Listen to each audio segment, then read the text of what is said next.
Alright, hello, greetings and welcome. Oh, I see it on peeking. Ooh. Okay, what happened with my microphone? Wow. Okay, something weird happened with my microphone.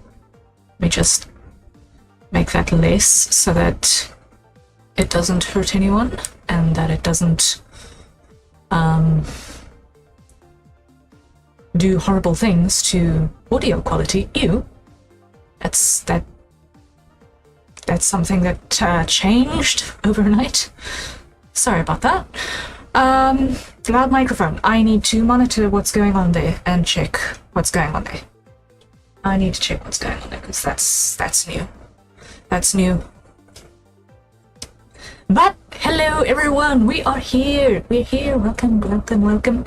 My name is Harrier Citadel, avian alien sentinel VTuber, perpetrator of creative chaos, and general maker of things. Welcome into day 22. Welcome into day 22 of the Donothon for replacement graphics tablet. Hi, we're here. Happy Sunday. Happy Sunday. Let me see if I can see what is happening with my microphone, because I suddenly don't trust it at all. Monitor and out. Let's just see, quality wise, how's it doing? Da-da-da-dum. Quality wise, it seems okay, I think. Is it? It's difficult to tell. I feel like it's a little hollow. What's going on here?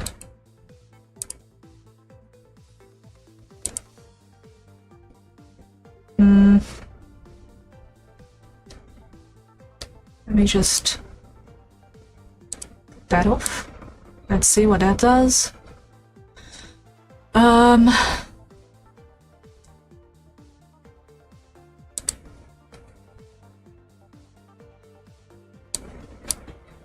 And let's just do that. Make it less loud. Because, ugh. Just now I get... Yeah, I'm still peeking.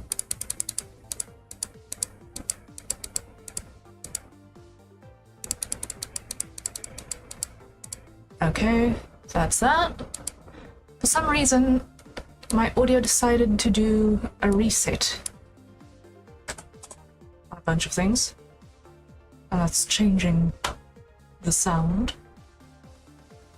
If I pull this up again. How does that sound? It's a little bit cleaner.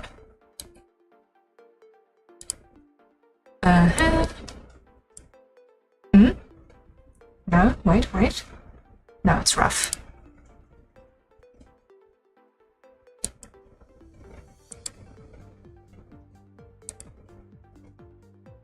Throw that back on. And... okay. What changed?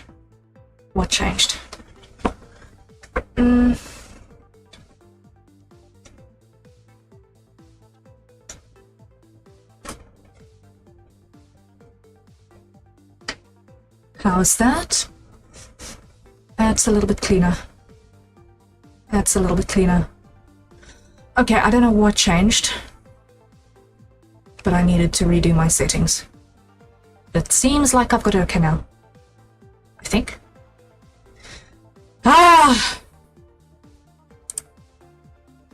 And it's still grainy. Ugh. It's definitely...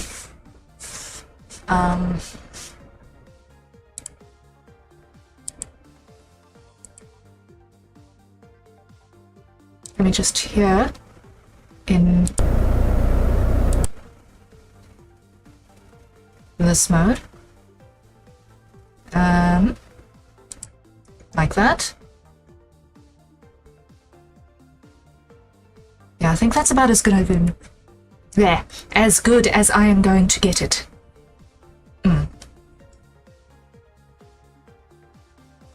I don't know why it changed. But okay. We're here. We're doing the thing. Okay, monitor off because this is very trippy. Where? Okay. Pardon.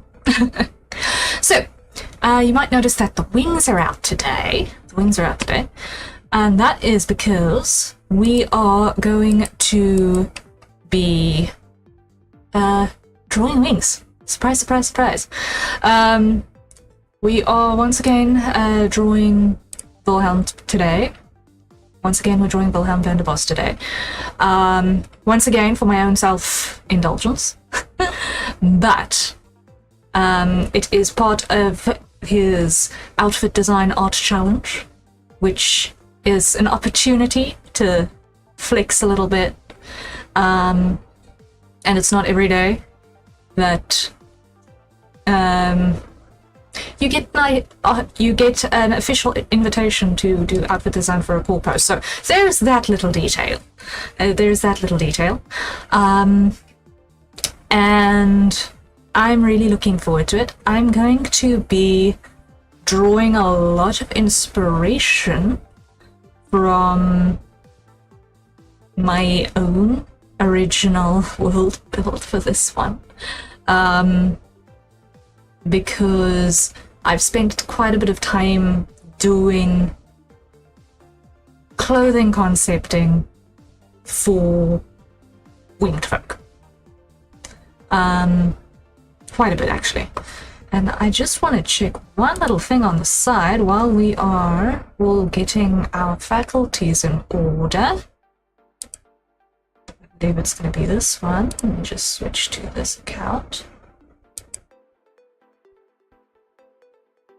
Because there's not enough space on only one Google Drive for everything. It's that document. And there's my outline. Loading, there we go.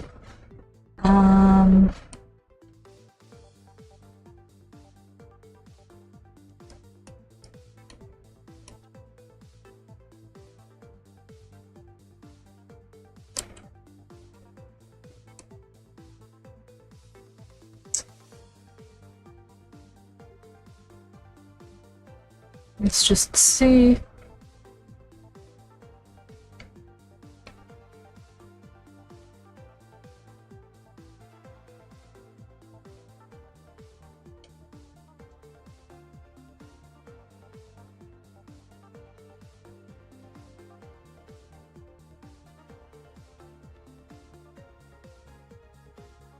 Oh, it's under this category, that's why I couldn't remember it.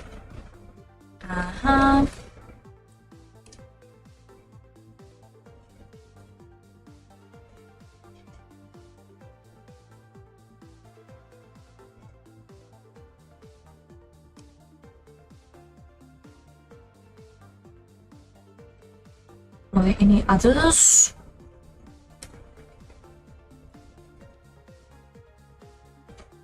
No, okay. So I was not completely insane, I just lost that particular drawing. Okay. But it's fine, okay. So, I mentioned it a couple of times in recent history, but I've got this big writing project that I've been working on for some years. I've been doing a lot of world building. I'm pretty much on rewrite iteration 5, I think. I've lost count, actually. I've actually lost count of how many times I've started rewriting this thing.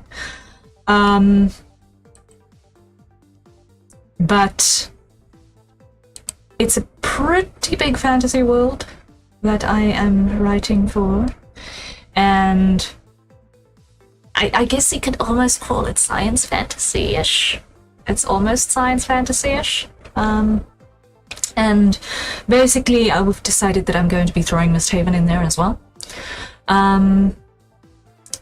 But there is a flagship world in this madness that I have spent the most time with. And That's from the project which I am calling the Sentinel Crisis Project. The world from Sentinel Crisis has a much longer history than I can write. On me lonesome.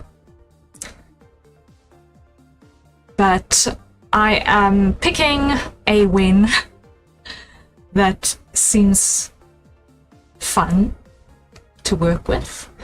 And basically it is that era that I am going to be pulling Wilhelm into this time. So, interestingly, he very, very similarly matches one of the human subspecies from my world build. So, frankly, it should be pretty easy to do a one-to-one pull in and make it work. And I'm kind of looking forward to it. I'm kind of really looking forward to it. None of my characters in my setting up until this point have had a reason to be a little bit more fancy. Different mic? No, same microphone, but something weird happened with my audio settings today. I do not know what happened. Like, I literally restarted my OBS and boom, my microphone was behaving completely differently. Same microphone, same settings, everything, just completely different. I tried to do a couple of tweaks just now to see if I could figure it out and get what's going on, but it's just behaving differently and I don't know why. I have no idea why. Does it sound terrible? I don't know.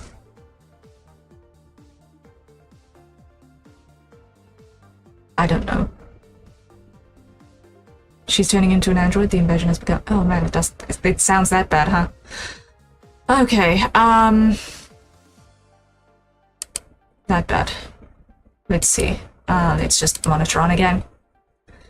Okay. Wait. What's happening here? Have I got something active that's not supposed to be? That is off.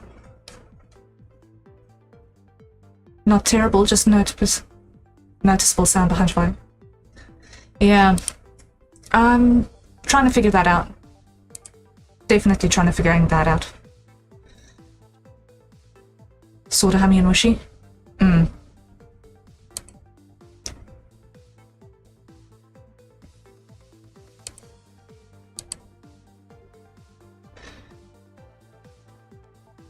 I believe those are the technical terms. Yeah.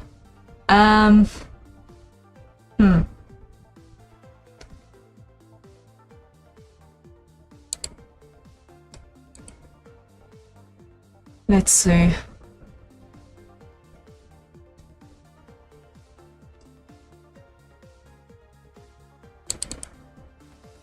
How is that behaving? No, it's doubling. Why is it doubling?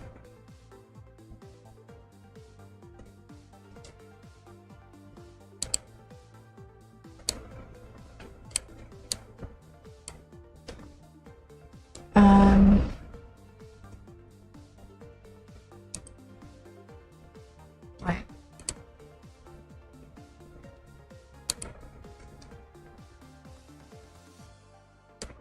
Where is it?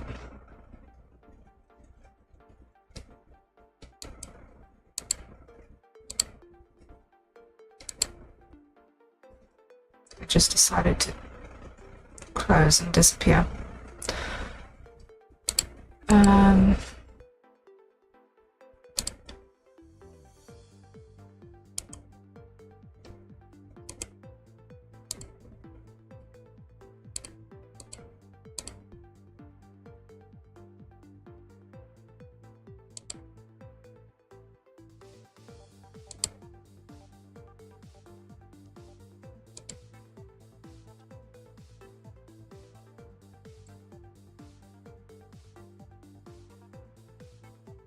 Didn't mean to sidetrack you.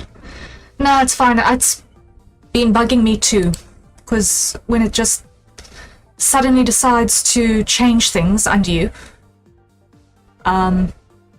it's not cool. Like, if I go... Yeah. It might be a little bit better now. Maybe. Do you think it should just stay the way it was? Yeah. So it's very, very strange. Sounds gone, but you're very quiet. Yeah. Dial that up again. Ridiculously quiet. Now, if I go here again. I believe this was 4. Okay, is that a little bit more? Tiny bit. This was, I think, 6. Okay, it's a little bit more.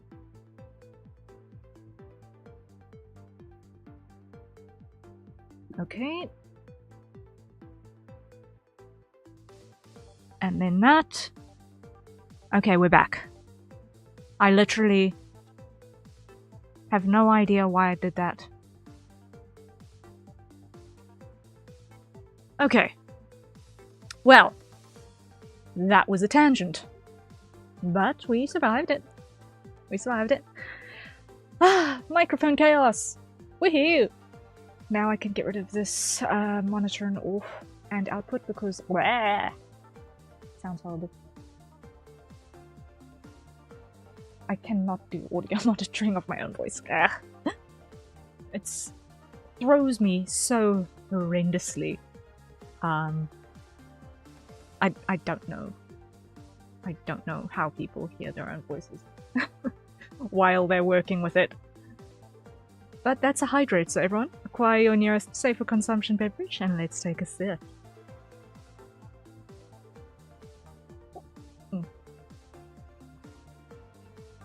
That was the last of the tea from an hour ago. But okay. Sai, how are you actually doing? How are you doing after all of that sidetracking?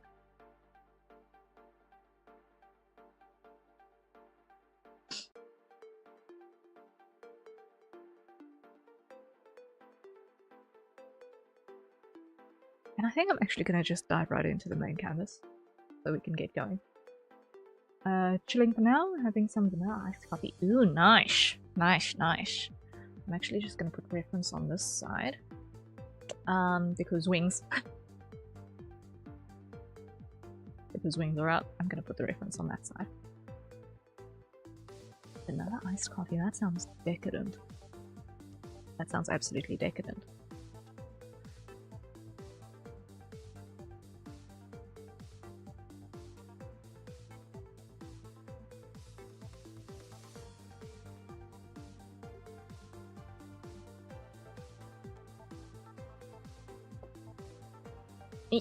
Okay. So we wanted to do something a little bit fancier than my usual gyroid wares. So that's gonna be interesting. I don't know about decadent, it's just from a carton I buy at the store. I ain't no fancy pants. You know, whenever I have an iced coffee, it's either at a restaurant or it's because my coffee has just gotten cold next to me because I keep forgetting about it. So, iced, but quote unquote not iced. I think my iced coffee is less fancy than a carton.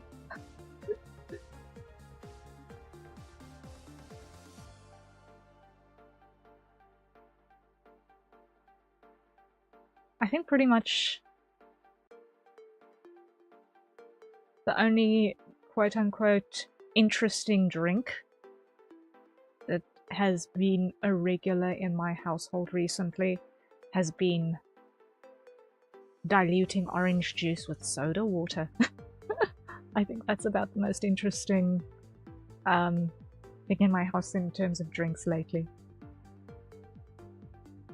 I think there's a difference between cold brew coffee and hot coffee that's gotten cold in the way it's made, but I'm not a coffee scientist. Yeah, I think there is a little bit of a difference. But I think the difference is probably also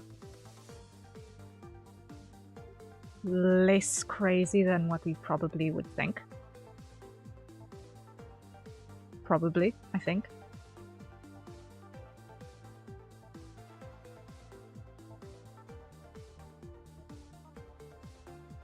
I'm just gonna get rid of these orders because we don't need them. Yeah, I don't actually know enough about cold brew coffee.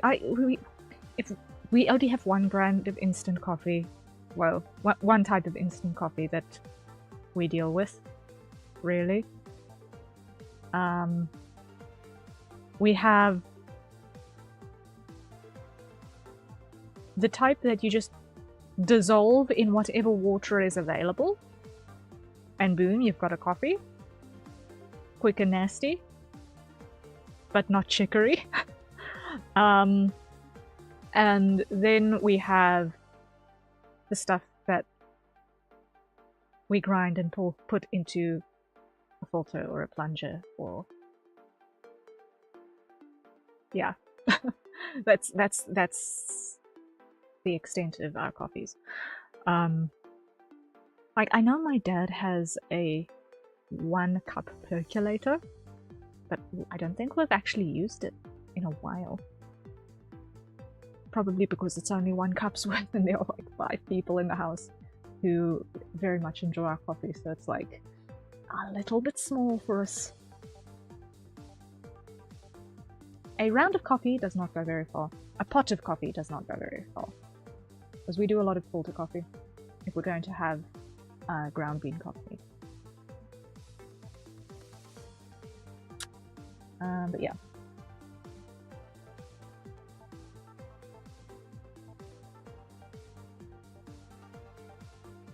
There is no formal barista in this household. Sorry to any coffee snobs, but we like coffee, but we're not that hectic about it. Gunther, welcome in. I'm back from playing DJ. Interesting. Okay.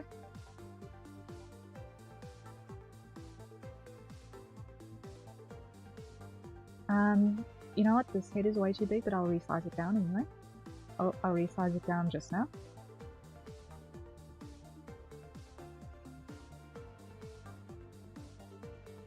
Coffee isn't an everyday thing for me, it's just certain days.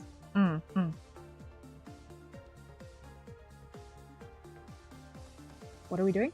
We are doing an art challenge hosted by Wilhelm van der Bos in celebration of his 2.0 outfit, which we see over here. He has invited everyone to draw a new outfit for him. Also, considering that birthday celebrations are coming up, it's a kind of fun challenge that he's posed for his community. So I'm participating in that. I am going to be drawing an outfit inspired by one of my original world builds. And we're gonna see how this all pans out. I actually probably need to do that sketch again because I'm not 100% happy that that pose says much. What I want to do is I want to get something that is going to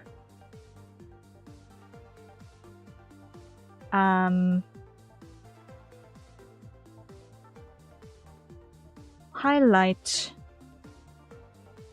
the wings,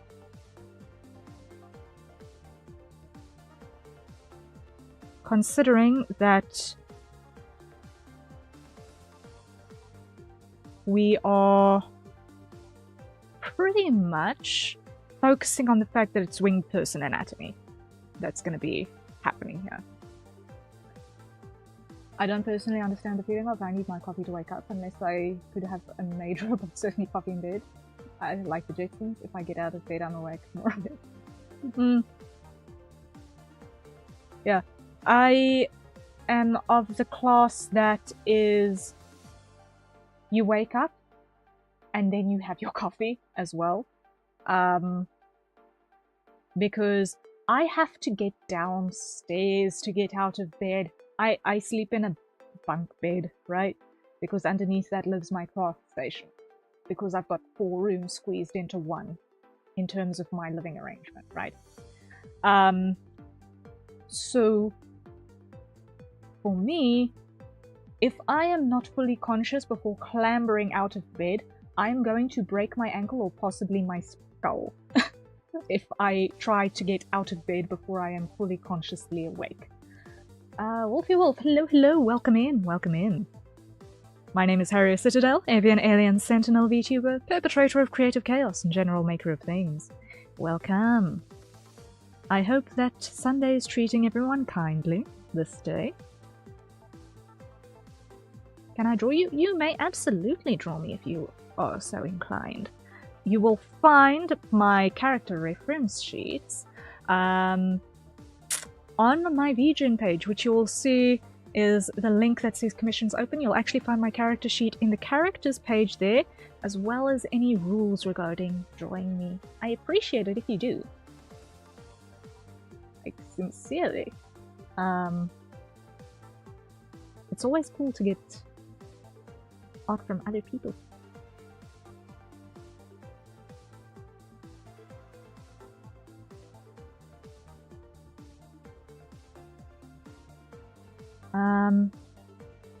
Okay.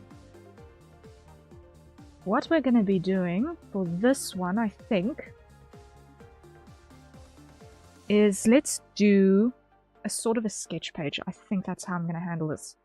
Instead of doing a single illustration, I'm going to do sort of a sketch page. Please pose because your character is cool. Hey! I don't have arm poses or anything on this model. I might include some in my 2.0, which I'm going to be working on as soon as the Donothon is over. I'm currently working on a couple of VTuber models for some clients, but as soon as I've got those down, I will be working on Harrier version 2.0, which is going to have some additional outfit stuff going on, additional hairstyle stuff going on. Oh! Cape toggles! Thank you, Sai! Thank you, thank you, thank you. Woohoo! There is also a cape. Yes, there is a cape. I have a cape. It's got a split in the back, so that the wing control hub still pops through. Woohoo! Maybe I can just do that for a little bit of contrast against the back. Just a little bit of contrast against the back.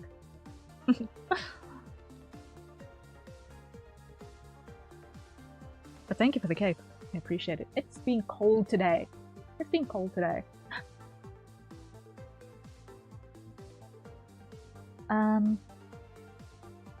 Yeah, I am going to actually change his anatomy into a gyroid anatomy a little bit. There's gonna be gyroid universe anatomy at play here. I'm gonna put him into full-on gyroid siren mode.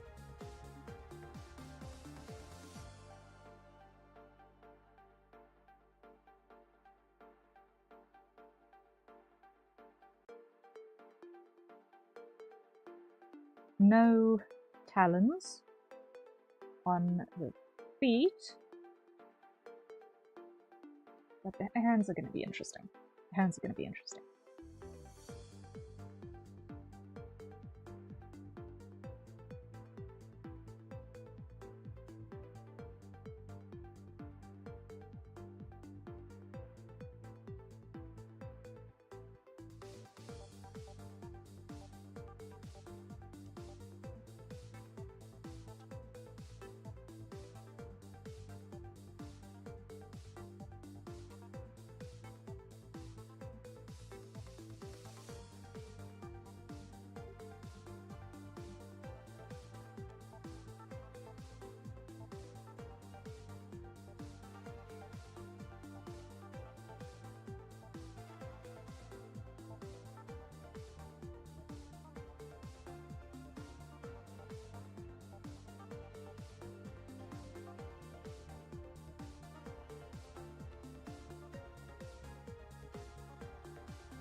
This lower arm is actually too long.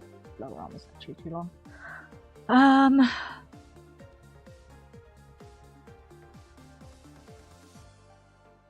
Here we go. That will work. Okay.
Wait.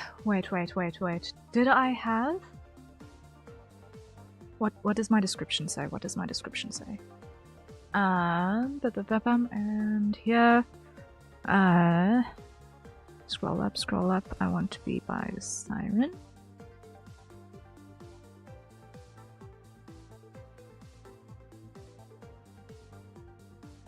Human feet.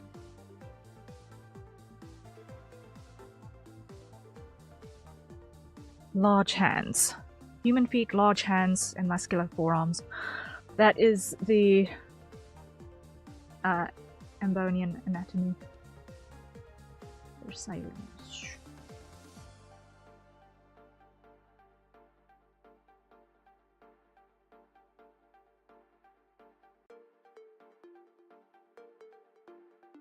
Unless I roll with half-blood ideas, but that would not work lore-wise. Or will.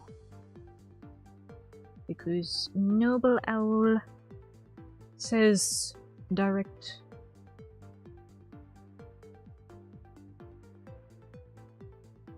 bloodline, which means not likely to have mixed heritage. So, leave as is. Okay.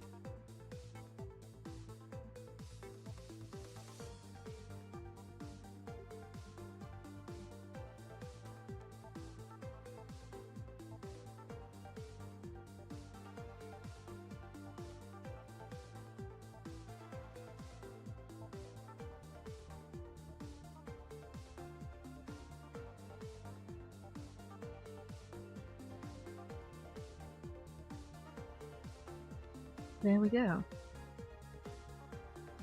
And now, let's see. What do I want to do with the rest of this pose? This is very much, at the moment, still in quite a safe default. What I want to do is I'm going to switch this like this so that I can see in contrast with the lines that happen beneath it. It's all still on one layer, this sketch.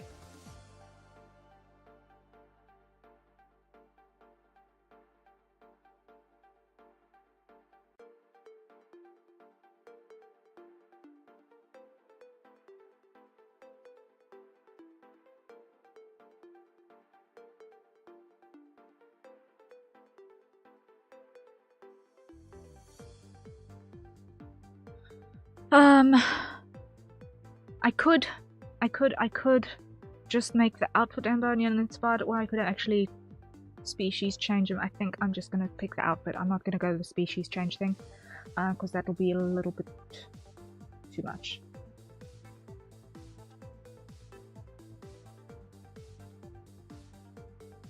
That'll be too much.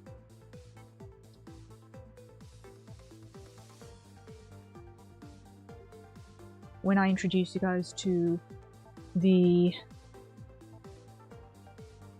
world board proper, then I will show you guys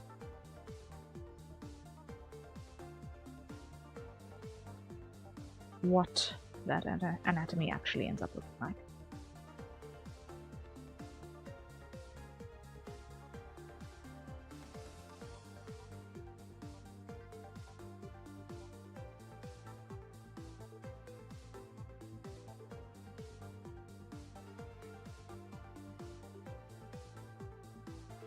But for now,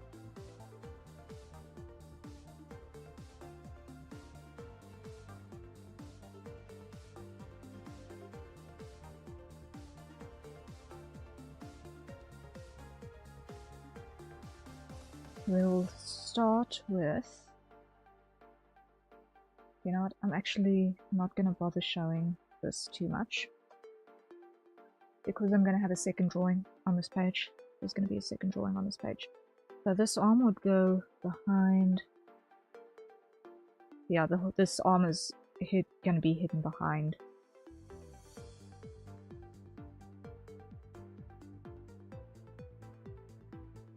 So we're not going to see all that much. Okay. Then let's go and change canvas size. Do not center, okay.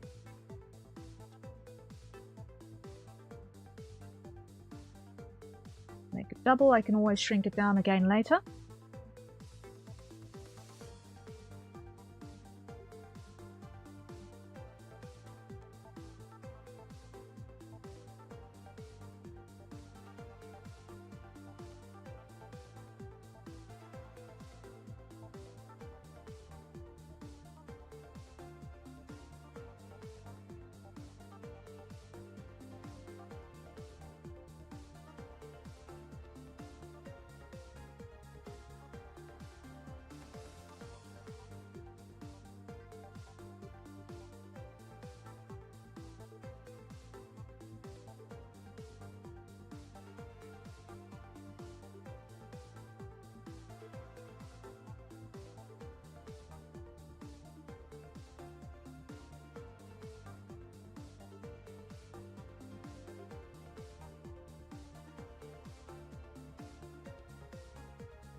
It would help if I am also considering the context that I'm going to put him in for this concept.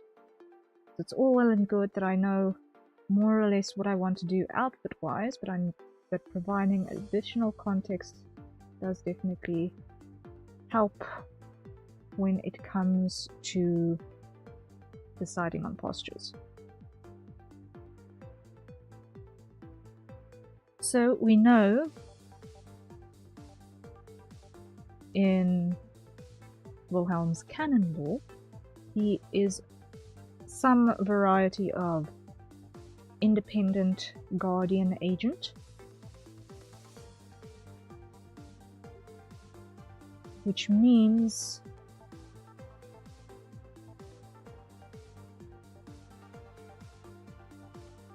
there is scope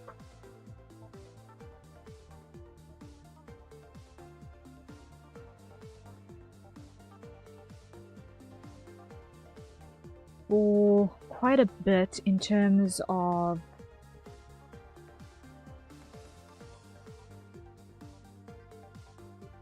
what we can do.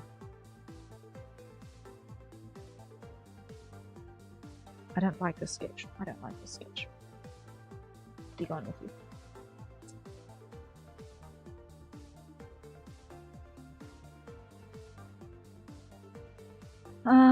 I want to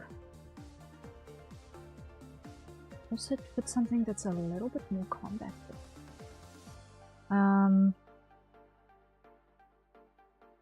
Because those are actually kind of really fun to show things off with.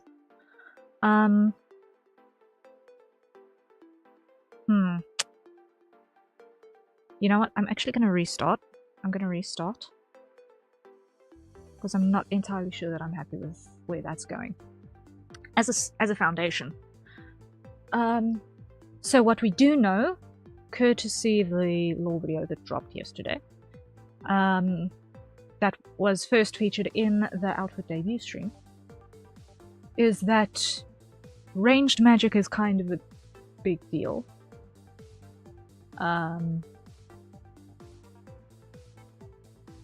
So let's see what we can do with that in terms of coming up with a way that we can work that into the actual outfit design. Or rather than just say the outfit design into this entire illustration.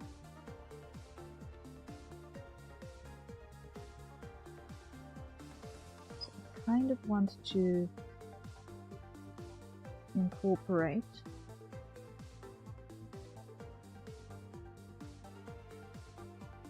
a bit of a body twist to really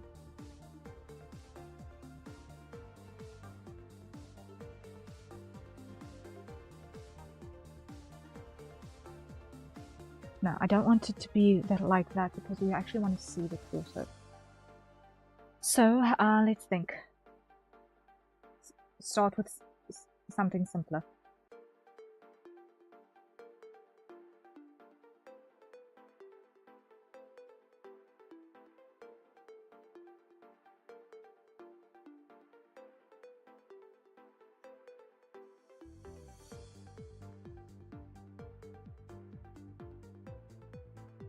No,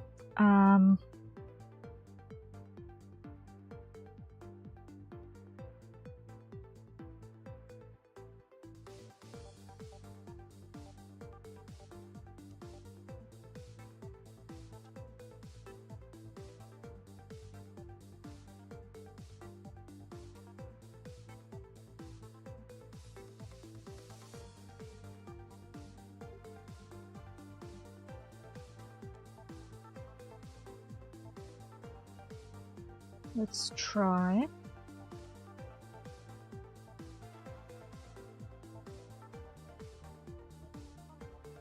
Off view, like so.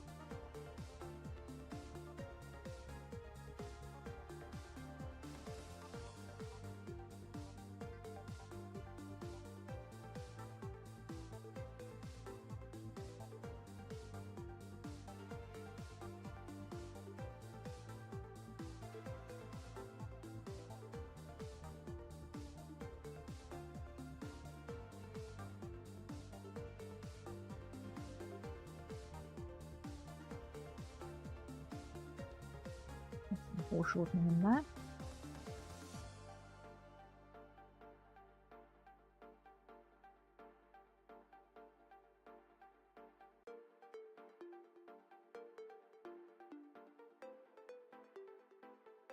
Okay.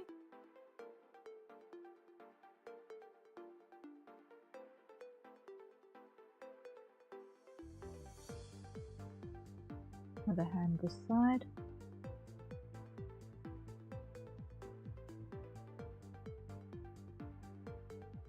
Magic Blast starting to charge up there. Okay.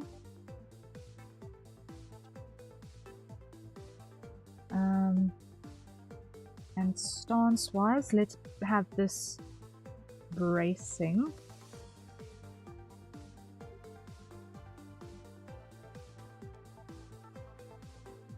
Against the force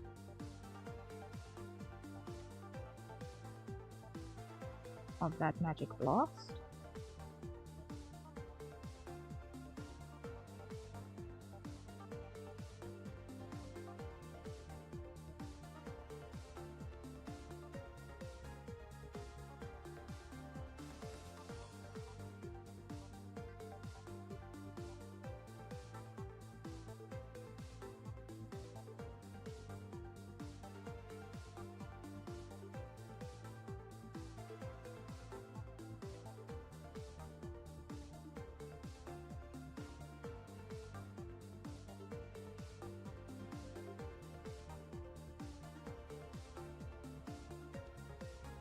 I like that.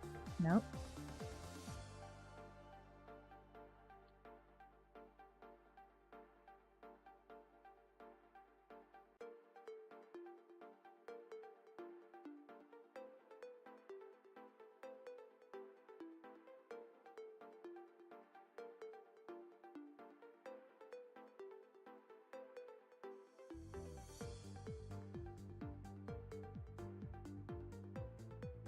So that gives us some context as to why we'd be seeing him from behind in the first place, which is maybe not too bad.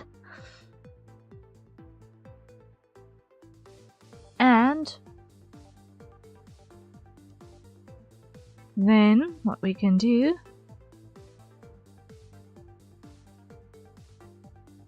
is we can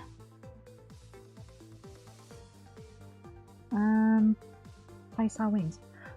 I'm done with the drawing. Yay! I'm going to post it in my community post. Thank you so much. If you can please include my art hashtag so that I can find it. You can see that art hashtag here on my schedule. You'll see it right at the top of the schedule. Hashtag visibly Rhea. That way I'll be able to find it. And that's a hydrate, everyone. Acquire your nearest safe for consumption beverage, and let's take a sip.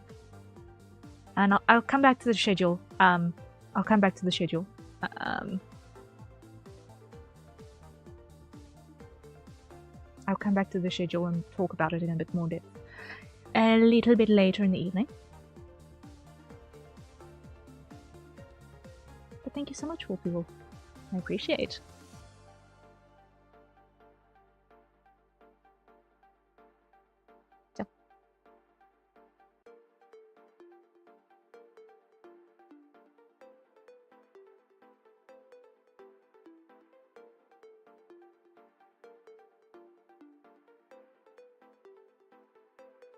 I think at this point what we can do is we can actually have the wings raised. No. Here I want this wing sort of in an aspect where it's at its narrowest. So it takes the least, makes the least amount of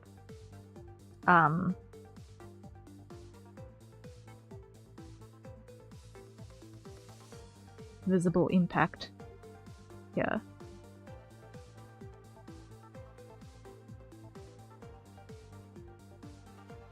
That looks gross, but let me just retry that.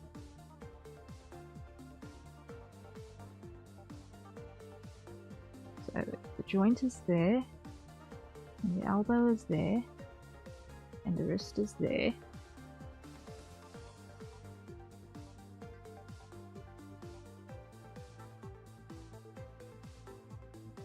We're gonna have the wing coming up like that.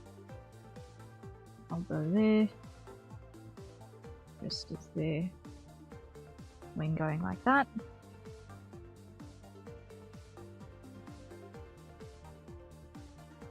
That's also the aspect where the tendons pulling on the different anchor points are going to be at their narrowest, I also see.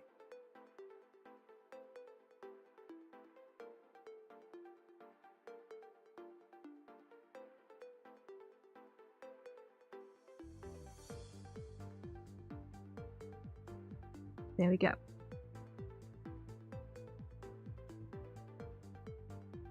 So I'm going to take this one and make it smaller.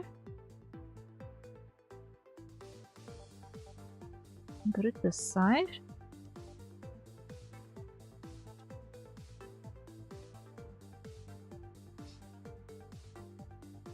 Or actually,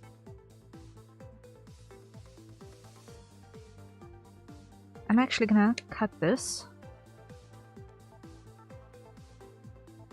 and paste it over here because I can.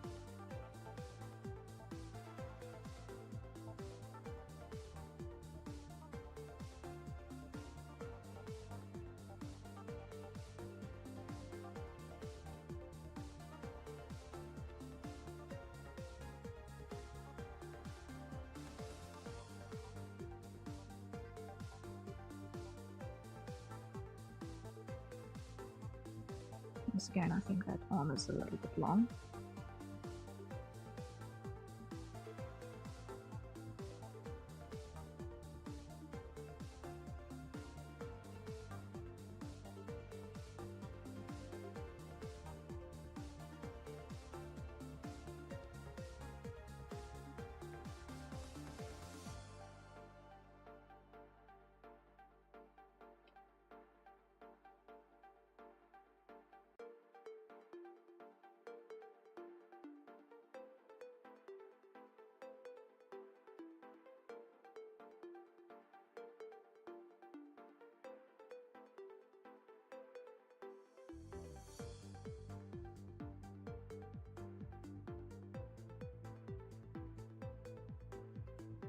Bear, hello, hello, good to see you. How are you doing? And thank you for the stretch and the hydrate. Welcome. Greatly, greatly appreciated. So everyone, courtesy of beer, acquire your nearest safe for consumption beverage, and let's take a sip. Oh my water is almost gone. Oh dear, that won't do. That won't do. The water is almost gone. I'm gonna need to top that up soon.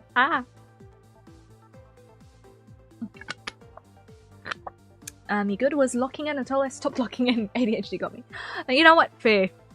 Fair. And stretches. Stretches. And thank you also for the head pat.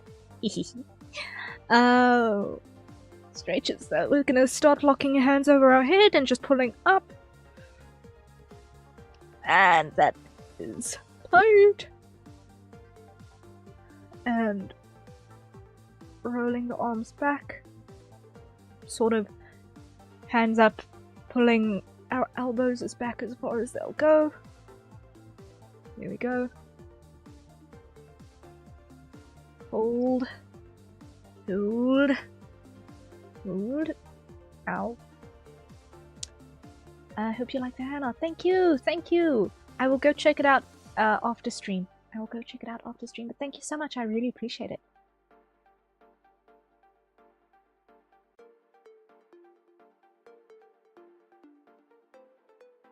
I'm looking forward to seeing.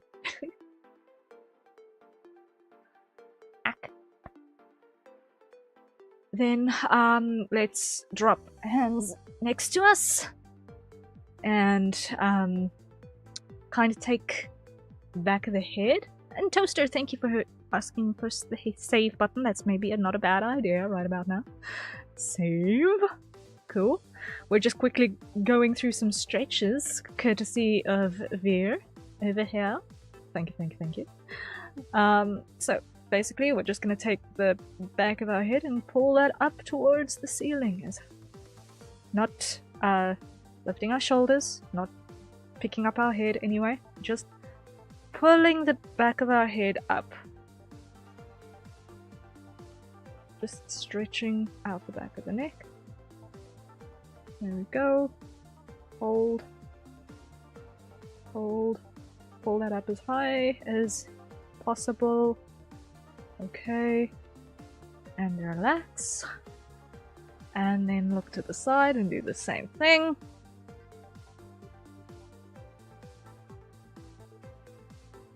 Feels really weird to try and turn your head and pull the back of your head up to the ceiling at the same time. But you know what? I can feel things pulling, and that's a good sign. And relax. At the opposite side. Pull. Pull. Pull. Ooh. Harder to make that. I can feel it so stiff. Wow. Like I'm trying to specifically pull the back, but the side is tugging like a mad thing. Wow. And relax. Relax. Okay. Stretches sorted. Woohoo! But, Veer Toaster, welcome, welcome. Hope everyone's Sunday's been treating them kindly.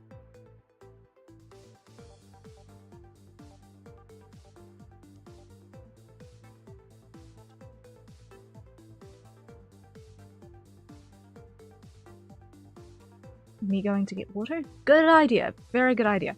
I need to get a top up soon as well. I think I've only got enough for 2 more hydrates. And then I need to get more water. Whoopsie.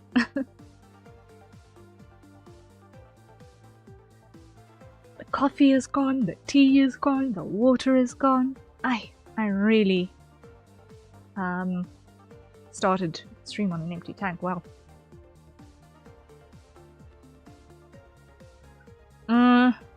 You know what?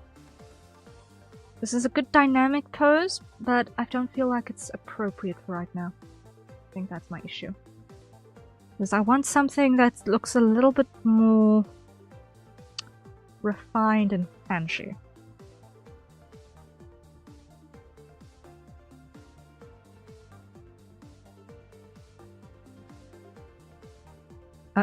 An actually more static pose. That I think is what I need right now.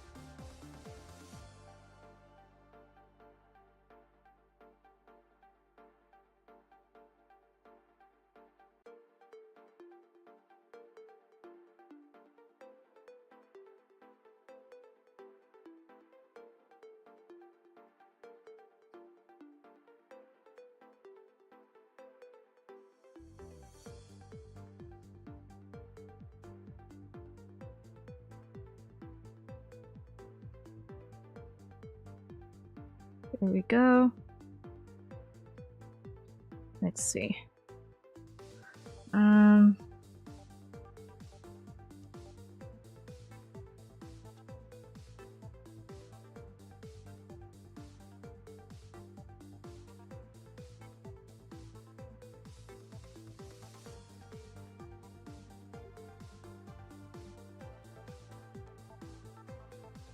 Not happy with that.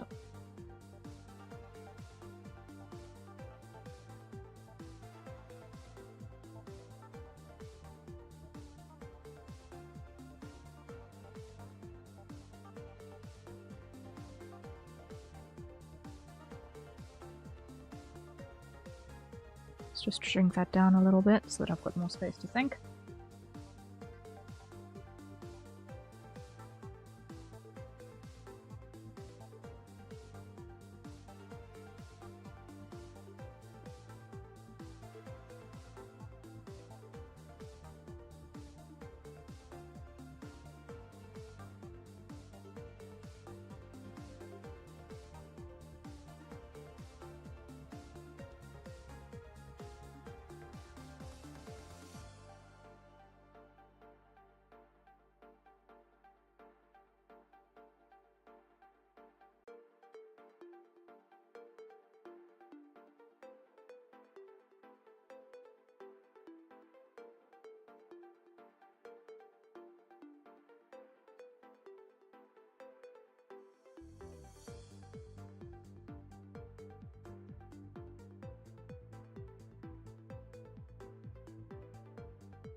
Hope you have a great Sunday. Alright, thank you so much, Wolfie Wolf. Enjoy as well.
shrink that slightly, pull that up a little bit, there we go.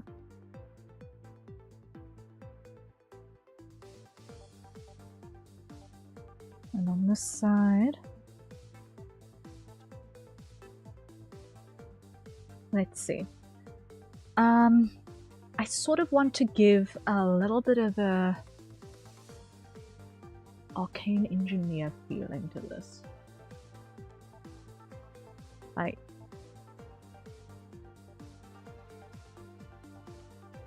if he were in Gyrod, he would be someone who makes magical tools.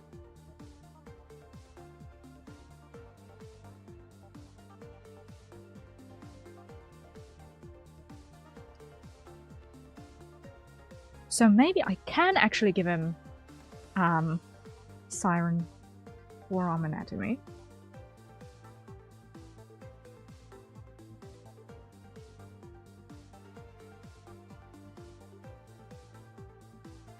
And actually do something with interesting gloves.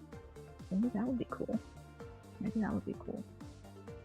So in which case, I'm going to take this. I'm just going to rotate this out a little bit.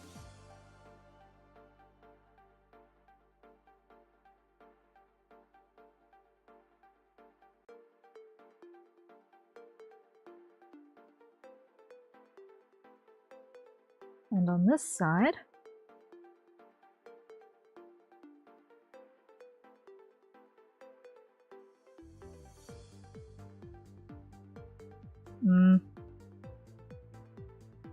not 100% happy here.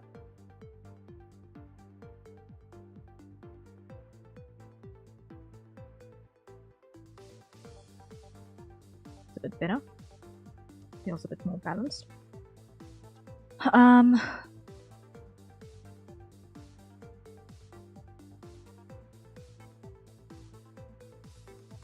actually take this side.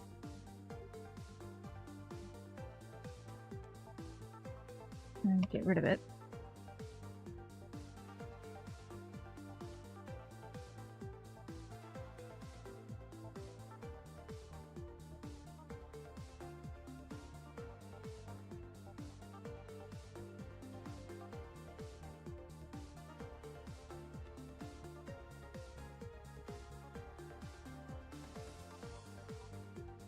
No, I'm not going to give him the Amber Onion Hands. I just said previously that I wasn't going to. I was just going to go for that sort of aesthetic, but not actually do a species change.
There we go. That works, that works, that works, that works. As far as posture goes, I think that gives us something to work with. Something interesting.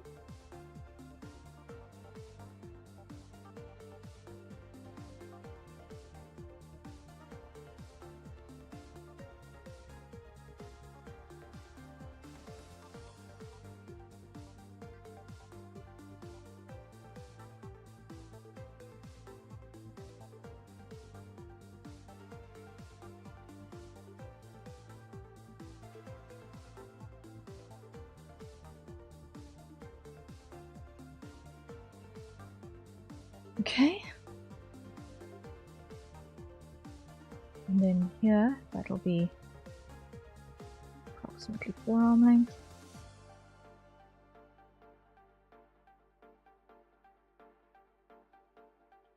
I'm actually going to fold these tight this time. Considering that the wings are spread wide here, I don't want them to be too much information on this side.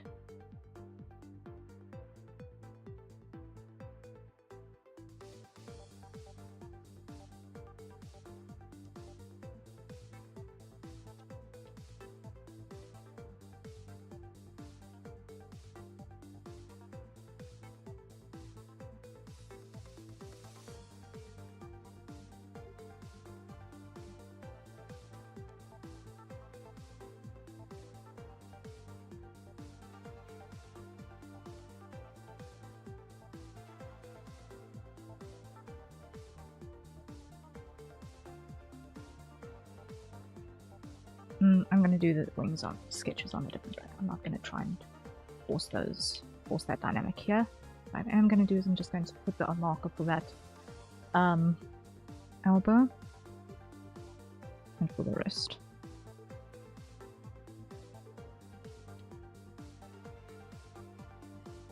If I use the official reference as a marker for where the wrist ought to be anyway.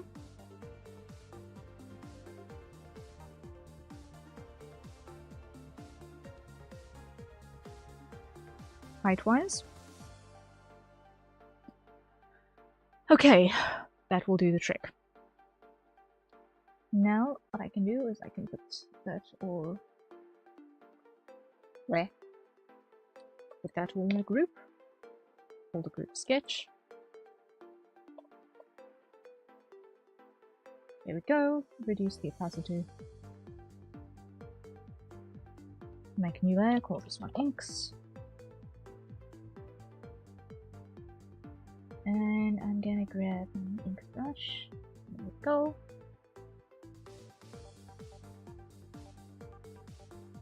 And I'm just gonna do a top layer sketch as well. I'm gonna do that in. I'm gonna do it in this color. I'm gonna do it in this color to just increase the saturation. Smile. There we go. Yeah. So, a feature that I'm going to definitely want to do is I definitely want to do a high glove. That's something that I definitely want to do.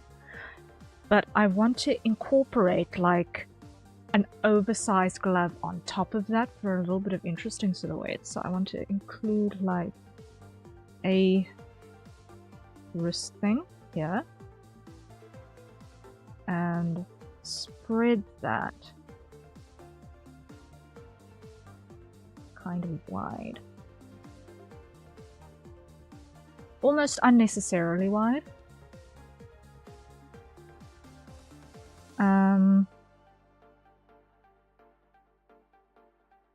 Just to make for something a little unusual.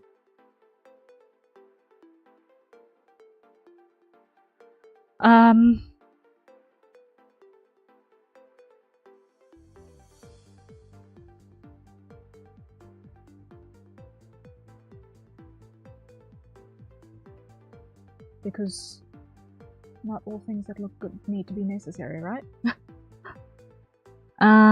Then what I want to do is I want to add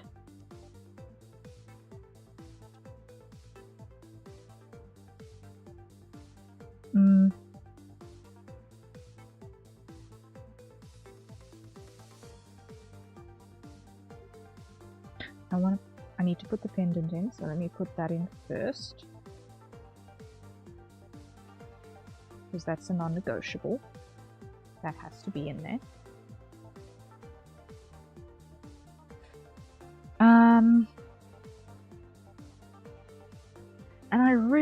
want to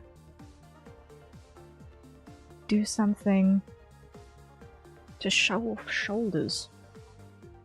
Because he's got a build that lends itself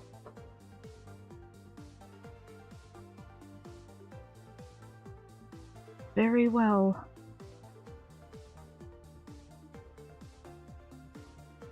to a shoulder. And I think that means I'm going to do the T-wrap type shirt. So that's going to have a strap that goes between the shoulders at the back.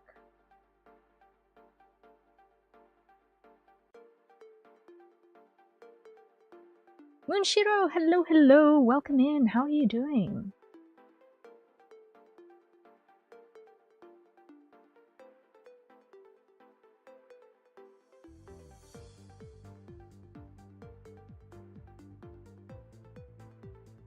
Why are you doing a bunch of drawings? Yeah, I am just doing 2, just so that we can see construction on both sides, I think.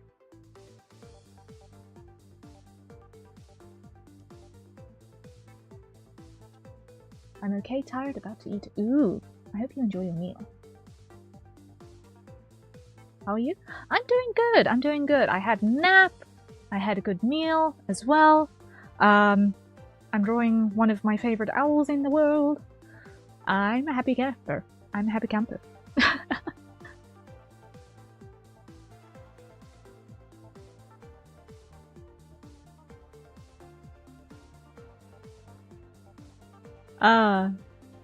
And I'm getting to do something a little bit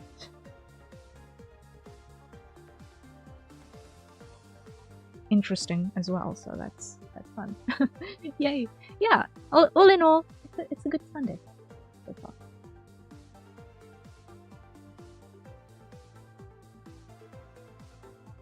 You have the design already? Are you trying stuff? I've got a rough idea hovering vaguely in the back of my head. But I'm kind of workshopping it a little bit as I go. Like, I have a shirt construction that I know I wanted to use, which I've got roughed in here, which is actually pretty standard for me for winged people shirt construction. I've actually opened up a couple of canvases with some other characters. I think I'm going to show you my Griffin guy first, because he actually has pretty much the same sort of thing going on. This is an old reference, but it works. Showing off a similar sort of a construction in terms of the shirt. Enough space for the wings to go through, and then wrapping around the waist to come and connect in the front.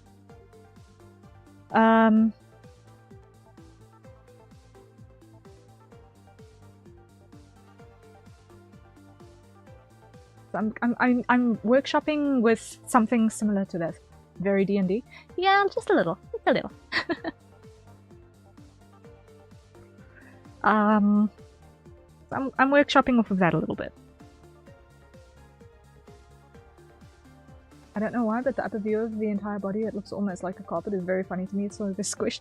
Yeah, the pelt unwrap has that habit of doing that. Like how a cat will get wet and then you see all the fluff and they're very thin underneath. Yeah. This unwrap, I will be very honest.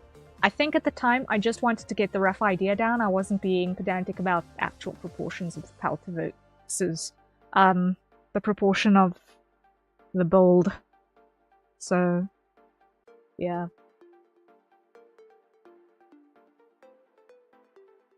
I've actually drawn this guy so little. Wow. I think that reference sheet is one of the very few drawings I've actually got of this guy. One of my original characters. Anyway. Yeah, I'll workshop what's happening on the belt section. Let's do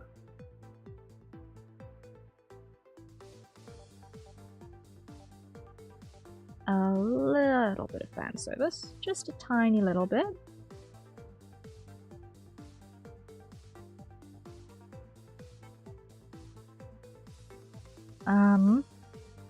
And then for...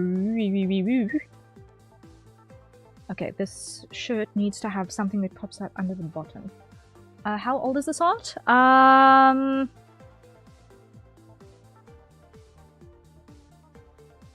At least 5 years, I think. I think it's at least 5 years old. I'm not actually 100% sure. I'm not actually sure. But that's a hydrate, so everyone acquire your nearest safe for consumption beverage, and let's take a sip.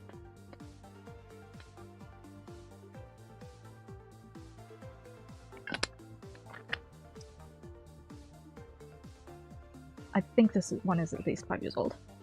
I can actually check open. If I can find it again. It should be here. This folder. I think it's under Viz Div.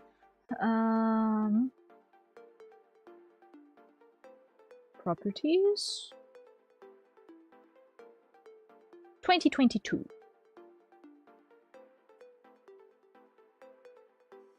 Magic water bottle. I need the drink, honestly. Yeah. I like having the timer on every half an hour because otherwise I forget to drink.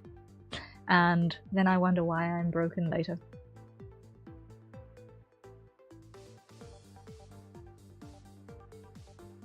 Okay, so this needs to have something that pops out, so let's think. It might only...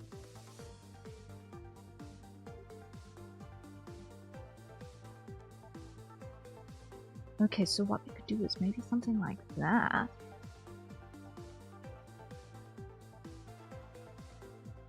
That way the overlap doesn't look so weird.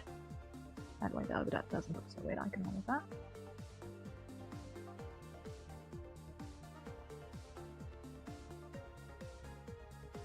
So we have a slant on both sides.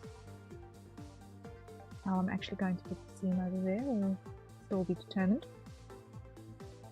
But okay, so we're gonna have that slant backwards like that. And that can come forwards into a nice V.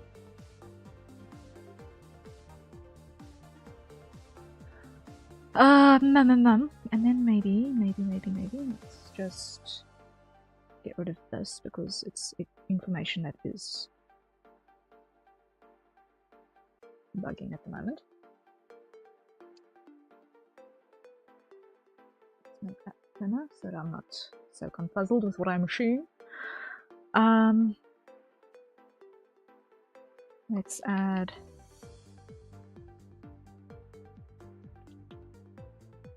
a little bit of a line here as well to just emphasize the contour. Narrow the body down a little bit while emphasizing the broadness of the chest.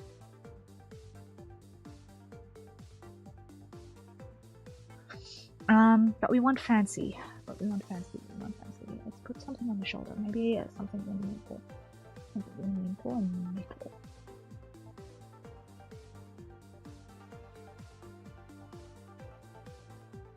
A little bit of weight. What do you mean something popping out of the shirt? Like that V you drew? Very important, the broad chest. Yes. Yeah, so how this kind of a shirt works is that it's basically, I'm just going to come over here to where I had stolen a sketch from earlier. But basically, you've got the hole where the head pops through. Then you've got the part where the shoulders live. And the front torso piece. So if this is a thing that has, for example, collar that closes, and then there's the little window that we've got going on over here. Just on the fly looking at how I'd actually sew the thing if it was going to be sewn in real life. And then we've got the front of the shirt that comes sort of like this in terms of the paneling. Then in the back there's a sort of a mantle that'll dive into a strap that runs between the wings before teeing off into a broad belt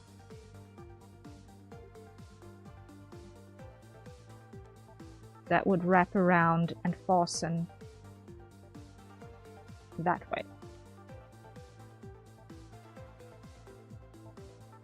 So that's kind of how it would look if it was laid flat on the ground, in terms of this thing's construction.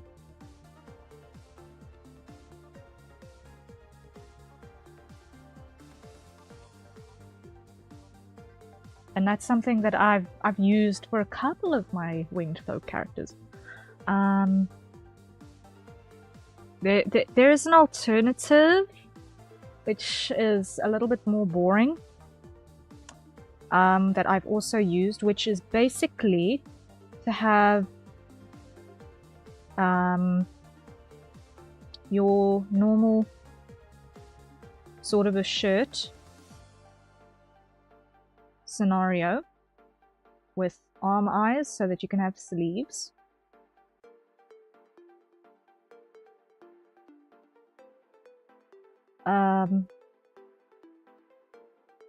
So if you imagine a completely normal shirt, but in order to make it such that you can put this on over your wings without crushing your wings or breaking your feathers, there'd need to be a sort of a opening.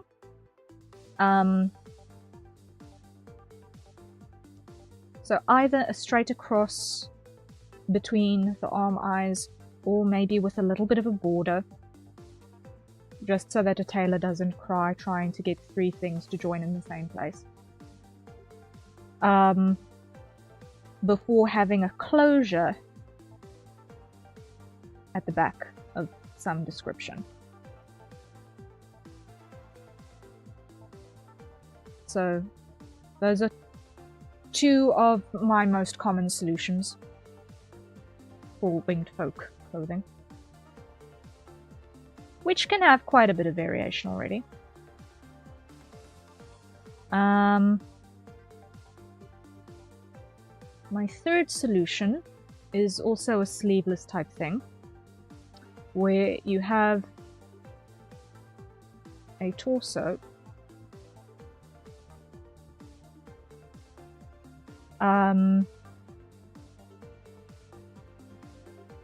also with a split for the arm eye.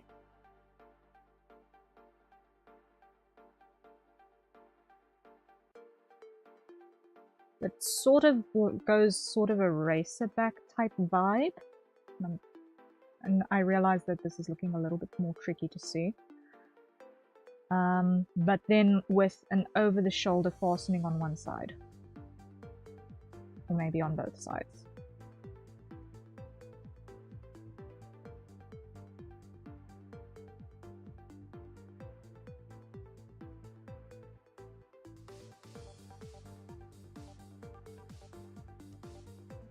I love that you think like a tailor is gonna make it and that's why you design it. Yeah, I really, one of my major things that I want to think of when designing clothing is a person has to put this on in the morning without breaking their own limbs. I think that is a design philosophy that I picked up pretty early on, and I like to roll with it.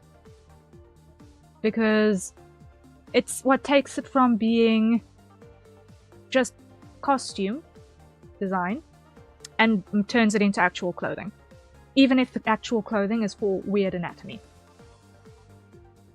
And I think that is not a valuable is a valuable way of concepting things when you want to make them look believable. Like, even when you're going to start adding anti-gravity fantasy elements, bloody fish paste, all that jazz, at least having the concept of, okay, if a cosplayer can't build this without needing to make alterations, am I doing it right?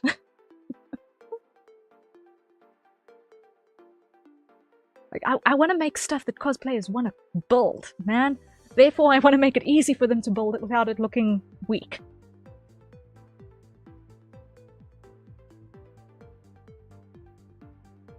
Especially for fantasy stuff, so it'll seem a bit more reasonable. Yeah.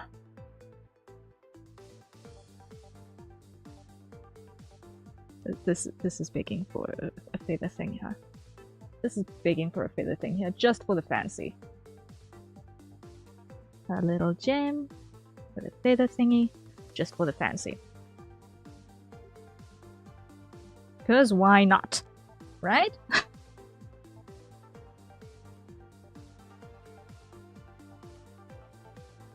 Put a little bit of a belt there. Maybe a little bit more glove over the top.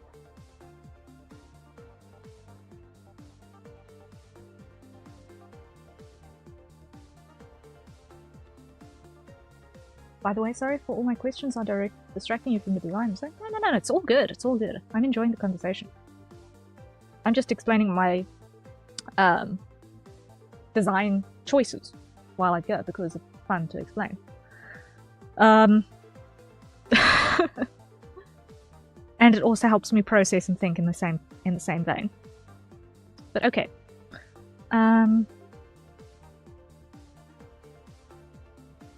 So that gives us a nice open view of the deltoid. Let's see what we can do about this ornamentation. And this closure.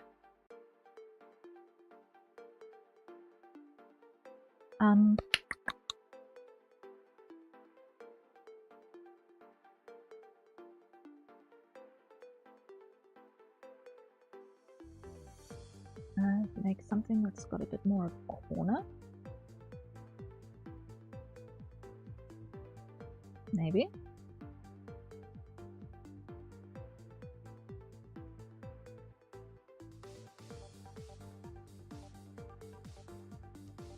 Okay.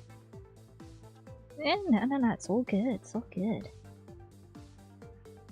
And let's add a little bit more of a wing motif, I think.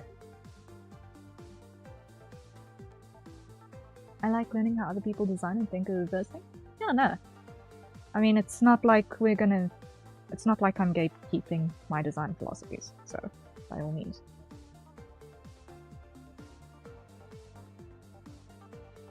Even if I have my own way of thinking about things that I share, it's not like everyone is going to end up having the exact same design idea, right? So when are you going to publish something of yours so cosplayers will cosplay your design? Completely missing question.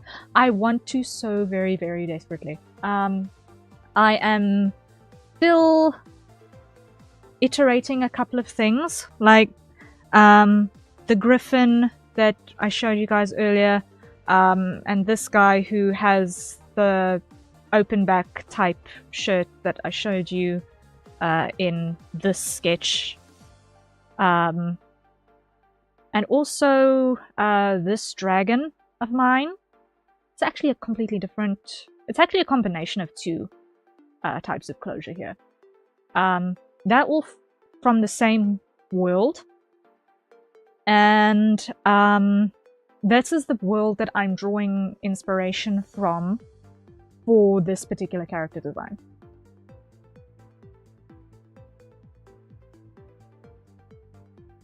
I kind of want to put one of those feathery bits you put on the arm on one side of the truck where the ponytail is, because it's a van, not because fancy. Oh, oh, truck.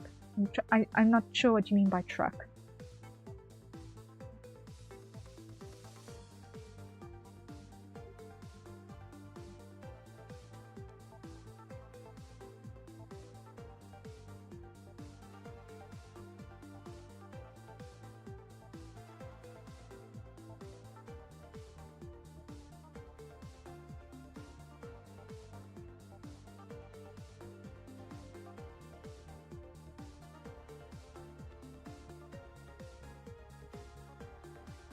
A little bit of cauldron, maybe? No. That's too much elevation, too much elevation. Some elevation, yes. Too much, no. Blue is funny, red is cute. Oh, thank you. Yeah, no, that illustration is canon, actually. It's canon. Literally this guy every other day for a very, very, very long time until things change. Inciting incident happens. And then story happens! Yay!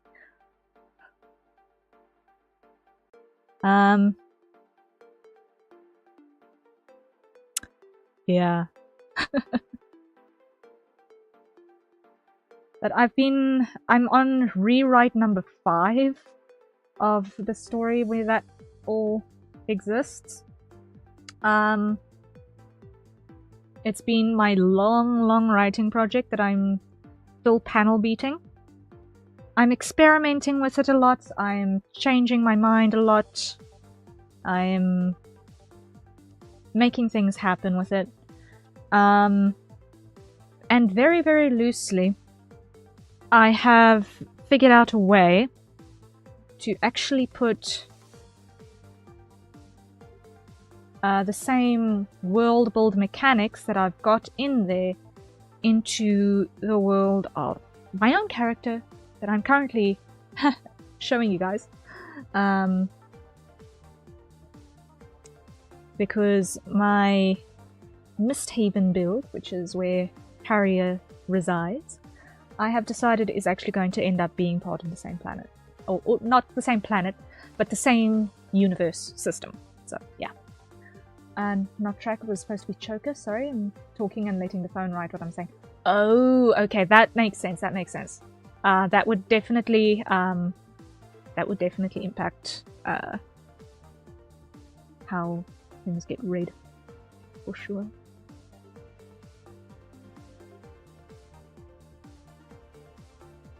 What I want to do is I want to add a bit of a boundary here, because that's a normal thing. And just change where this point is sitting. Because this needs to be a little bit lower down.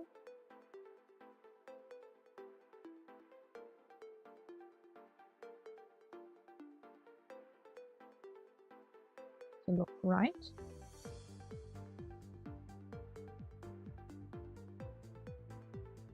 There we go.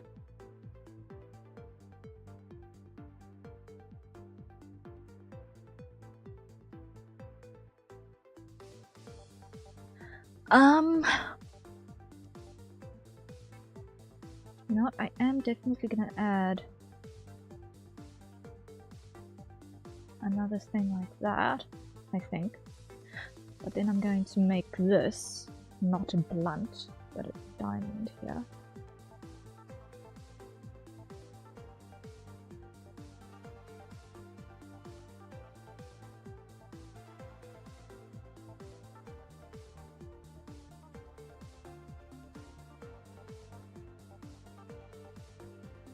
Okay, that works.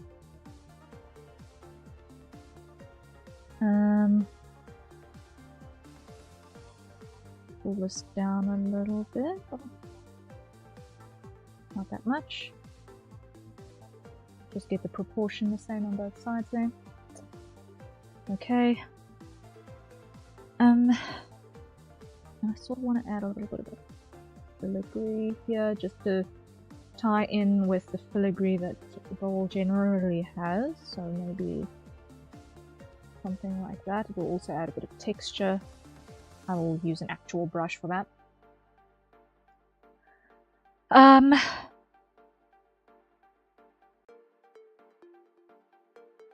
Okay, so now let's pull that across to the rear view so that we can see how it's going to behave. We've got our long glove with our wing detail.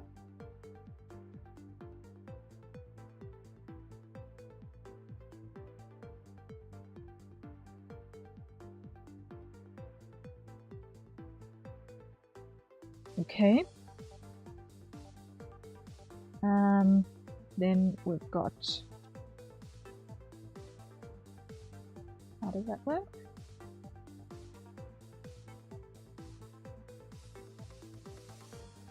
It's basically a little raised diamond, yeah.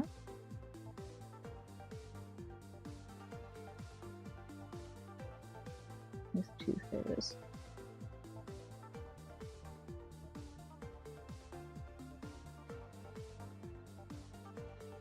So is the blue one trying to escape that place in the photo, and the choker on his neck to keep tightening the more he gets away from the trees in the middle?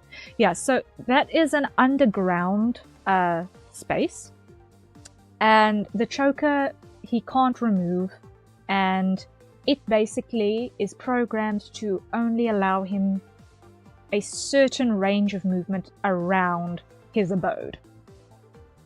And he's very frustrated by this, obviously, because he's basically got free reign within a certain radius of his front door. But he can't go past that point. And he very, very much does not like that. So, yeah, he made all of those scratches on the ground. So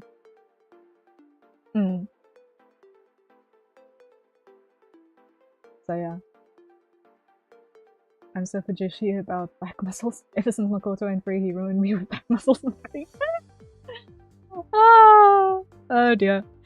Yeah, I think that definitely was a key moment in very many a fangirl's life, wasn't it? I haven't actually watched Free finished, but I can understand.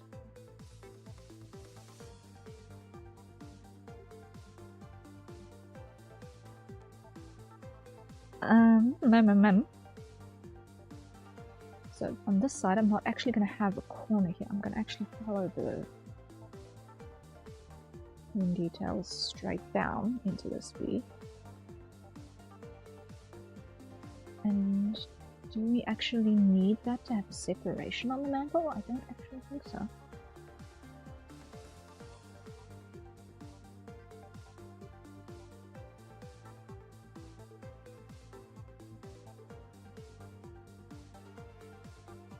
Can you blame me? No, I can't.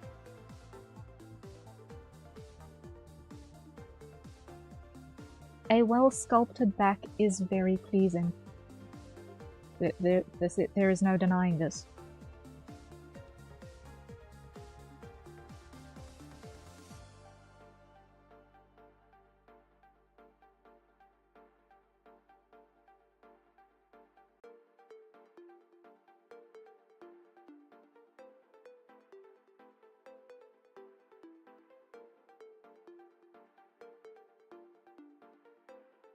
He's amazing in so many of my type in one character.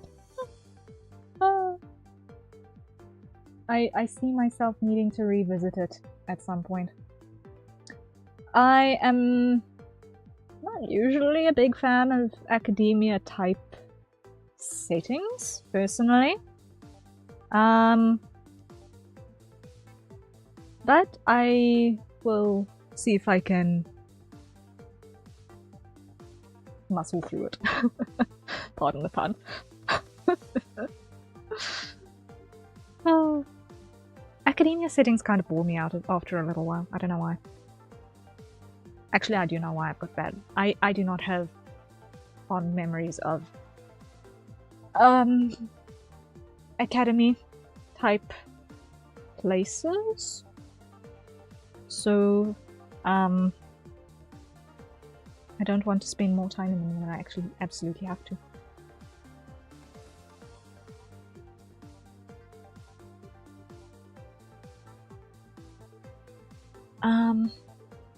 Okay. Now let's think about closures. How are we gonna wrap this up? What's gonna look cool and extra at the same time?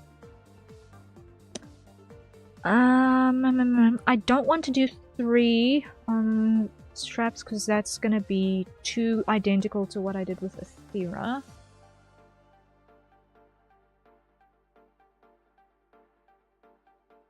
And her belt. I'll be honest, I haven't watched the 2 movies, but from the stuff I saw, I'm not a huge fan of either of the movies, but especially not the second one, even though they showed some stuff in the good one. I did not know there were movies. Like, they showed burnouts and athletes, and I think in a good way, but I feel like they almost also mistreated a lot of the characters, and I don't understand why.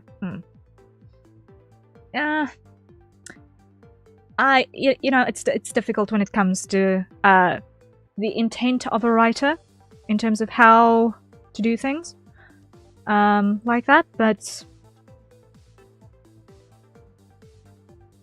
also not everyone is going to respond to the same circumstances with the same way of dealing with those circumstances.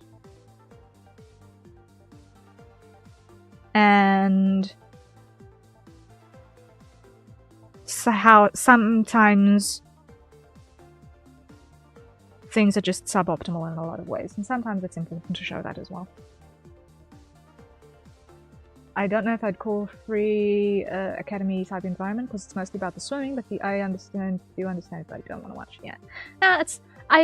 It's been sitting on my to start list. It's been sitting on my to start list forever. It's just I'm aware of the fact that it takes place with school kids as well. I know it's not about being in the school, but it sits in my head that, oh yeah, it's a bunch of school kids. So, there's that little detail. But I also understand why there's a trend of making anime about school kids, because it makes sense. That's where a lot of, especially in modern era settings, that's where a lot of the quote-unquote freedom to experiment comes in, because after you get into the daily grind, experimentation apparently ceases, which is a tragic thing. Like, seriously, guys, support local independent clubs and things, seriously, for extracurricular activities if you can. Because, man, to be able to do things that are fun as an adult, it sometimes feels like an impossibility to even find the things, let alone get in. So when you find something, make the most of it. But anyway, we digress. Outfit. How do I want to do this? I almost want to do...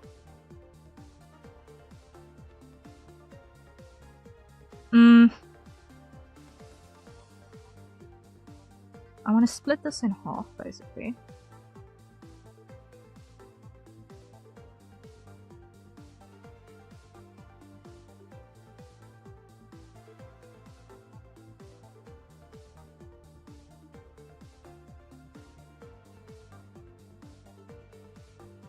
Okay. Let's have a belt and a belt.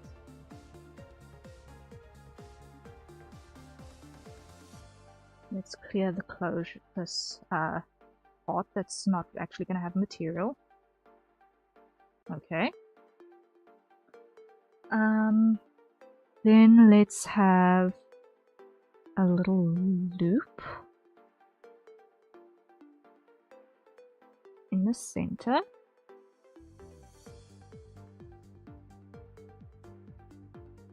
Where these belts come out.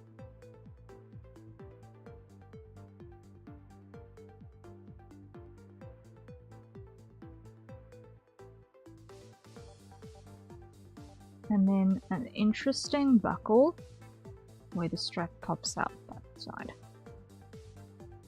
Yeah.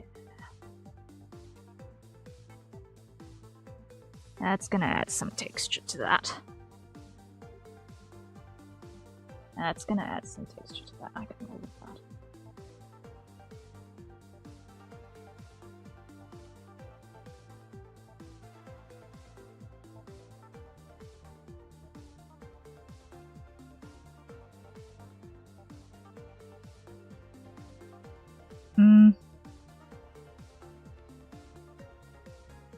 And let's actually extend that belt backwards. Like so. And that's a hydrate. Everyone acquire your nearest safer consumption beverage and let's take a sip. Oh boy, this is the last of my water in my bottle, which means I'm going to quickly need to run and get a top up.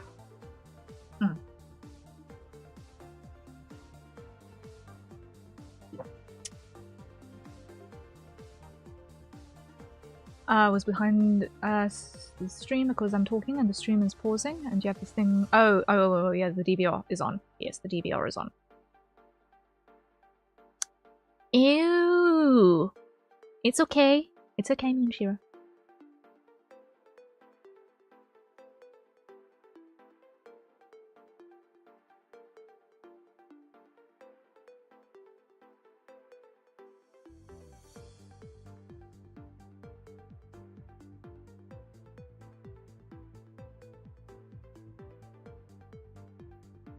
Okay, that'll do. That'll do.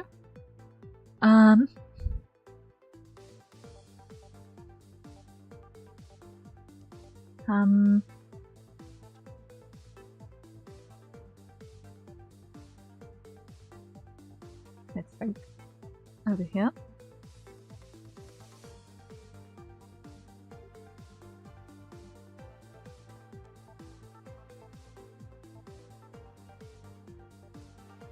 To hold the front part at the back where it locks in before the straps.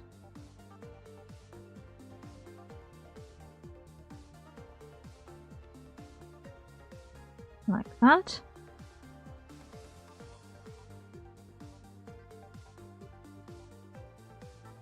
There we go.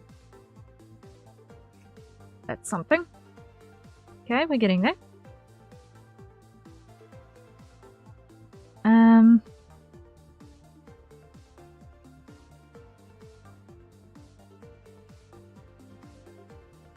Let's add a little bit more fancy.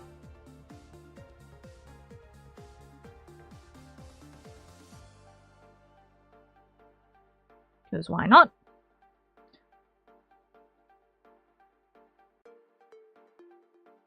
And let's mirror that fancy.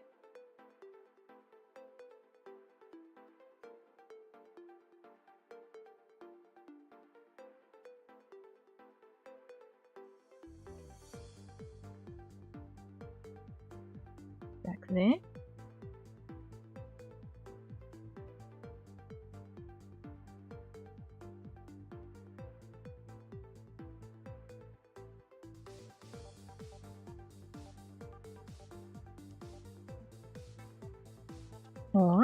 Or.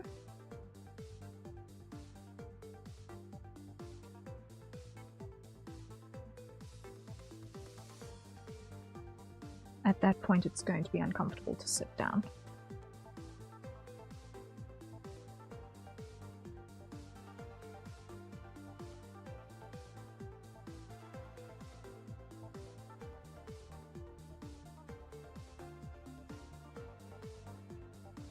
We'll get my food also.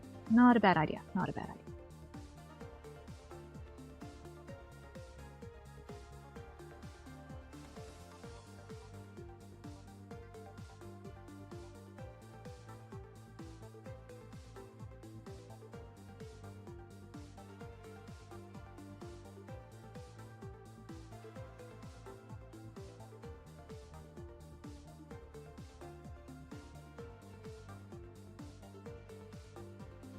Okay, so before I forget, and have an uncomfortable realization in the next 30 minutes time. I'm very, very quickly going to acquire a top up on my beverages, and I will be back momentarily because I'm literally out of everything. I finished everything. And forgot to top up before stream. What the? See you soon. Soon. Blah. Soon, not soon. Bleh.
Alright, I am back. I am back. I am back. Okay. Water acquired, coffee acquired. We are good to go. We're good to continue. We're good to continue. Okay. So I'm pretty happy with that. I do feel like this needs to actually be a B as well.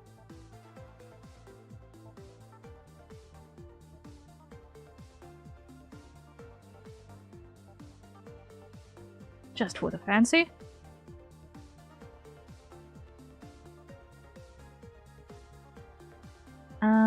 Okay, so I'm pretty happy with that for the shirt. I'm pretty happy with that for the shirt.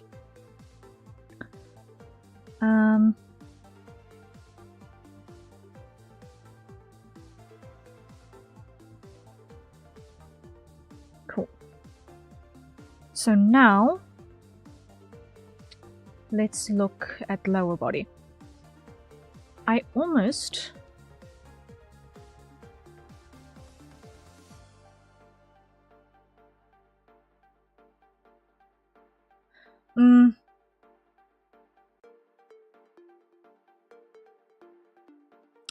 I think there are two ways that I could do this. I could either...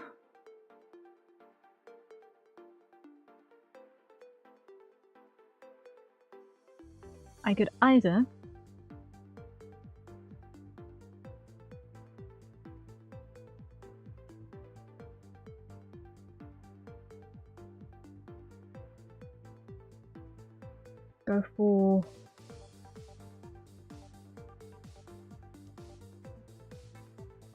fairly large pants to also just balance out the tightness of the top with some looseness below.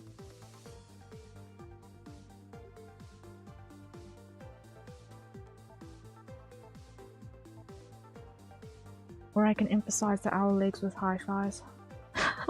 Oh, both sound good. We'll try both. We'll try both. I'm gonna start with the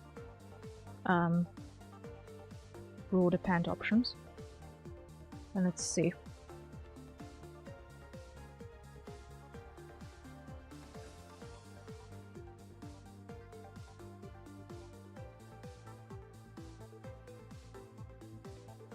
Let's start with a sort of an angled boot.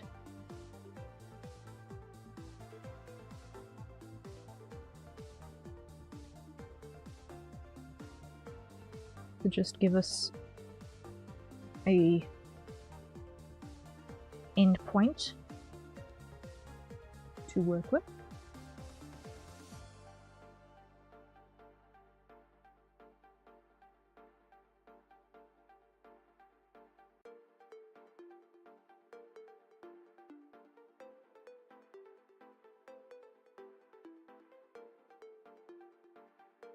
Maybe chaps.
And since I'm kind of leaning a little bit into the arcane engineer, I'm gonna add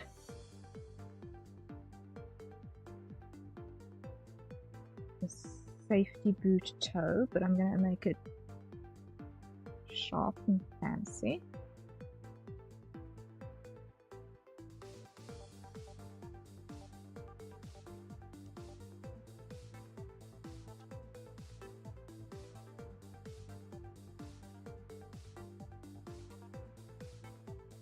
And a thick sort of a sole.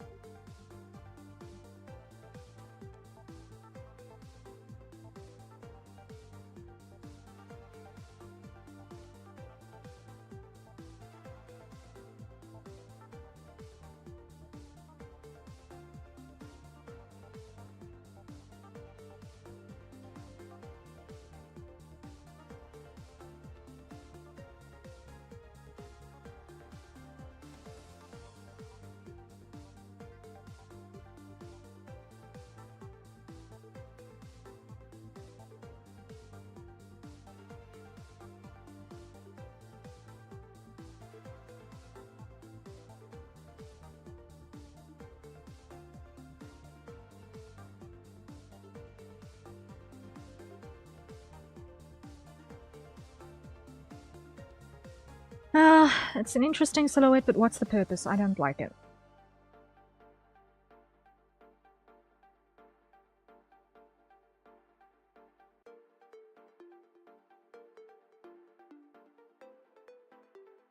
Let me try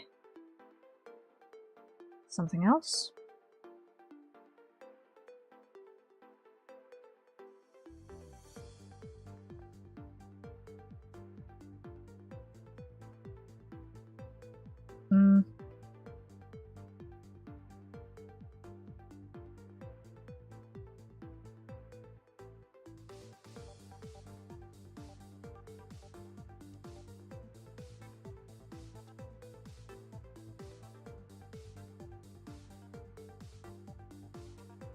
I do feel like putting a little bit more weight on the extremity is definitely the vibe.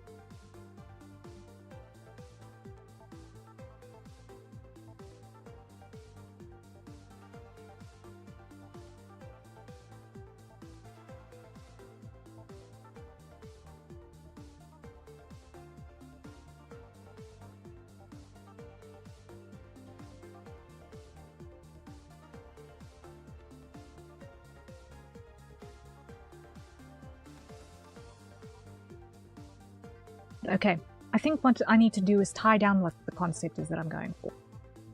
Because I want to keep the fancy, because the fancy speaks into the noble. The fancy speaks into the noble.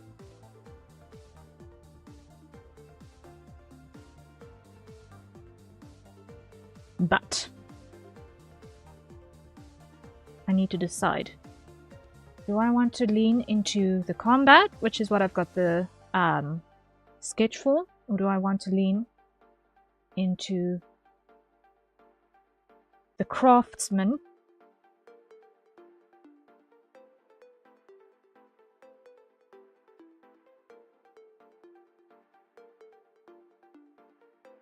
I think I want to lean into the combat. Combat is my vibe after all. Combat is my vibe. So,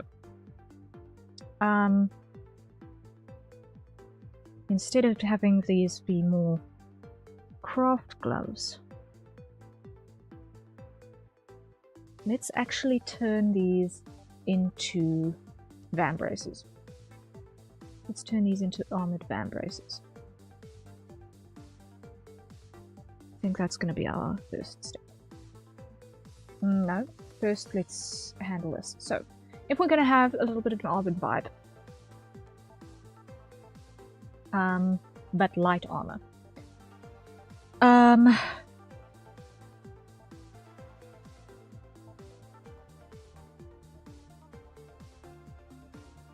Kind of using the shins, the thighs, and the forearms basically as both weapons and as defensive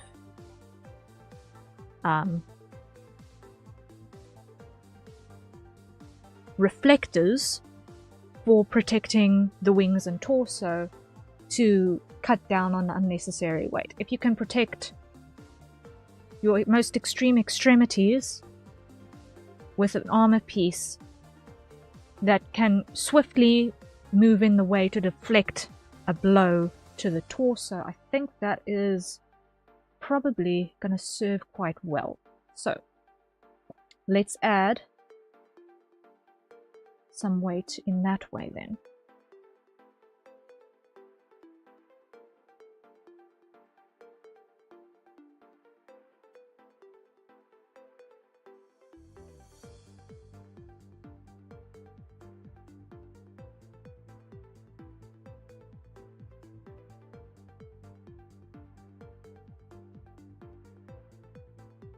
Almost has a little bit of a Magitech vibe. That's kind of cool, actually. I'm gonna roll with that.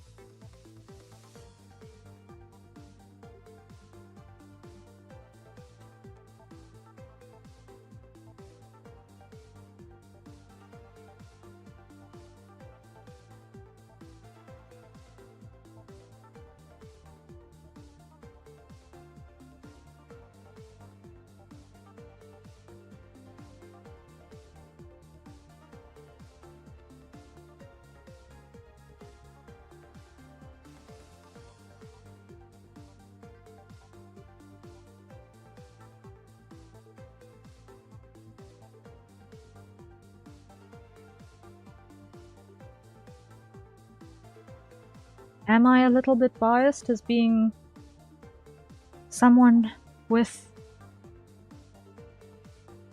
armored greaves and sabatons? Maybe just a little bit. I think they are cool.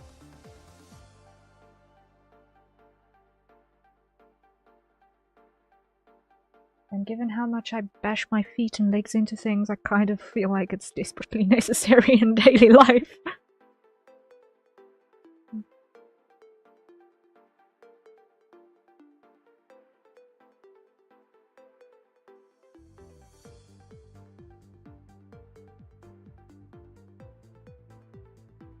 Actually almost looks a little bit like hooves.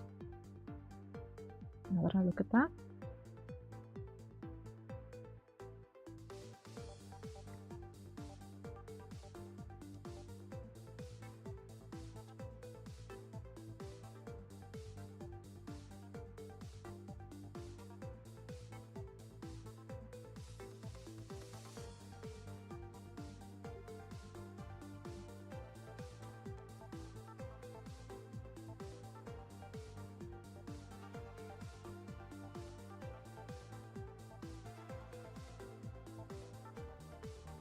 So let's add a little bit of the bird motif back here.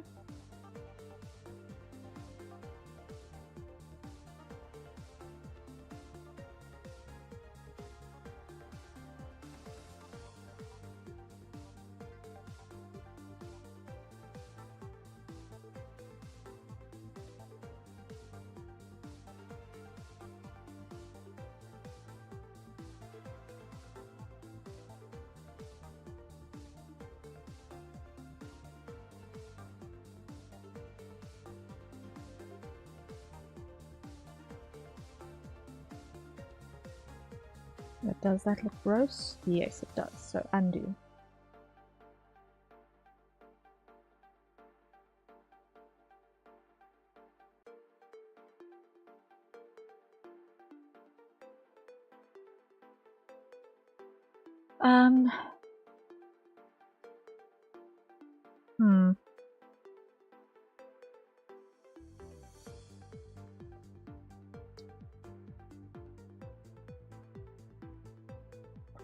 I'm not going to include it at the expense of good aesthetics.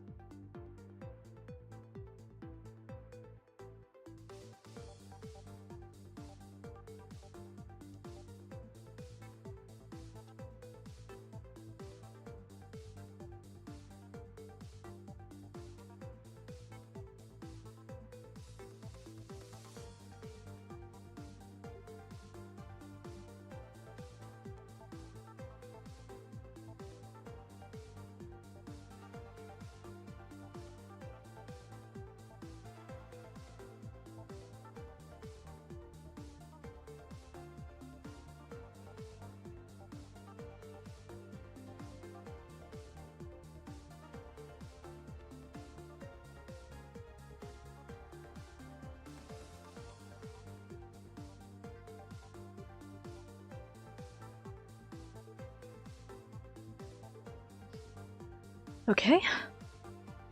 I don't actually want to make the cloth heavy as well. I don't want to actually make the cloth heavy as well. Although it's not actually a heavy cloth, it's just the top of the boot.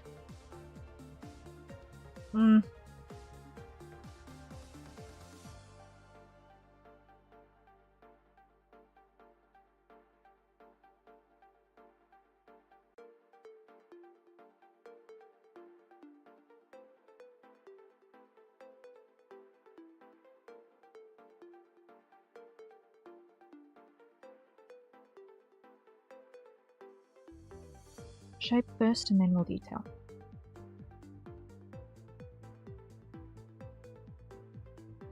Unless we do actually go hi-fi on this.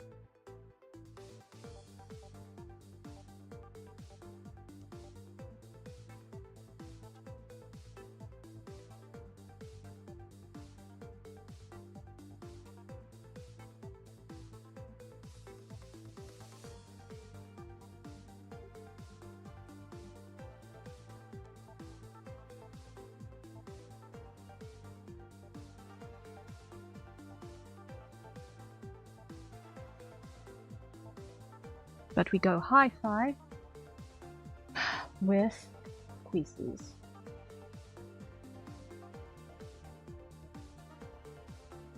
Yeah, hi-fi with creases. Let's not put tacits on. Let's just use creases. So, in that case, we're gonna have an armor plate around the thigh.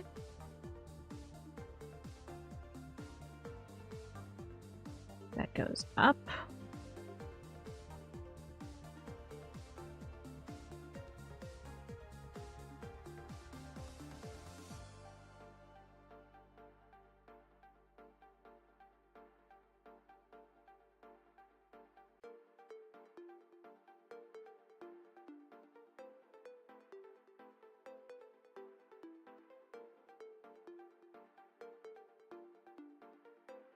Like that.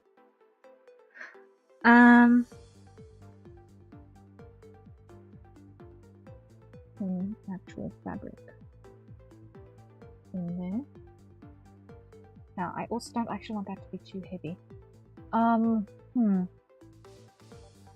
don't want that to be too heavy, so I don't want it to look too heavy, rather.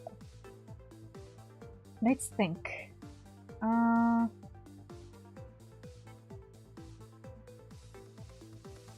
Let's not do full wrap creases. Let's do outer panel only.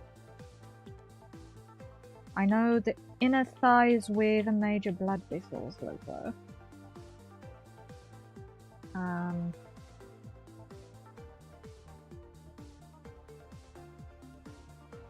Inner thigh is actually the area that needs most protection more than the outer thigh. Outer thigh is important to protect for mobility on the ground, but inner thigh is where the major blood vessels live.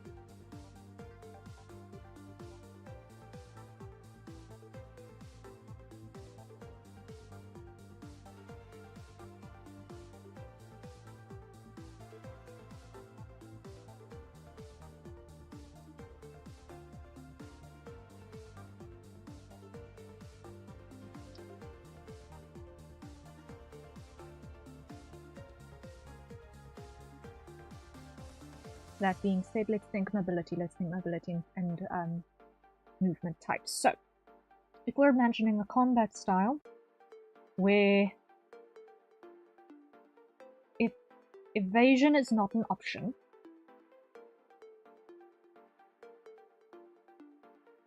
hits will mostly get taken on the forearms and on the shins, or on the outer leg. Or on the outer leg, because we want to make sure that we use as few armor panels as possible, but as many as necessary. And welcome back!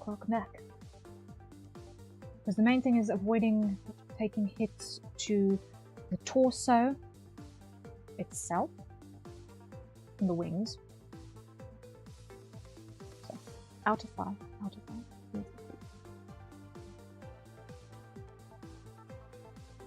And that's gonna be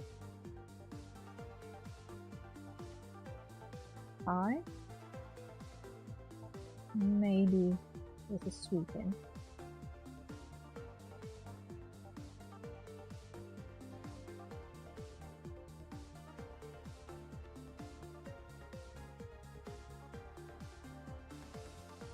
And that's a hydrate. So everyone, acquire your nearest safer consumption beverage and take a sip.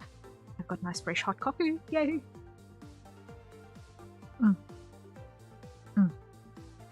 What's everyone else drinking?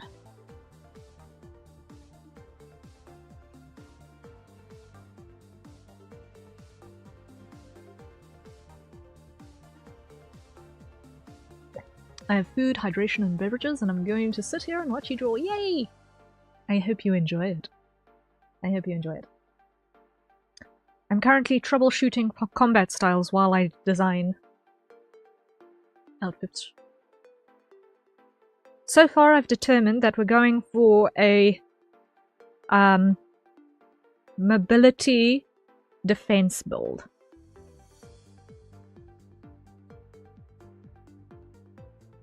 Water and iron juice. Iron? Orange? Orange. Orange juice. Okay. Orange juice. Forest.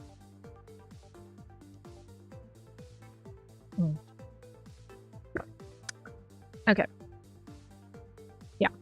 So, mobility defense build. That seems like the right sort of a build, I think. We know, courtesy lore video, you got ranged attacks. But for close range, being a mobility defense build seems appropriate, I think.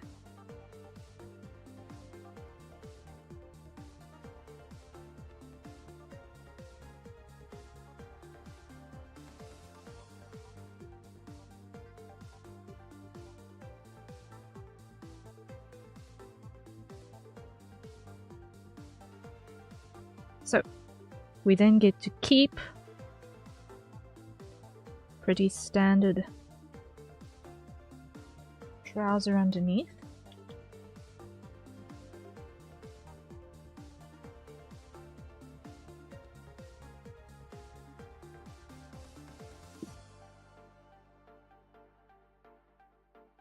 And we get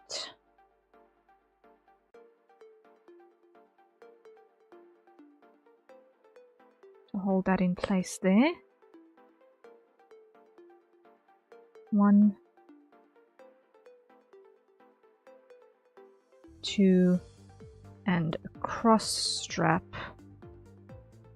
Because I know from experience that if you just strap something around your leg, it will try to swing to the front of your leg as you try and walk.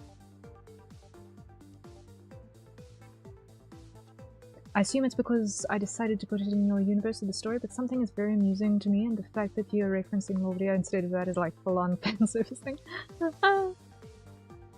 Yeah, no, like, in terms of how I am actually approaching the design methodology is very much fitting for my universe, but I do still want it to be suitable for the character being designed. If it makes sense. Like, I don't want it to feel like it might as well be an entirely different person. Who like Lego armor? I also like Lego armor. I've low-key been a fan of this sort of a triangular leaning Grieve and Sabaton combination for a really, really long while. So to smooth that out into the Ambonian style Grieve and Sabaton is something that I've been doing for a while. To more and lesser extents. But having a little bit of space between the actual armor and the foot bones, it also gives me space, theoretically, to have some sort of shock absorption system in there as well, concealed, so that when a blow gets taken there, that it doesn't just transfer all of that impact directly onto your bones, because that would not be fun. But actually having a shock absorption system, that I think makes some sense to individuals who might, I don't know, kick things with vigor.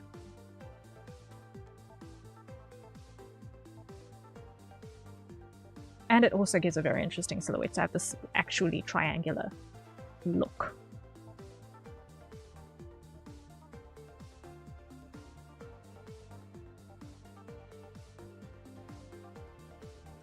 Okay, I actually like that an awful lot more than the alternative with that, because that feels like it's going nowhere. So that one I'm gonna scrap. That one I like.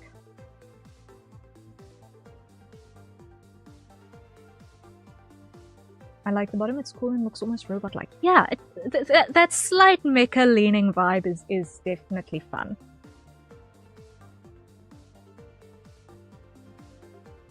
So then, back here, we'll have normal trousers, normal trousers, normal trousers.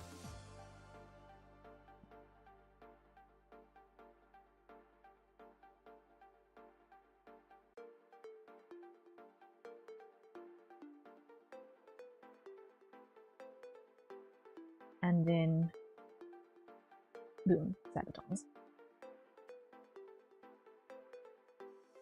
So, here.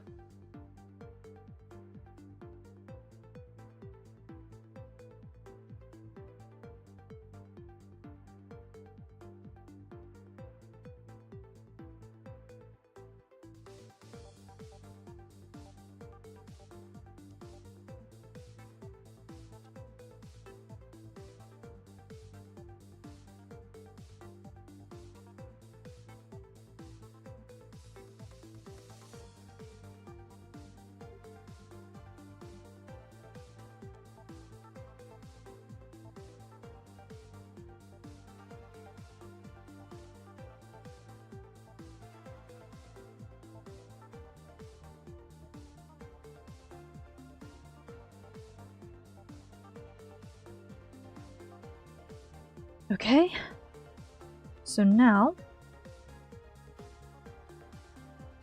the creases come up like that on this side.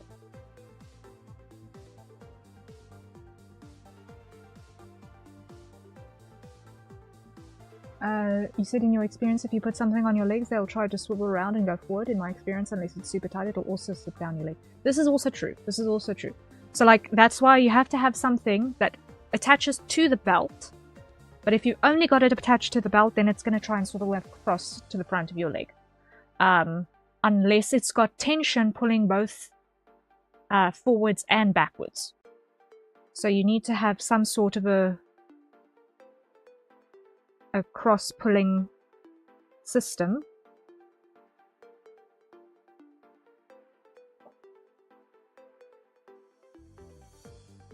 A cross-tension system. Because if you only had a center strap, that center strap is going to want to creep.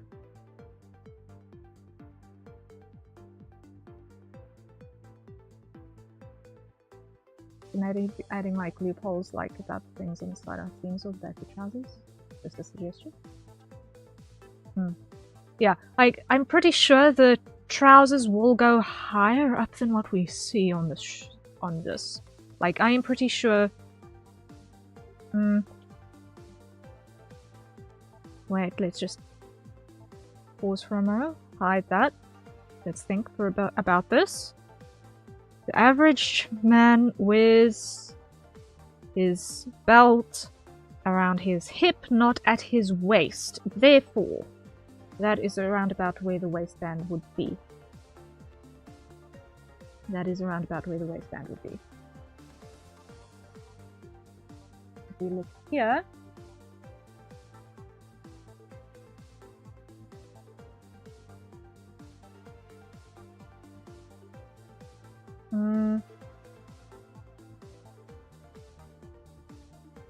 that is actually evidence, because if we assume that this belt is on the waistline, on the soft, considering that that's the actual thinnest part of the torso, chances are the navel is right beneath that, which means you've got hip bone about there, which means it's literally on the upper hip bone.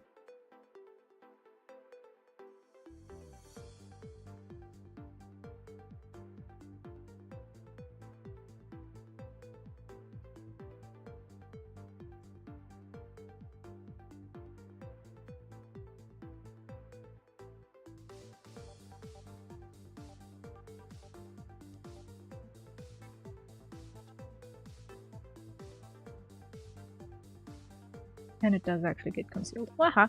Okay. But we can include a belt loop.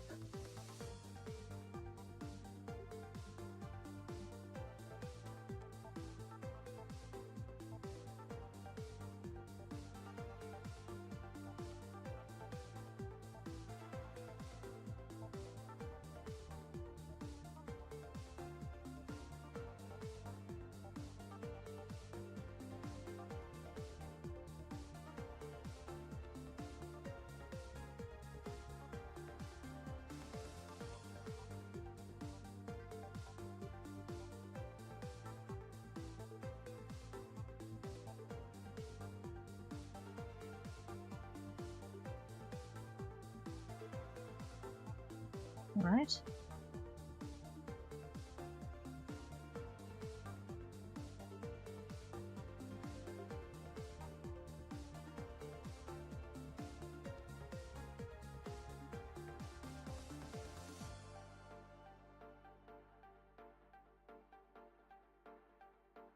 So these then exist only to hold it down, because the positioning is controlled by the two straps at the top.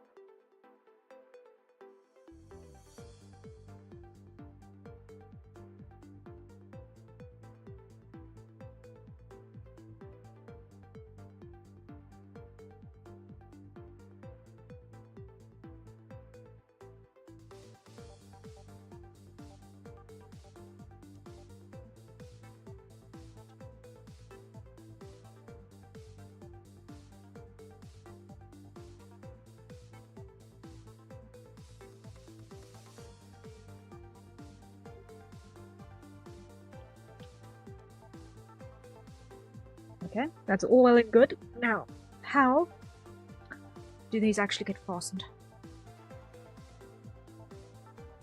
I think I'm going to use the same sort of connection point as I use on this side. So, we're going to have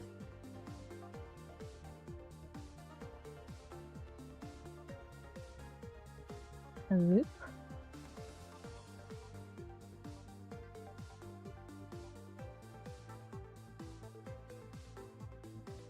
About like that.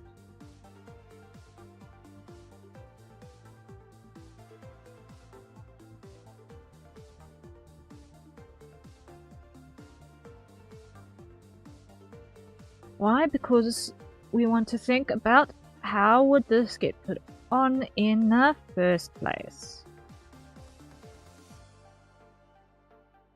It needs to be something that can be loosened and tightened as needed, i.e. by pulling on the tail of the belt, the tail gets longer.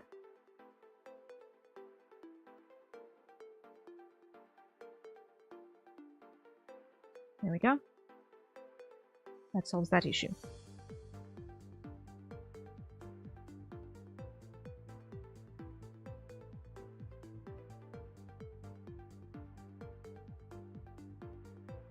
So it's all connected to the belt always? Yeah.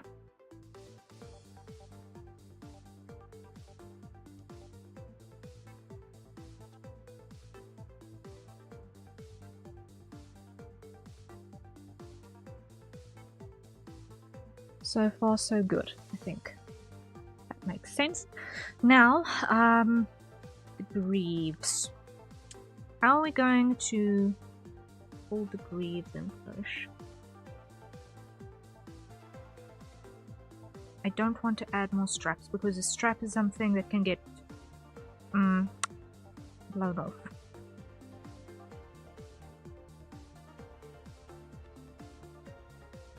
I have a cosplay like that, made it with a similar build.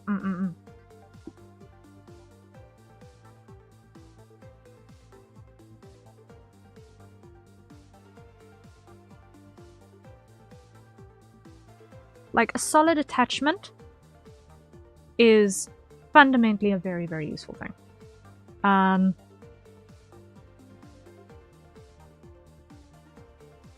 not always connected because I wanted to wash it. Yeah. Like, I'm thinking that there would probably be belt loops on the trousers, and basically these would go on the inside of the belt loops that sit either side of the center closure. That's basically how I'm imagining it. So it can't move outward and get lost.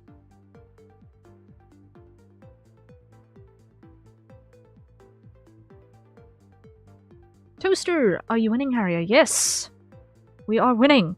We are having design victories. We're having design victories. But okay. I might actually need to have this as a whole boot. I might actually need to have this as a whole boot. But I'm gonna make it a narrower boot on this side. There we go. Loving the sketch of the boots. Hey, I'm glad. I'm enjoying them too.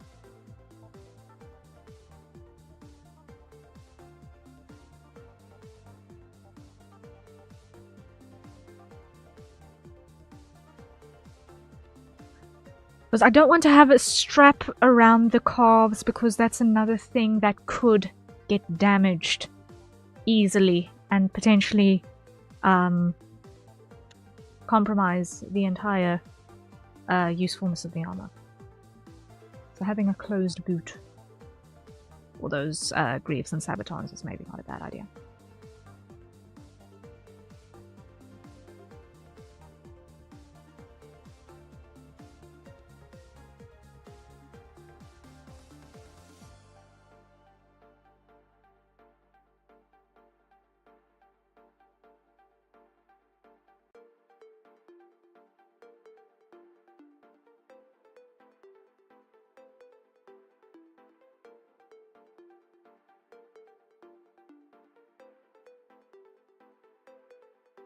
There we go. Okay. So now let's look at the forearms, because that's the next area that needs to be sorted. Because we initially kind of were going for this kind of a glove thing. I don't know if I want to necessarily make it a full gauntlet. Like, I feel like a full gauntlet is maybe not the right thing for the job. Exposed hands, I think, makes sense for magic. But strong back of the arm seems useful. So let's go for something that's stylistically matching and tying everything together before we start adding details. So, first things first, let's get rid of things that aren't going to work.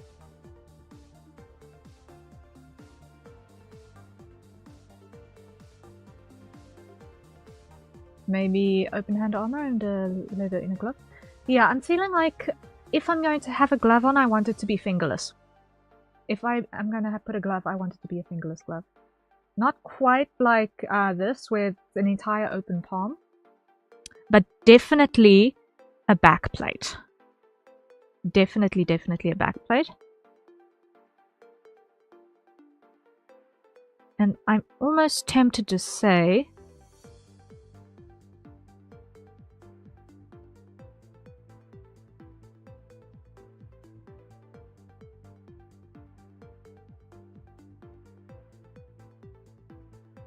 I don't know about that.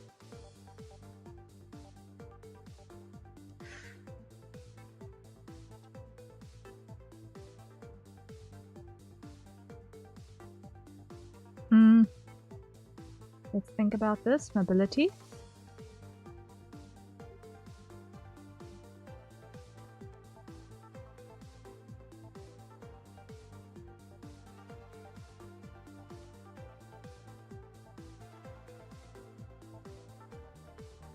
If we're going to take a hit, it's going to be in that range. So that part goes away.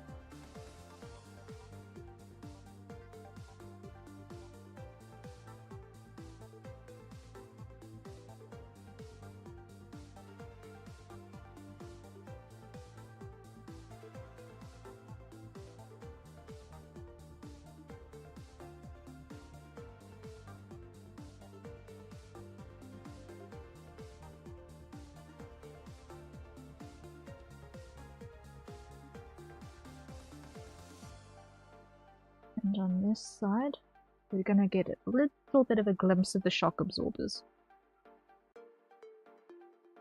on the inside of the glove.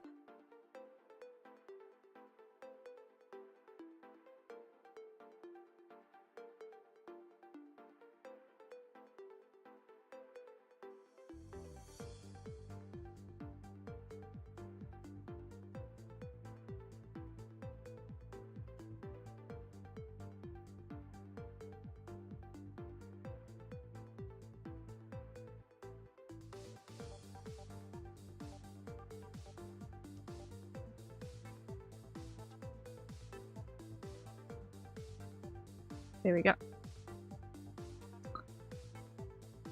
Because that explains the space. And also will take that impact shock and result in fewer broken arms.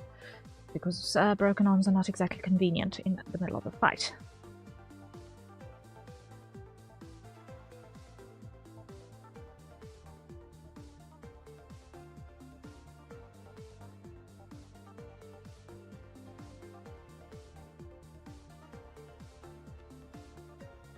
So that means we're going to have an inner plate.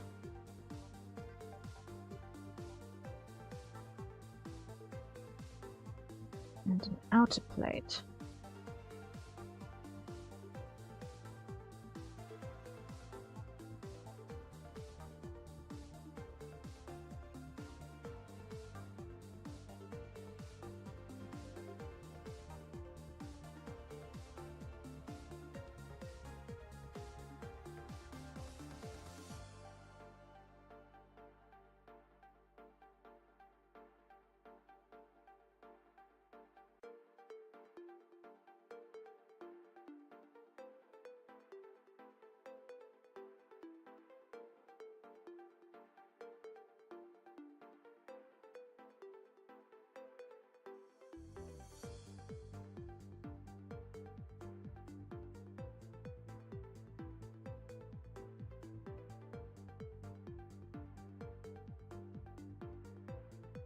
I'm going to just take away this piece at the moment because I'm not liking how it's behaving.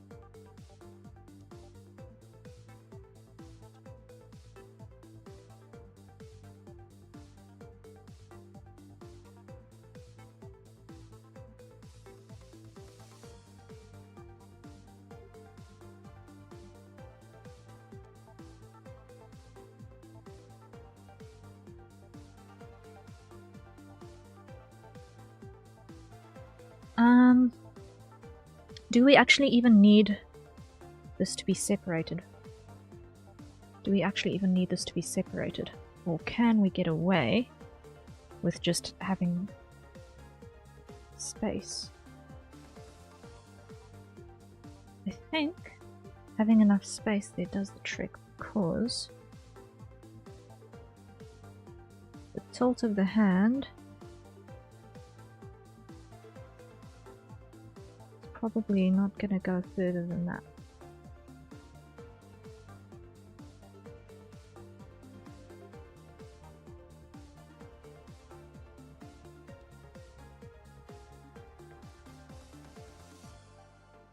In which case,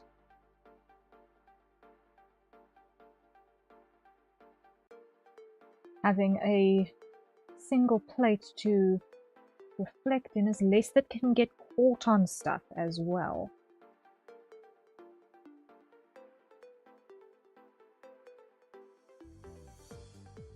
Less than can get caught on stuff.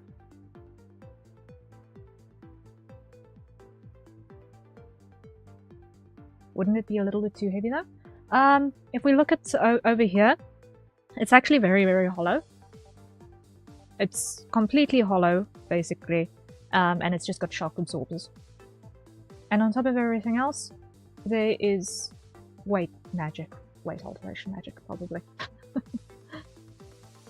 Like, trying to keep weight down while giving the illusion of bulk.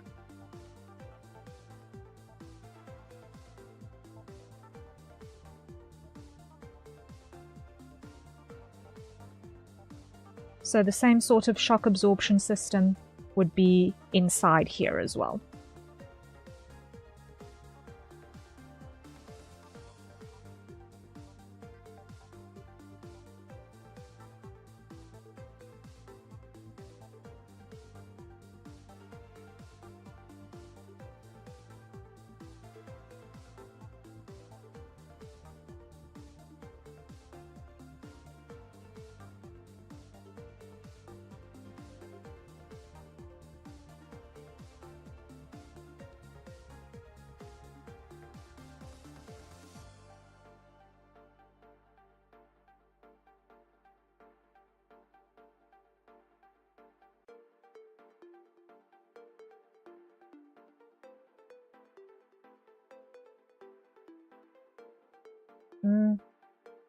Okay.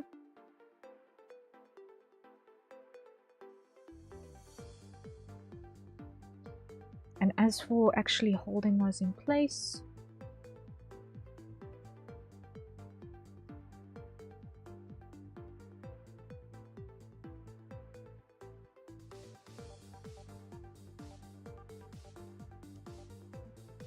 let's put a broadband. Basically a sleeve.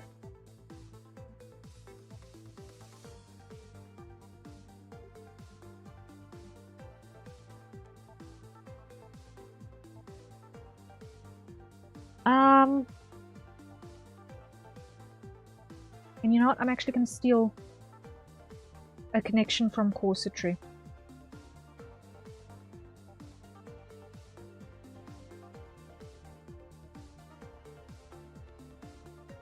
Let's use grommets.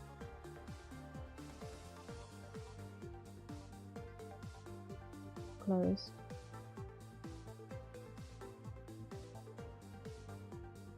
Does that make sense here?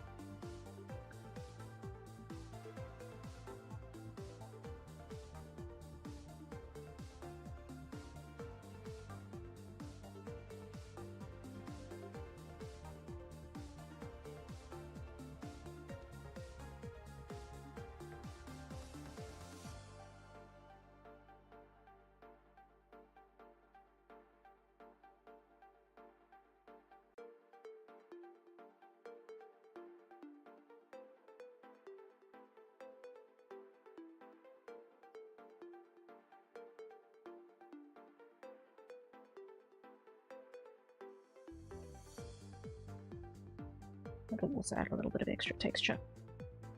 Okay. I think as far as the primary construction goes, I'm happy. So let's add some aesthetic details to this armor.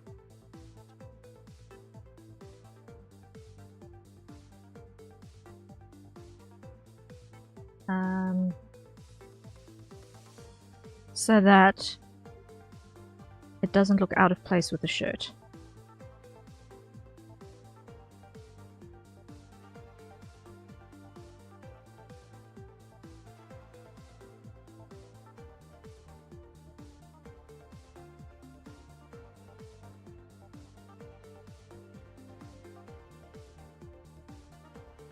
To start off with,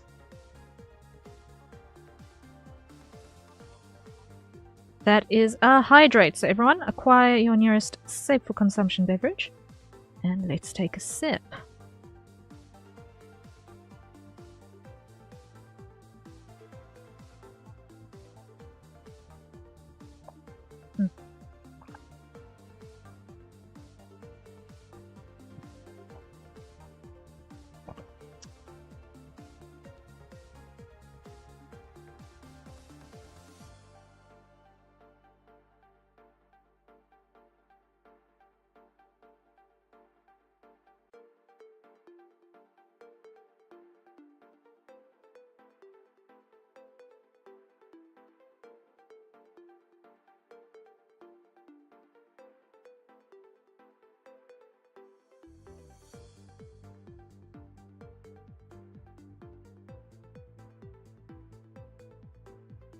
Something like that.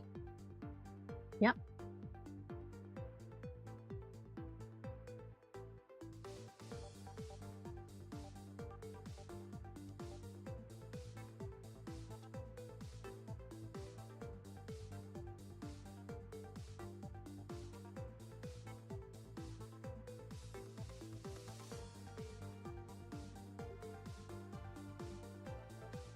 The wings don't get armor?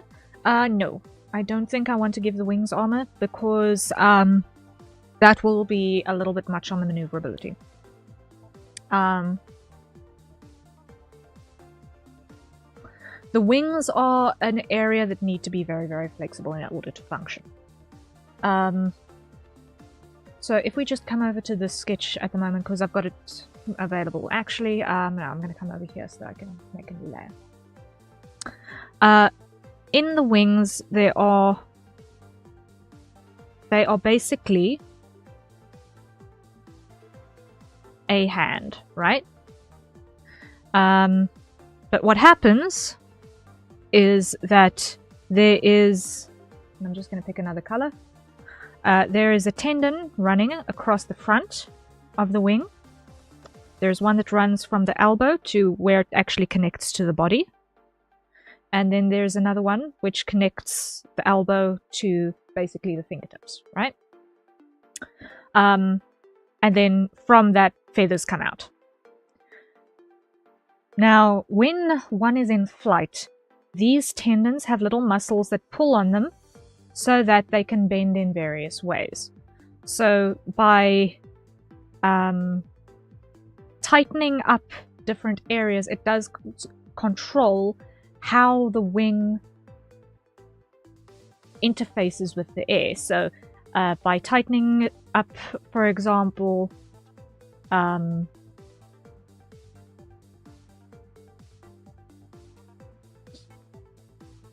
or by compressing the back of the wing a little bit, you get a little bit more curvature in the back, which increases the amount of lift that you deal with. And the same happens with the front. So depending on how exactly a whole bunch of these different parts come together, in the exact context of where the wing is positioned at the time,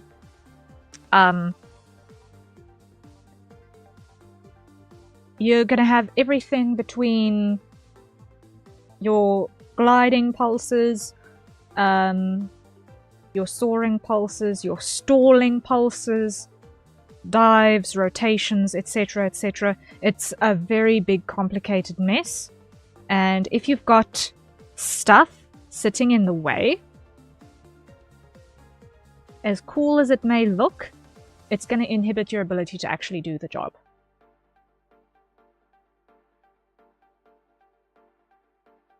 Losing a feather here or there is not an issue. But if you have anything in that area that takes damage, that is going to be a problem.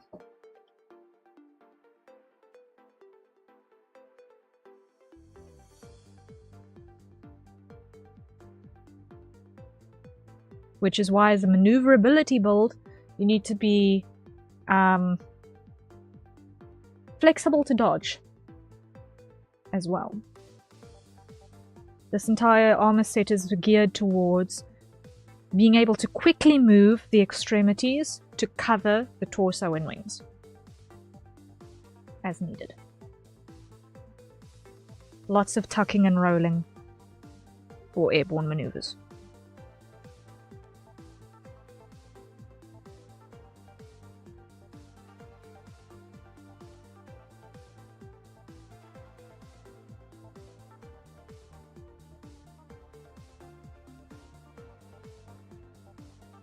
You know what? I don't like that being the outer feather shorter than the inner feather. I'm going to edit that over here as well.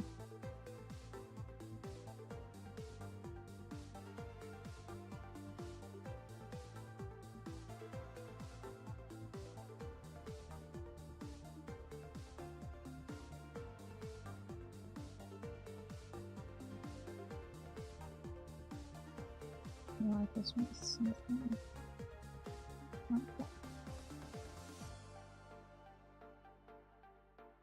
Extra bit of detail. Losing feathers might not be a problem, but if the muscle underneath the feather gets hurt, that's an issue, yes. Correct, correct. So anything from, like, there is safe to take some damage.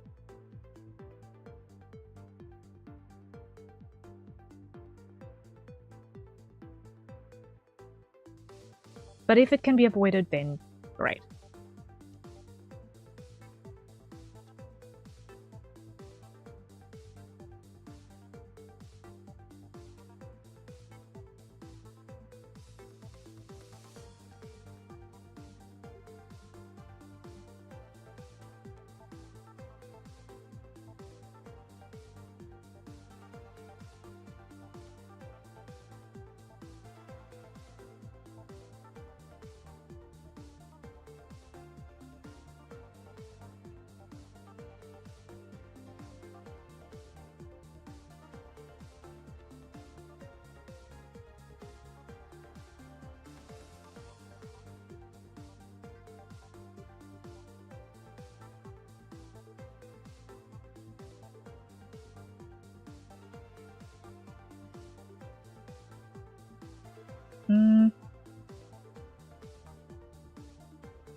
Something like that.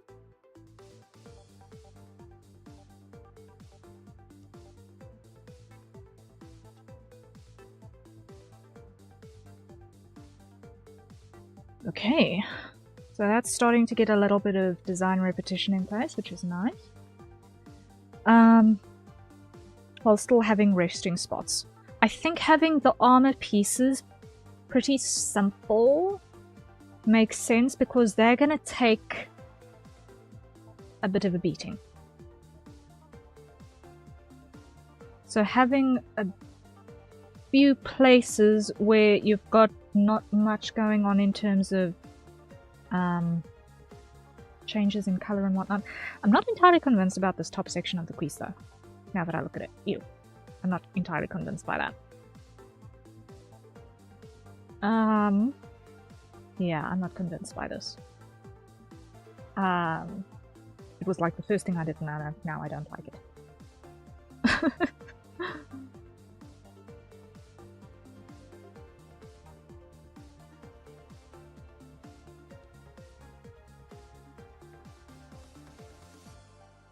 This wants to be round.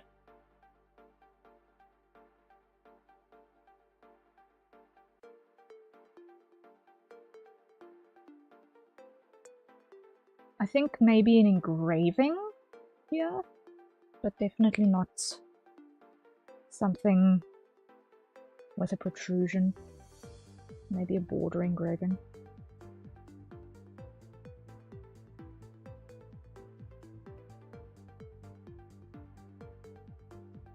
I prefer armor staying plain also. I think it is a slick look and makes sense to actually using it to something that you're focusing on. Yeah. Yeah. Like, save the fancy for the bits that aren't going to take the hits. For the most part. Like, a little bit of fancy, maybe there. That makes sense.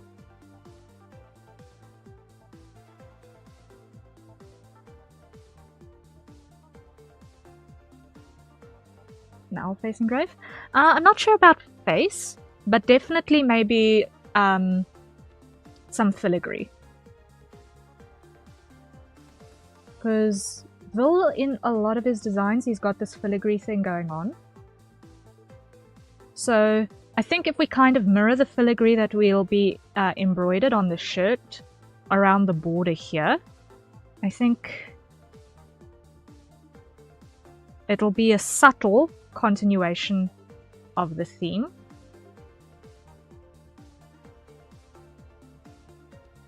Without being over the top.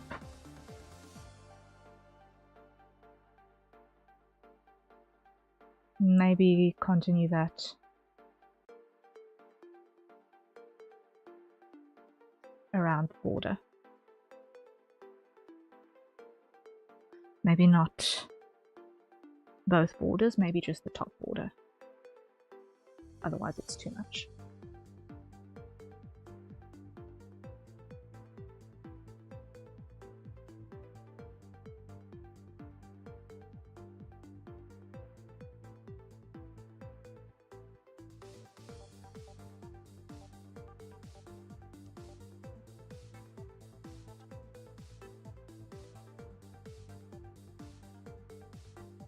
Gives a forest protector vibe? Yeah.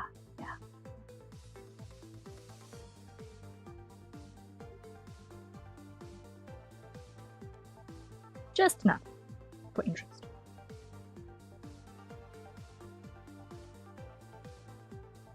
But I think we've pretty much got that sorted as far as the concept goes. Okay. So now we can start inking.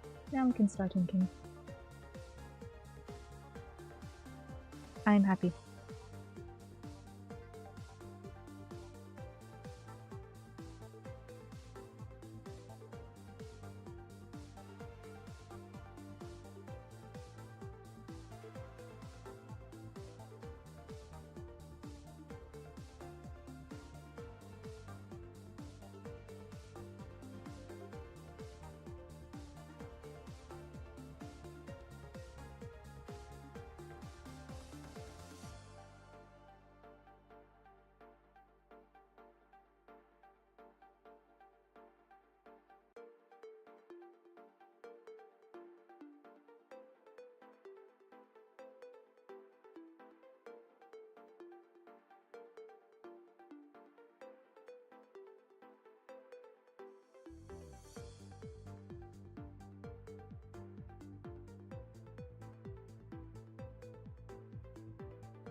Are you planning on finishing everything in one go and sitting? Yes, absolutely.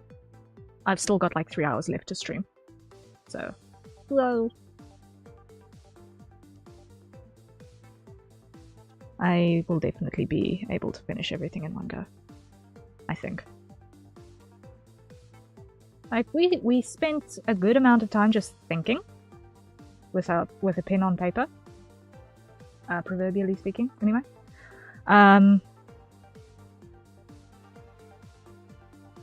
But now we can actually action it, and I think that 3 hours will be plenty of time, I think, for what I want to do. Yeah.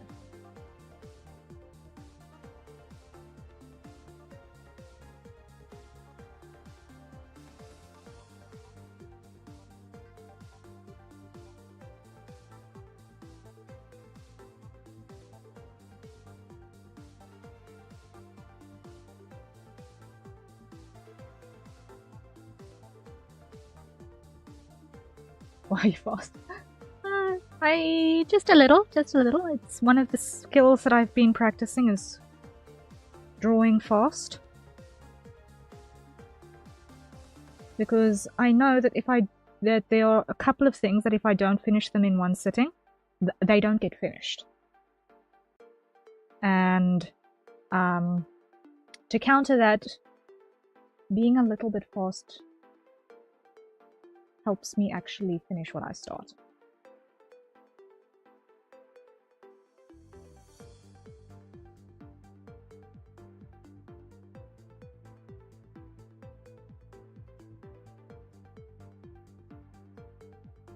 Like, there are some days where the project is just too big to do it all in one go.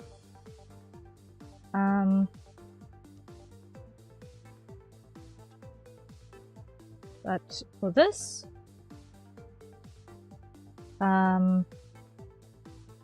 that 3 hours is going to be a lot of time. Like on Thursday, yes, I did another picture, asterisk, for the challenge, but it was more of basically me doing self-indulgence crossover fan art more than anything else, than an actual outfit design thing.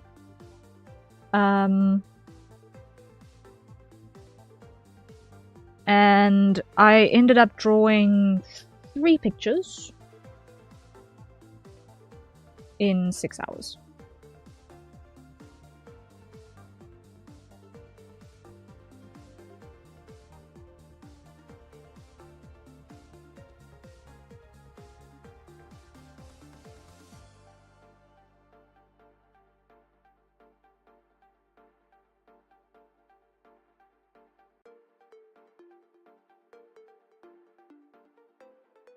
I'm just going to flip this over for this line.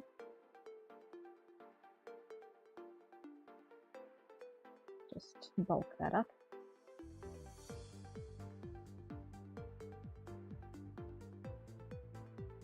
But then it was more comic-ish stuff as well. So one was basically completely uncolored. No, it wasn't basically completely uncolored, it was completely uncolored. Just with a flat color for each character so that you could see, so that they could be identified, basically. And not be on a white background, or not be white on a white background.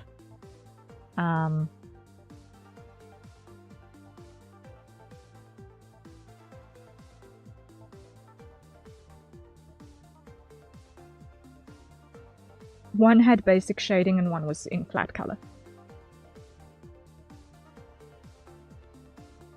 The sketching, line art, and coloring? Yeah,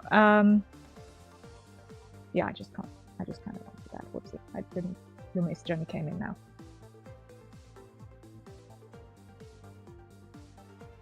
So yeah. All 3 were kind of pseudo-inked.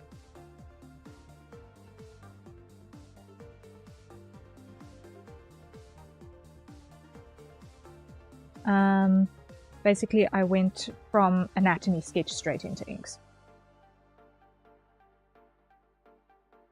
But yeah, that was the vibe on that one.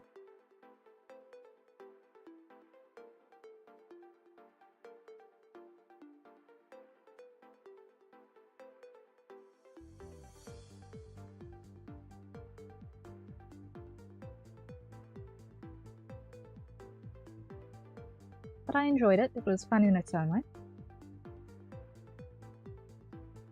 The idea has been living rent-free in my head for months, so I was glad to finally be able to put pen to paper on that, and have a good reason to, or rather, have no good reason not to.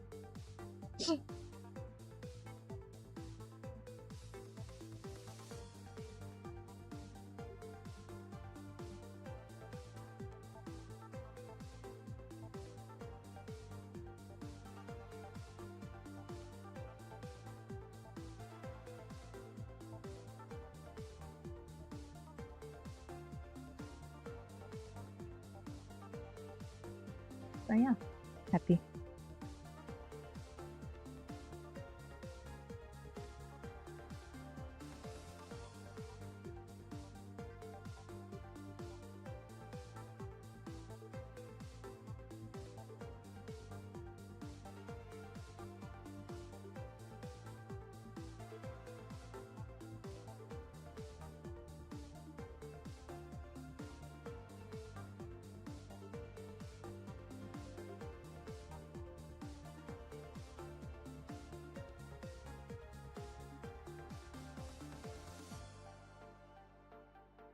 There we go.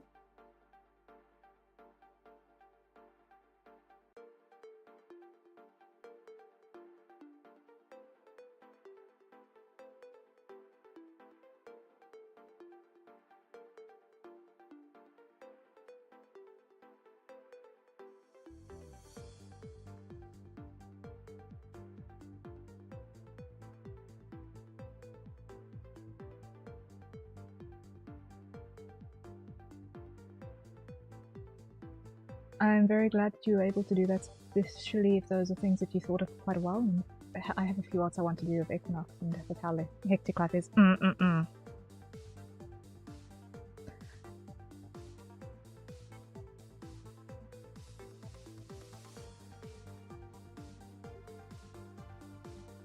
When you've got specific things that you want to make, but life just gets in the way. I understand.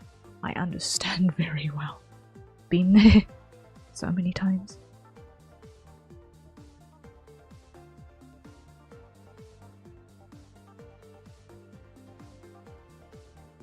To just not get to it is... ugh. I don't think I'll be able to make them before Vance is dead, and maybe even at all, because I'm a perfectionist, which is very problematic, and I'm mostly traditional artist, so another thing to consider.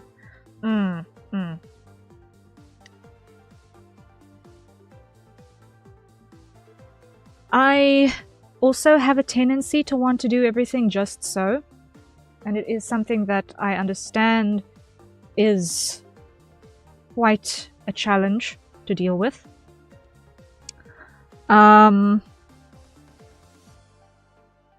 But one of the things that I've been working very hard on reiterating to myself in the creative process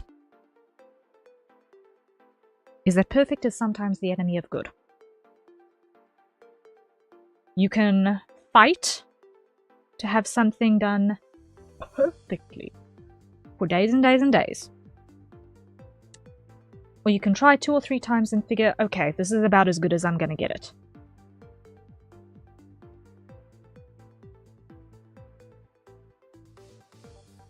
And you know what? Sometimes, about as good as I'm gonna get it on a given day is more than enough.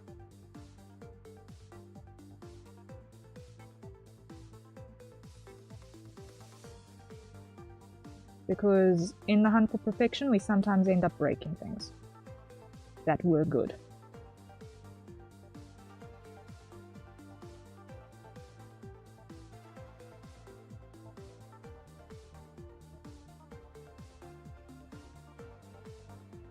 And that's arguably worse.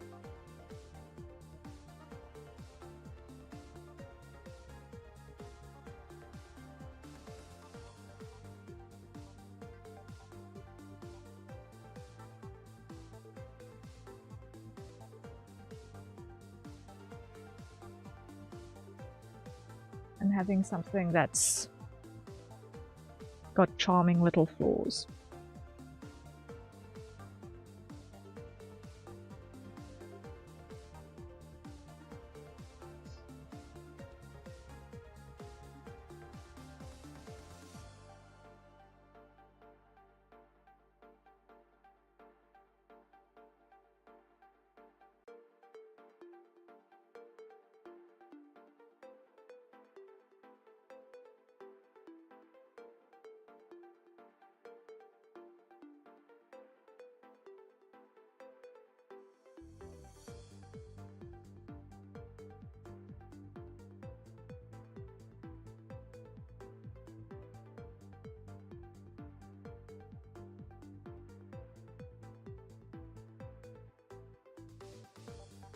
So even if you are not feeling confident that you're going to finish it on time, I feel like you should try. You should try, even if you feel like it might not turn out being perfect. These are ideas that only you have. And I think the world is poorer for not having them in it.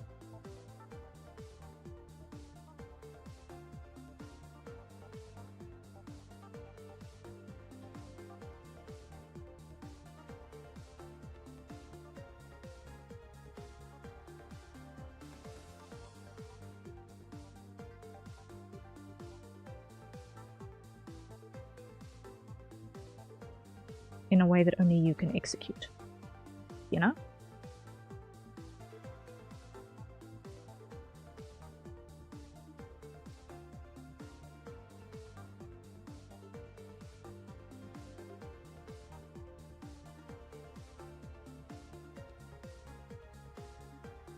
Just my 2 cents on the matter.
That's a bit of curve.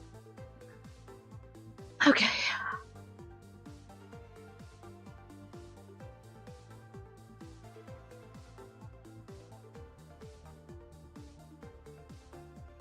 Right. Now, so far, that's a lot of thick boundary edges. That's fine.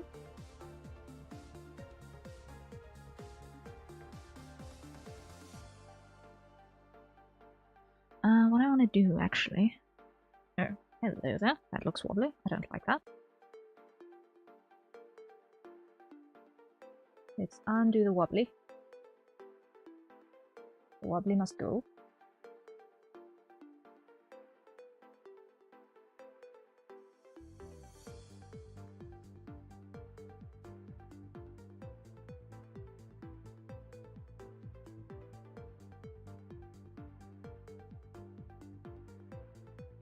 Take that lot and go away.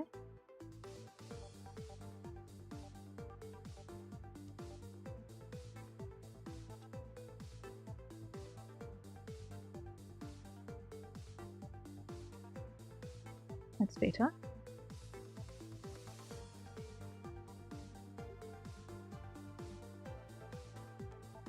Okay, flip.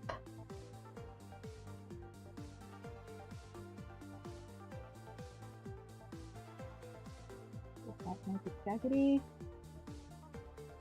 We're okay. I'm contemplating.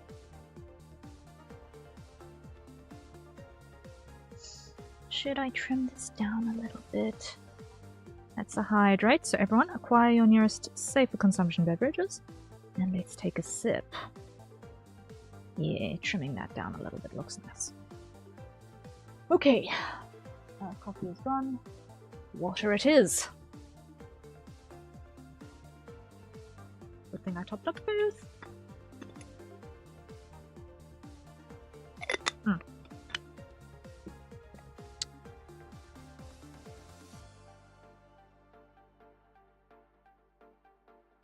It's a very good way to think about it. I don't know how long it's been since I heard something of that line. Perfection might be the hindering of good. Yeah. It's not something that I think should be used as an excuse for complacency. I don't think. Because there is a line to trade. Back. My tablet just moved. No! Undo. Undo. There is a little bit of a line to tread between I don't need to improve and I don't need to strive for absolute perfection. And I do think that that is something that I need to just put a disclaimer on, because otherwise, yes, some people are going to use good enough is it's fine if it's actually not good enough. If you catch my drift, some people will use a similar mentality as an excuse for mediocrity. But I think when you're fighting perfectionism that is crippling, it's something to remind yourself of. If you're not fighting a crippling perfectionism, and you're okay with things being just good enough to not be thrown out, then maybe you need to be reassessing how you're approaching the thing, you know?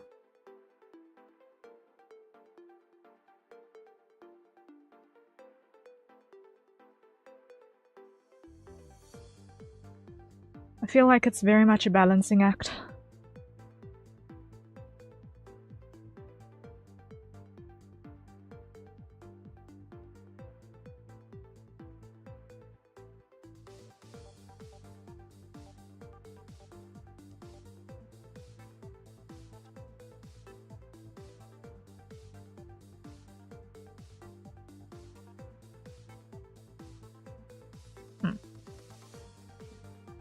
Okay, and then lastly, let's carve this shorter as well.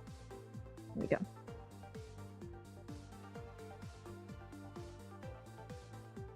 I'm impressed with how you managed to learn my misspelling and weird wording of stuff throughout the stream, because I'm using a combo of speech to write and spelling with one finger while eating. Yes, and I also understand what she was saying within it. Yeah. Learning how to decode the text to the speech to text type, knowing that I am dealing with speech to text, it makes it easier to know, okay, I'm playing a game of sounds like, which does make the translation a little bit easier.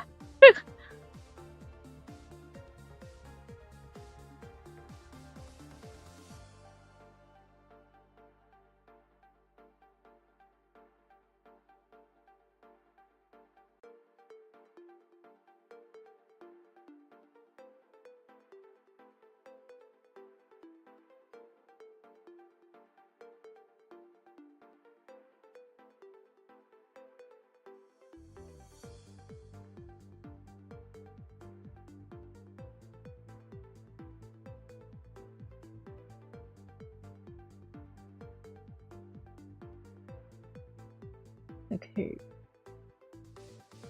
That one. No, not happy with that one. Good help.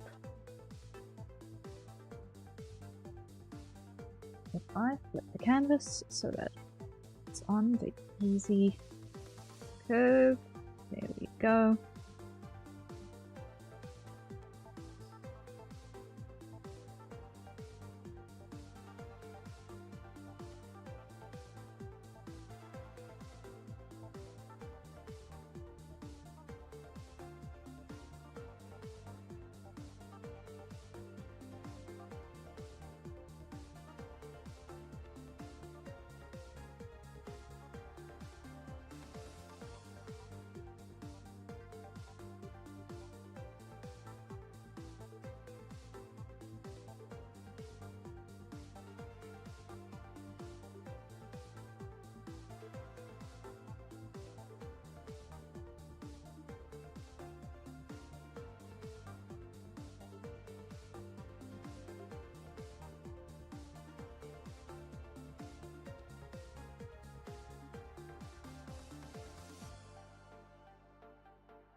There we go.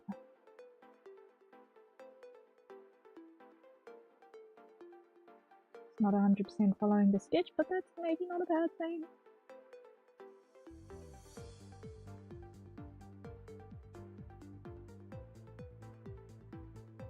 I think I'll try to draw the four of them together, even if it's or just a sketch to show my appreciation for them. I really like them and I'm still sad and busy, but I want to do it for them. Yeah.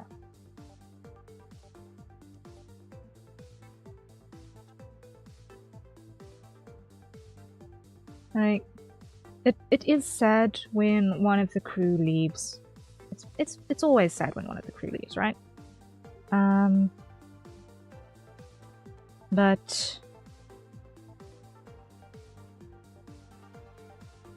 I think even if it's a goodbye sketch, the intent is gonna be worth a lot.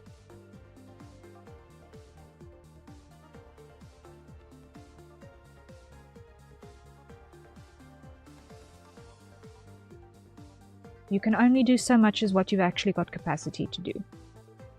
So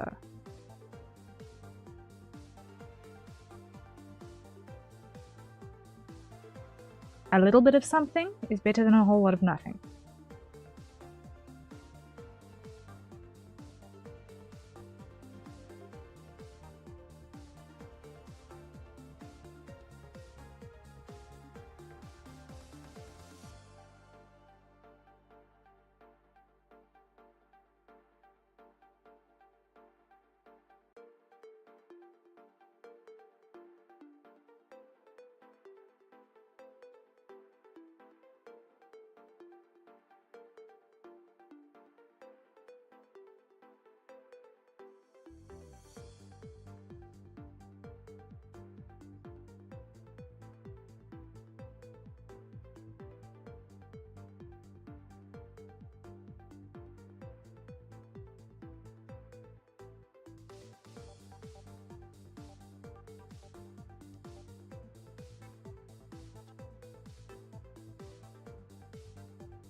Okay.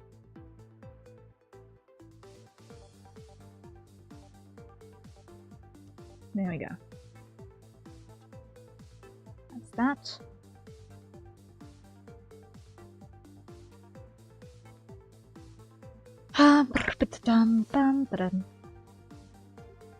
One check.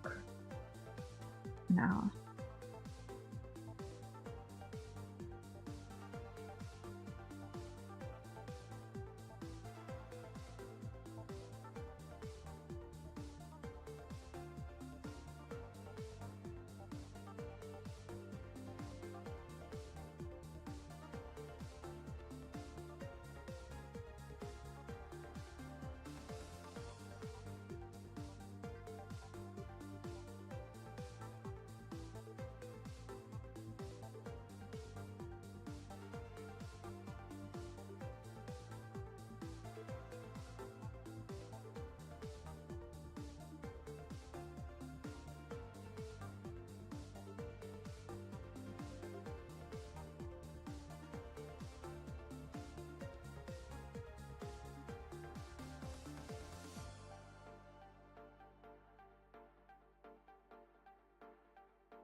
There we go.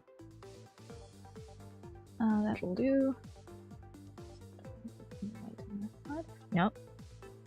We'll wait on that side.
Joshua, hello, hello, ma'am. I hope your day has been going well. I leave you my flower of great importance. Thank you, Joshua. Thank you, thank you, thank you.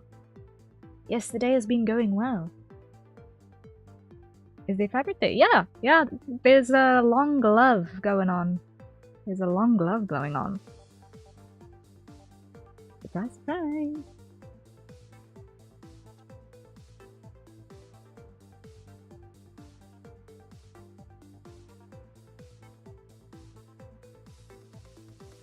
I can't be too scandalous and show bare arms twice in 1 week.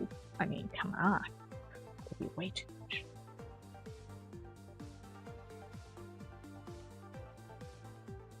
Scandalous.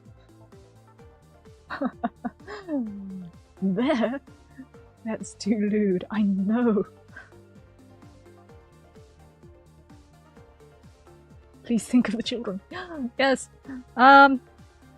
I don't think the children should be in this channel at the moment, honestly, considering that it's an 18+ channel.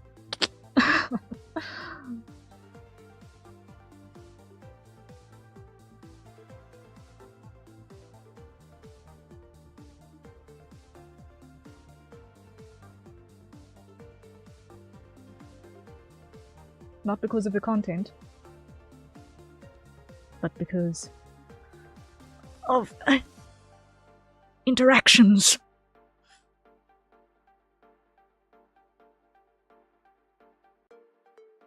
Uh-oh, I hope you don't realize I'm 5.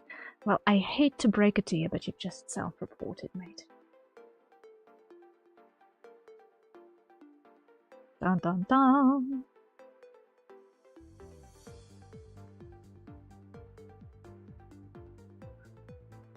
I mean, I could.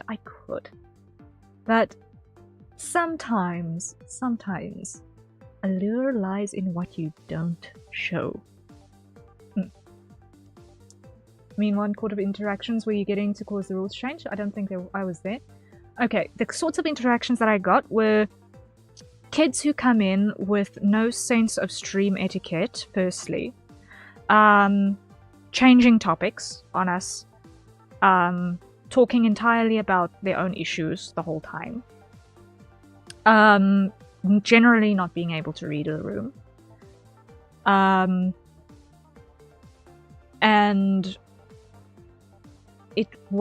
that was one thing. Then there's the fact that I am essentially streaming as a business enterprise, right? Firstly and foremostly, I am trying to, at the moment, even worse etiquette than me, even worse etiquette than you, Joshua. Yes. You at least stay on stream topic. At the very least, you stay on stream topic. But I had people who come in, talk about absolute nonsense. And It was not pleasant to deal with. And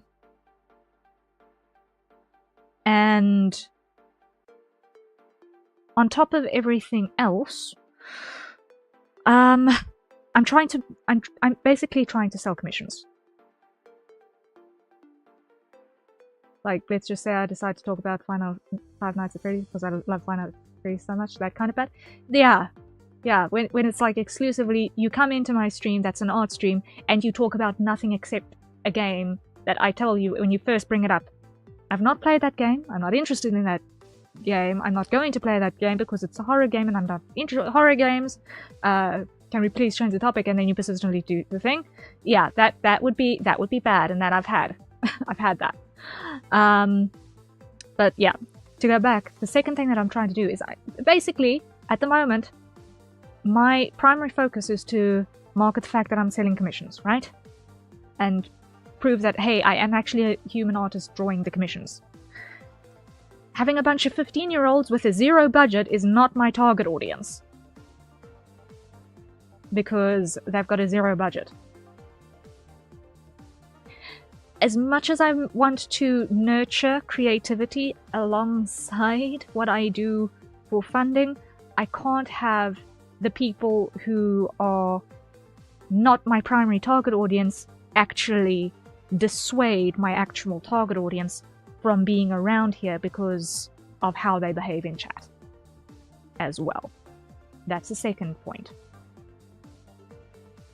Definitely makes sense, and to be honest, I would do the same. So, considering that this is literally my day job, I can't afford to have when I tried streaming, I'd get kids coming in begging me to play with them. Yeah, it's something similar. It's something similar. It's not conducive to the end goal. Like it would be different if I had a monetized YouTube channel and every view counted towards ad revenue, right? But I'm not there yet. I'm not there yet. I can't afford to really pander to just having whatever view I can get. The views I do get, I need to have, you know, functionally count a little bit. And while yes, I do the occasional thing that is not directly commission related, like this, that I'm doing now. This is definitely not directly commission related. And in fact, the entire Donothon is not necessarily directly commission related, even though it's for funding a replacement graphics tablet, which is the tool that I need to be able to continue doing my day job. The catch-22ism is very, very, very deep in this rabbit hole. This is your space and you should be comfortable, and if they make you feel uncomfortable, then it's all good. Exactly. And then, on top of everything else, the last thing I need is for a miner to come into the community, and then should the community get to the scale where moderation becomes a little bit harder to do, the last thing I want to do is also have miners get involved in the community on like Discord and what have you, and then something goes wrong. Read between the lines, right? I do not want to have to deal with that situation. So hard barring the entrance helps to be a preventative measure against all of the things that I don't want to have to deal with.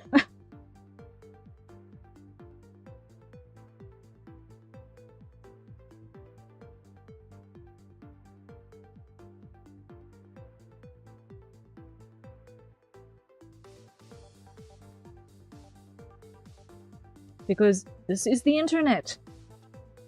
Even if someone is nice as pie, you can't necessarily trust them all the way because you don't actually know them.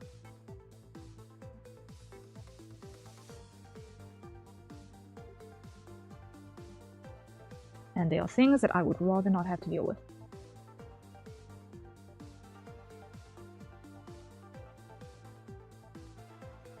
Nothing wrong happens on the internet. Yeah, nah. not like anything has ever gone horribly dismally wrong because someone lied about how old they are. Only all the horrible stuff happens on the internet. But we sweep that under the rug, yes.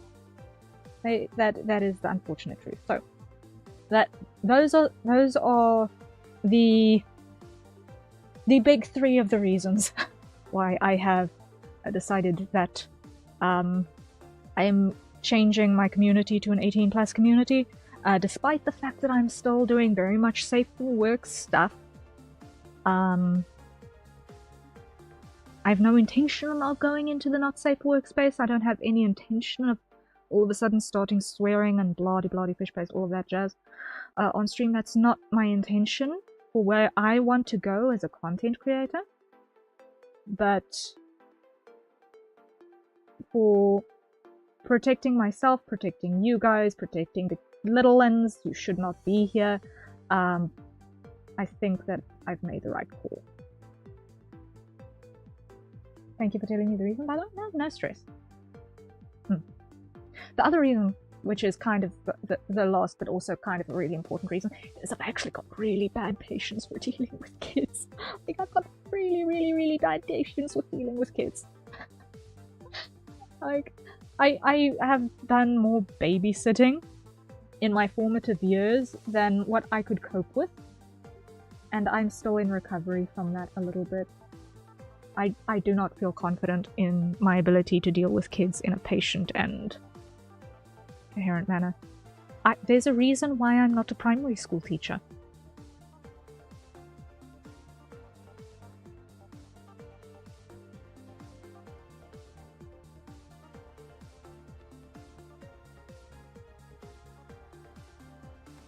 That sentence of the internet gives the same vibe as the Ba Sing Se sentence. It is practically the Ba Sing Se sentence. It is practically Ba Sing Se.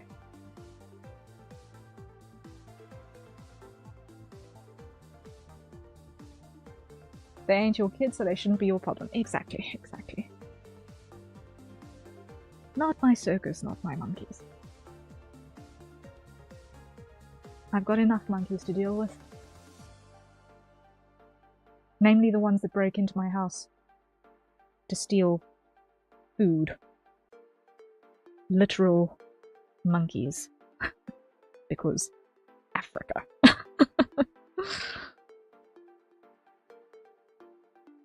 Little grey things.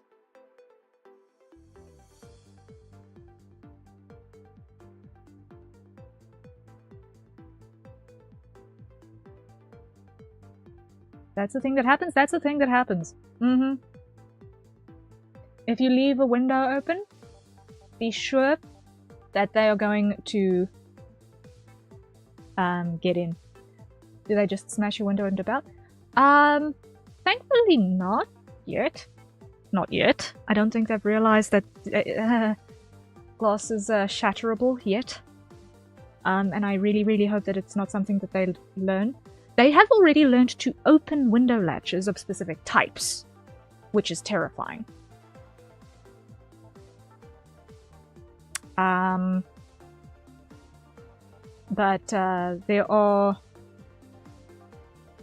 they thankfully have not yet learned that they can just take any arbitrary hard object and smash that into a window, and boom, they can get in and raid your kitchen.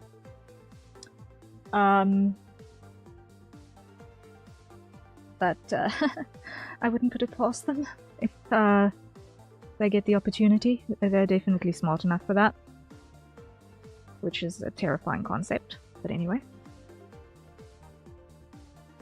And that's before we even take baboons into consideration. Because those are a thing as well. Thankfully not in my area, because baboons are probably the single creature I'm actually actively afraid of. Are they at least scared enough of you to run away when you spot you? No, they're not. You're in Africa? Potentially. Or at the very least, there are definitely monkeys in West Haven, and that's a nightmare. But yeah. Are they at least scared enough to run away from you when they spot you? No, they're not. They are not they are not afraid of humans, because there are humans that are stupid enough to feed them. They are wild animals, and there are humans who go and feed them in their backyards. So the monkeys get used to humans equal food. And that is bad. Like, on every ecological level, that is bad. Right? It means that instead of foraging for food that is healthy for them, they start getting sugar addicted as well. We've seen tourists saying to their little children, "Here, take this and give it to the monkey." I have seen this with my own 2 eyes. When you've got a 5-year-old or a 3-year-old who is as tall as a monkey, okay? The monkey is a lot stronger than the 5 or the 3-year-old with sharp teeth and claws. If the monkey just decides, I'm gonna take it from the 5 or 3-year-old, whose parents just happen to be looking away at the time, and the 3-year-old doesn't understand that the monkey is taking it because the monkey is a greedy creature, and the kid tries to protect their grub, and the monkey doesn't like that and bites back, who's in trouble? The kid who now gets bitten or scratched by a wild animal because people in the world were negligent and let the monkeys get tame. You need to let wildlife have a level of caution between wildlife and humankind, because otherwise things get really messy.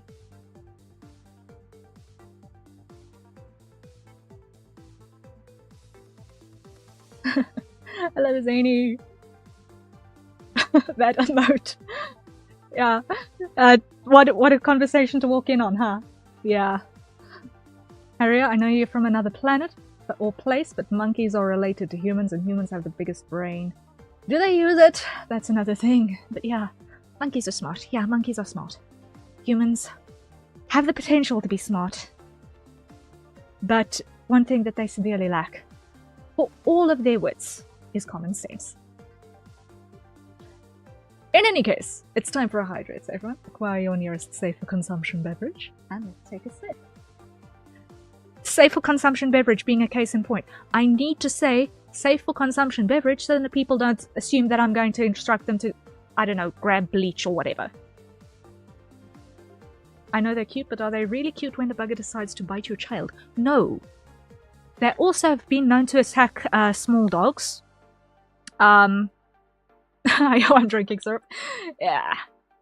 Yeah. See what I mean? See what I mean? Smart. Common sense. Superpower.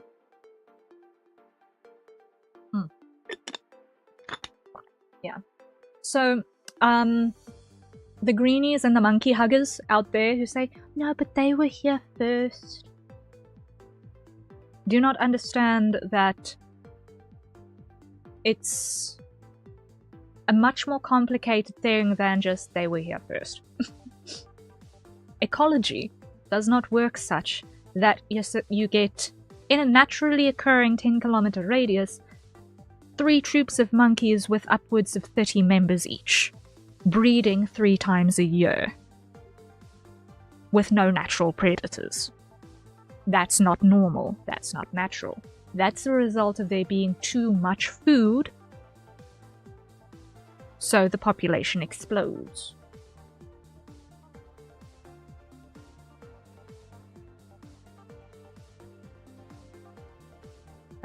Not meaning to dox you whatsoever, I don't know if you... I'm so used to people being from the Americas or anything where in Asia or down under, that Africa, EU is just rare. Yeah. It's time for monkey hunting. Only if you are happy with being shot by greenies, because that is exactly what will happen. Unfortunately.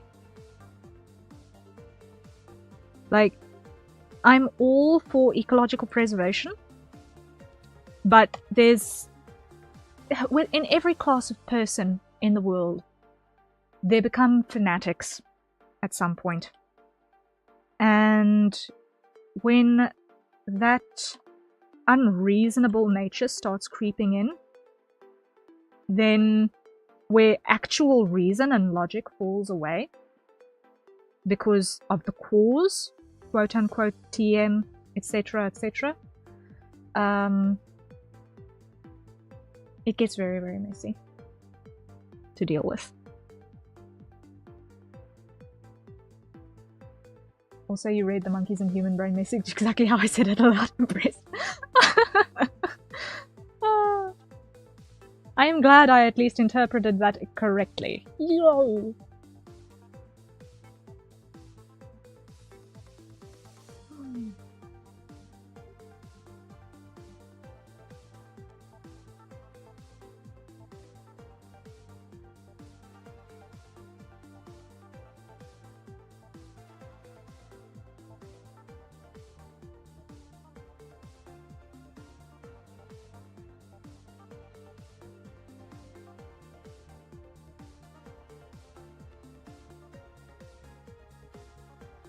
Yeah.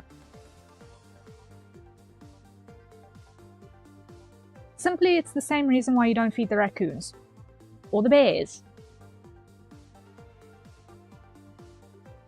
Same reasons. But people are still dumb enough to do that, so you know what? They're everywhere. Greenies, Harrier is also green.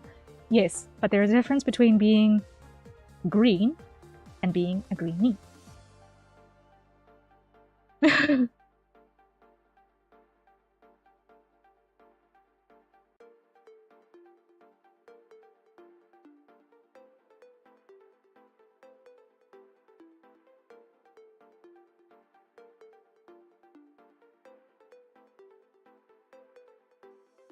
Like, a good healthy measure of ecological and environmental awareness, very healthy. Very, very healthy. But everything needs to be tempered, I think. All things in moderation. I'm kidding, but it is kind of funny that you call those people like that and you've green as an accent color. Yeah. Yeah.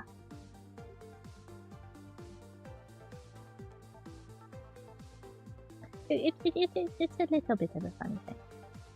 Just a little. Just need to check something on the side quickly.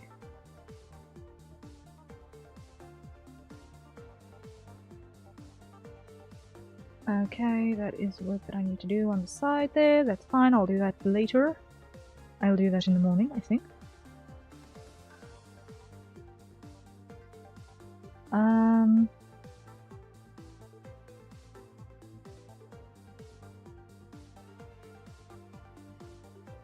Okay.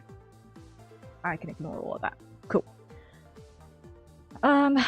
Right. So we're getting there. We're getting there. Time check. Almost the hour. I've got an hour and a half left. Sure. Okay. Time to put on the speed.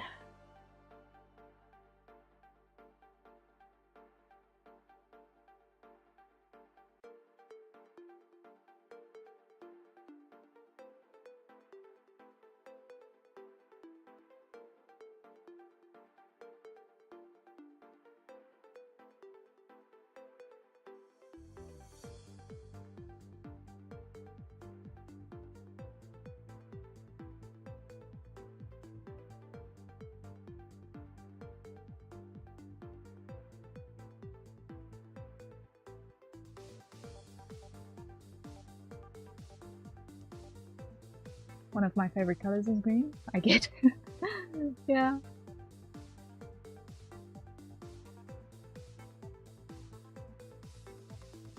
Nah, it's just wild how associations happen, right?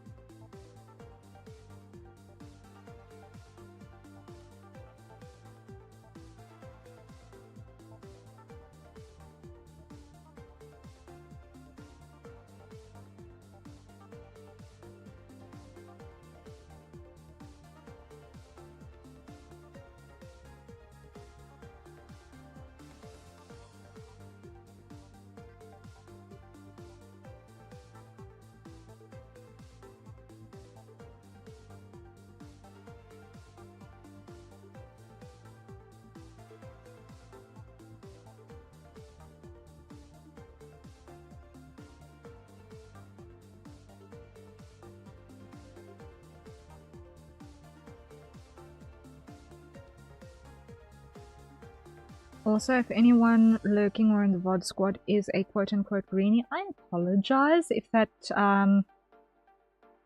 note on tempering your responses is something that you feel is maybe an overreaction.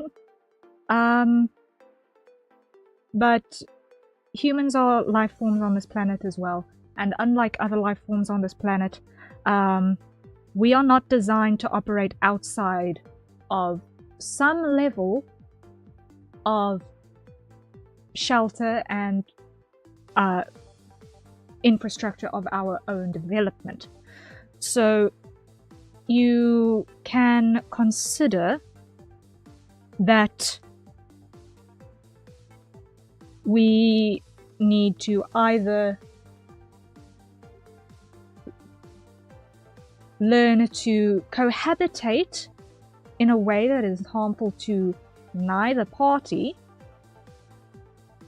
or you need to erase one or the other from the planet. And I kind of like existing, so if we can find a way that we can cohabitate without being destructive to either party, including the humans, which means protect people from themselves by telling them not to feed the wild animals, and encouraging healthy interaction habits, then I think we're gonna be in for a much happier planet. Just an aside. Because, I don't know, the idea of wiping entire species off of the planet because one was here first, quote unquote, maybe not necessarily entirely, because some of them follow the other easy food. Enough said.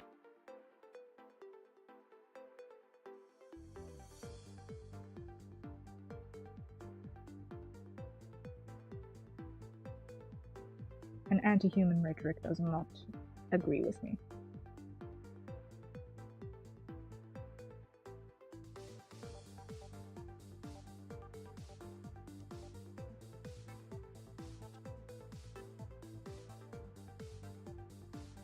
And if you find that impossible to agree with, then you may please kindly find yourself somewhere else. I will not force you to stay and be subject to my humble opinion.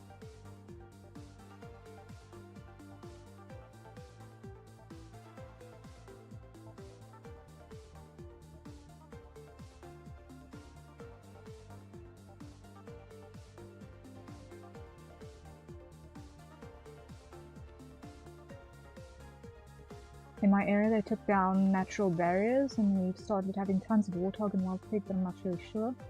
And where I decided to live, decided to put trash cans into the ground, so... Ooh. I can see that having implications. I can see that having implications. If animals can't flip them or get food in any way because you need to push a pedal to throw the trash can into the hole, and only when you lift the pedal does the trash can go into the trash can. Oh! Okay, that's actually a clever system. And that made like 90% of them disappear because they didn't have the food accessible. That is actually grand. That is clever thinking. That is clever thinking.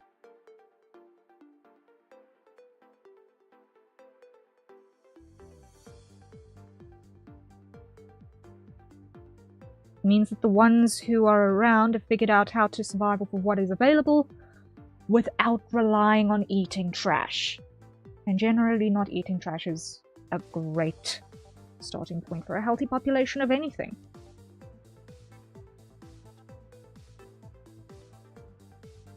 But the cities around where I live have not done that, and they're dealing with problems like the one you described, and people are getting hurt, and there are two groups of people who want the balls.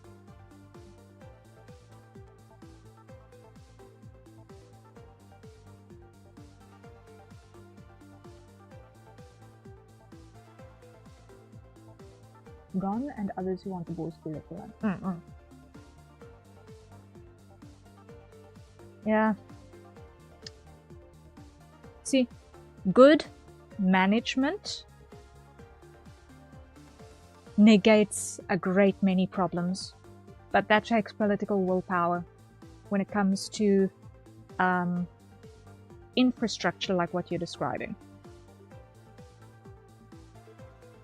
And unfortunately, when it comes to political willpower, it depends on how much the people implementing get out of it, unfortunately.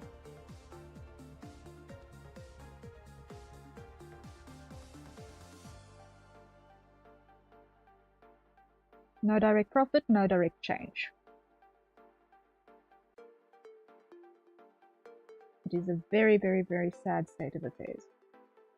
But at that point, I'm going to ask that we change topic because now it's getting political.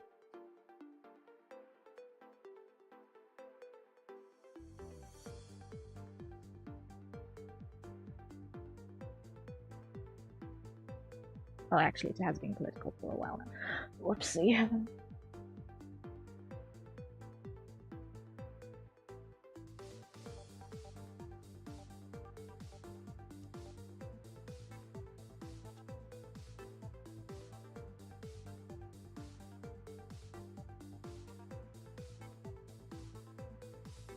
It was just now getting overt.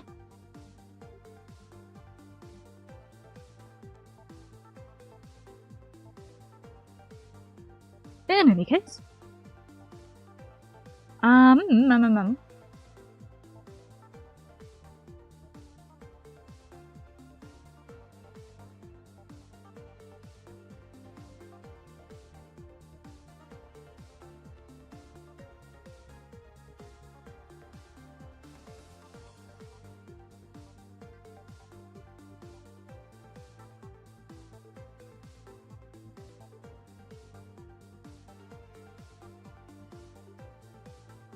It's starting to come together. Let's just hide and hide.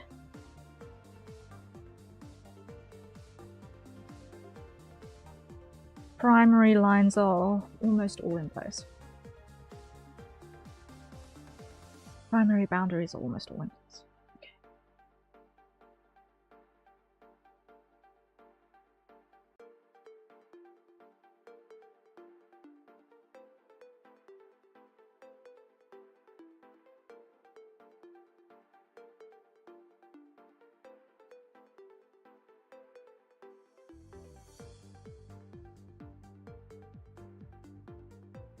We're going to do the making for the necklace on its own line. I live next to a nature reserve, so I've always seen the animals and they were always around. Just that once the barrier was taken down, they started to walk into the city and find easy food.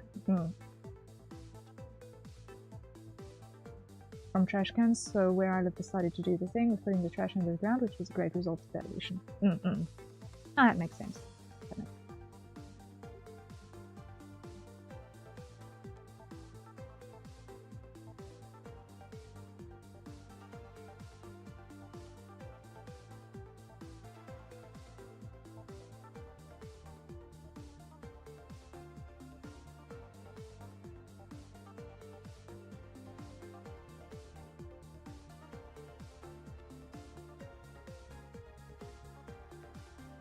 Okay, I am going to pause here for a second and just quickly make a turn past the restroom, and then I will return and continue inking.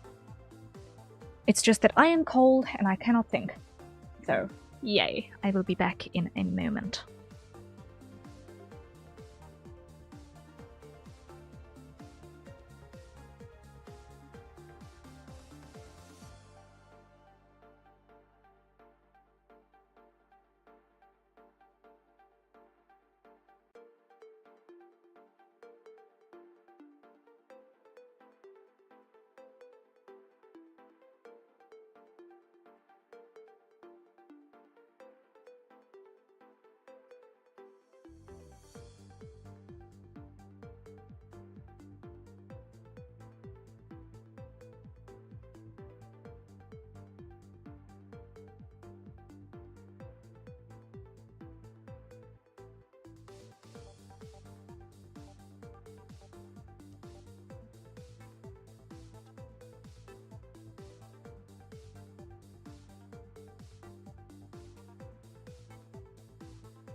Right, I am back. Ooh, look good. Yay! I'm glad, I'm glad, I'm glad. We are slowly but certainly getting there. We're slowly but certainly getting there. Eek!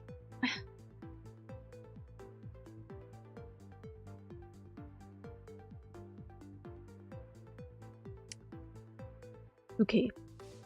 So let's come back down here. What I want to do is I want to add a rivet on the side.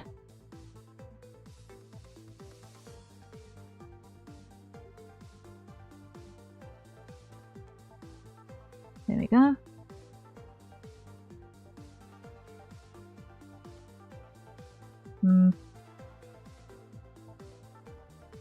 Like such.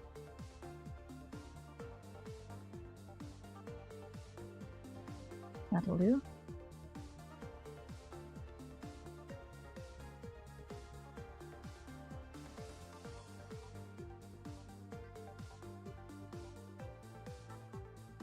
Welcome back. Thank you. Thank you, thank you.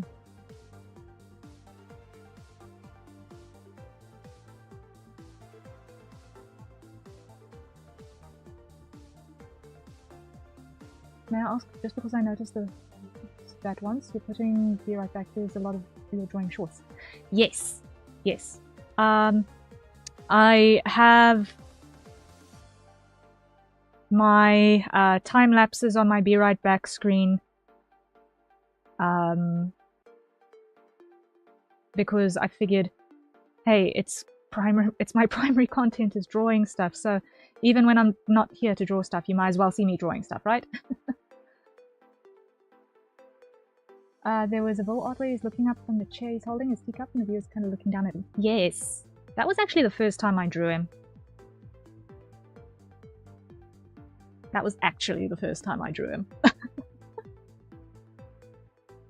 It's one of my favorite pictures to date still. Of my entire portfolio.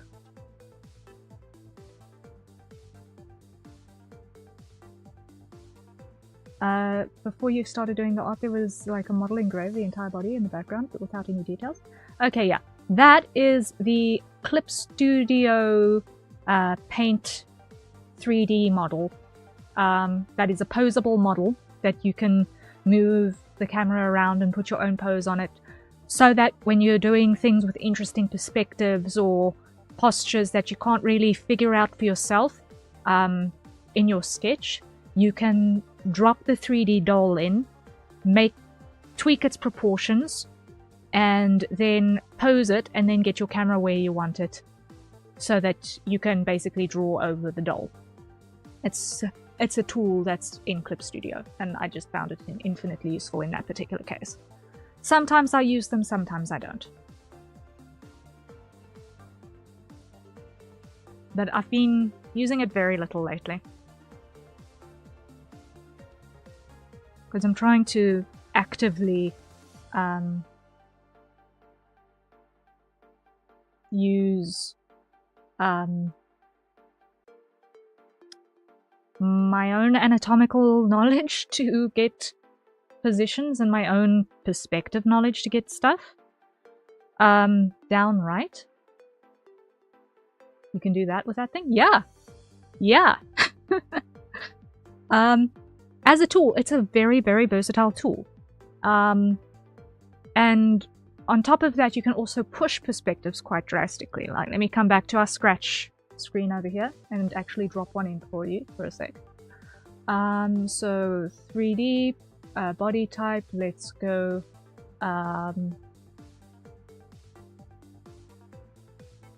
pose doll, drop you in. Okay, and let's pick a pose.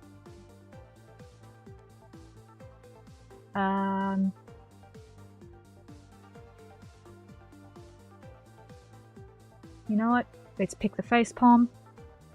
Okay.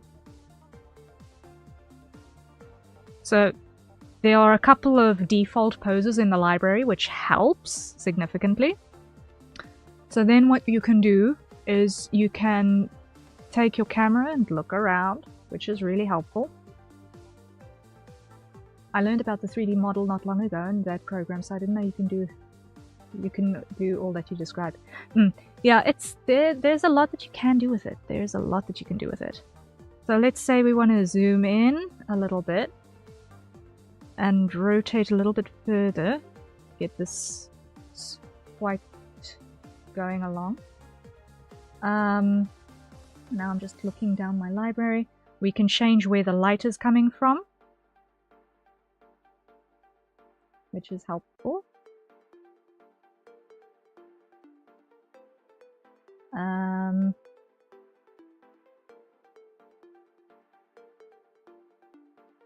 Turn off cast shadows so that we don't have a shadow on the floor. And then what you can also do is you can adjust the perspective. So you can either have a very flat perspective, or if you want to do a very drastic thing, like, ooh, you are an ant on the guy's leg. Boom. You've got that option. And then as you pan around, it's like you're flying around a giant or a giant statue. Whee!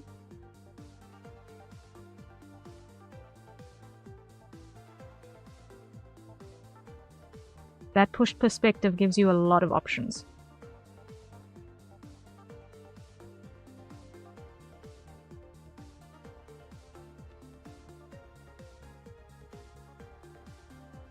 Long, yes. And then you can also change light intensities as well, which is helpful if you want to make the shadows more or less, or just take them away completely. You can also change the color of the light to match your environment. Although for this, I don't exactly think that it's necessary.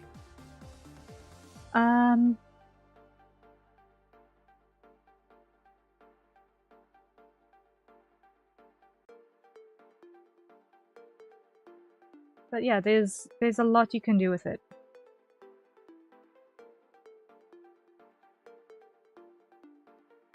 Like a lot you can do with it.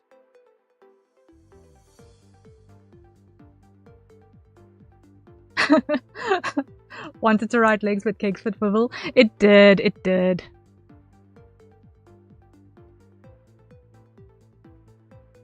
I actually just auto-translated. I didn't even realize that she wrote cakes.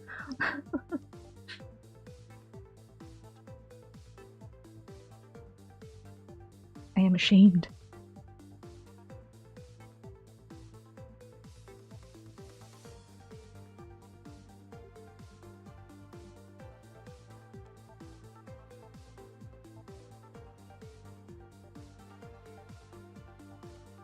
Long cake.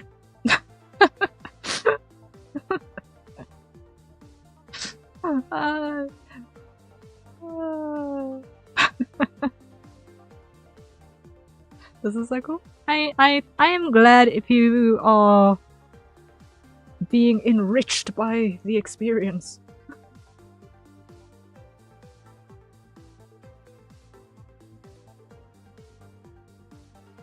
And the background is there also. What are you referring to now, specifically?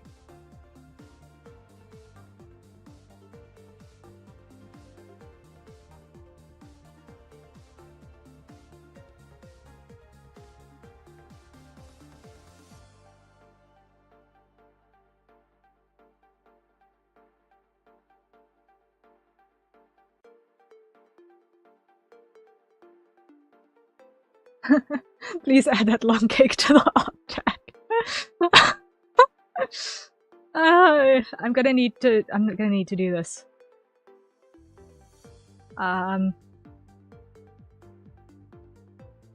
Just so that there is context. I will get to that later.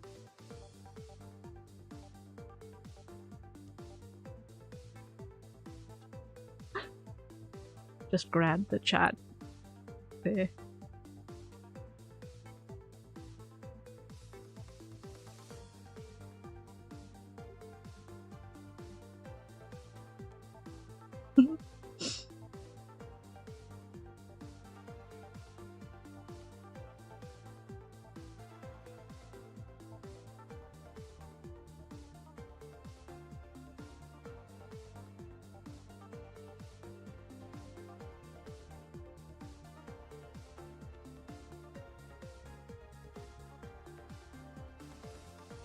And that is a hydrate. So everyone, acquire your nearest safe for consumption beverage. And let's take a sip.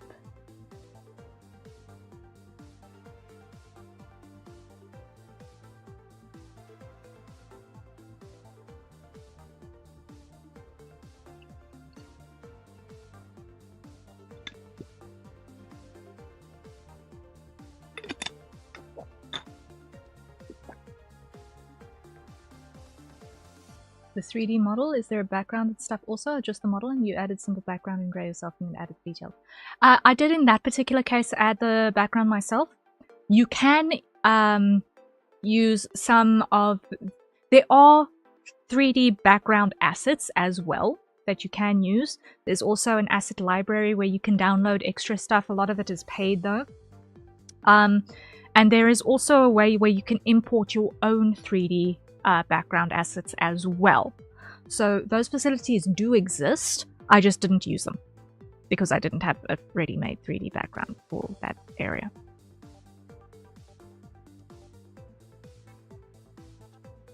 But if you've got a 3D background that happens to be the correct file format, say for example, you're a VTuber and you have a 3D model of your streaming room that maybe you use for VR chat or something. If you convert the file to the right file type, you can bring it into Clip Studio and then use that for canonically accurate illustrations within your streaming room, for example. That's an application you could maybe do. Or if you've built bespoke environments for a comic. Say, for example, there's this one particular building that's a very specific design that you can't use other people's models for because they're just not right for the job. And you build this building in 3D. You can pull this into Clip Studio and then do your thing. Or maybe if you're doing a sci-fi thing and you've got a spaceship, you can literally have all of the rooms of your spaceship and stuff. Because if you're in a spaceship thing, chances are the most of the stuff that's going to happen is in the space of the spaceship.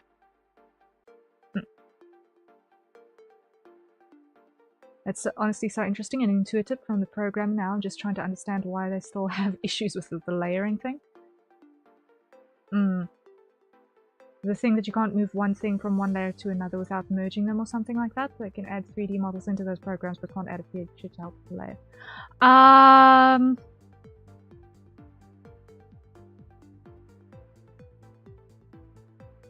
I think what I'm not 100% sure that I'm understanding what the problem is that you are referring to. I'm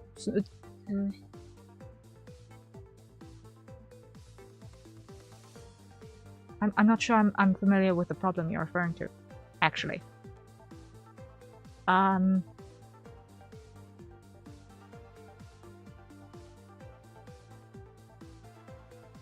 Because the thing is that the way that the layers work in Clip Studio is that each layer contains pixel information, right? So each line is not a separate object. It's not like if you are familiar with vector software like Inkscape, where each path is its own object, which is technically its own layer, unless merged into a set of objects that happen to be in the same layer group. When you make it on its own, it's automatically on its own layer.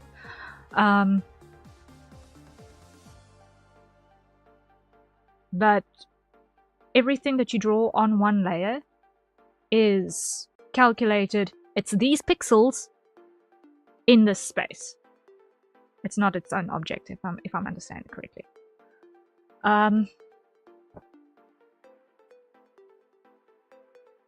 So I don't know what the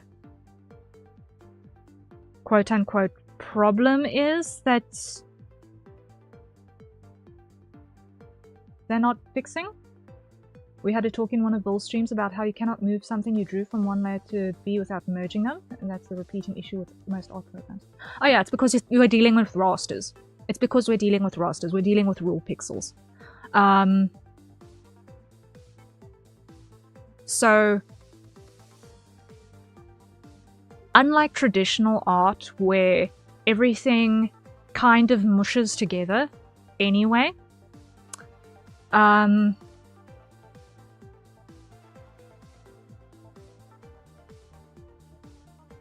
basically in your pixel or raster based art programs, you are dealing with data that is basically pixel active, yes, no, information that is stored within each layer as each layer is an object. So when you merge layers, you're basically completely recalculating the color of each pixel on that layer. Ah, that's the way to explain it? I understand that. Okay.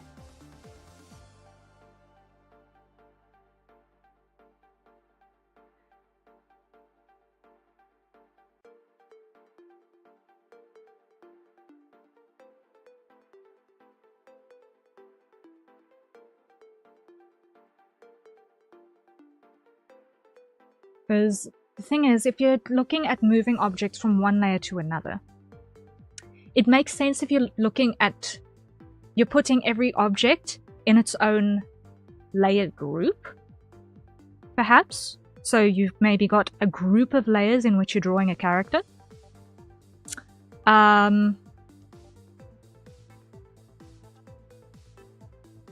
then maybe taking the layer that contains information about the hair out of the character group and into the environment group, for some example. Like maybe you need to take it out of the character group so that you can see what you're doing for a second.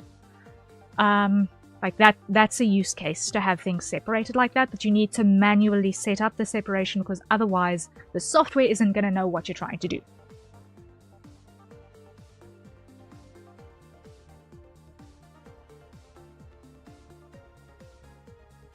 So when it comes to your 3D stuff and separations, it does take a little bit of planning, and a different kind of planning from when you're planning things for traditional art, because I know that takes significant planning as well, because you've got to know what you're aiming for to be able to achieve it.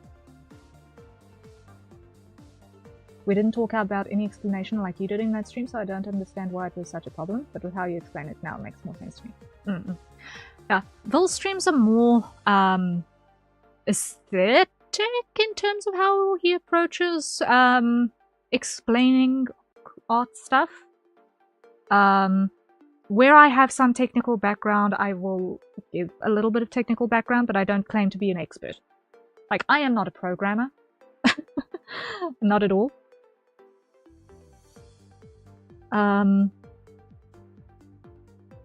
But I do have some technical understanding in terms of, based off of observing the behaviors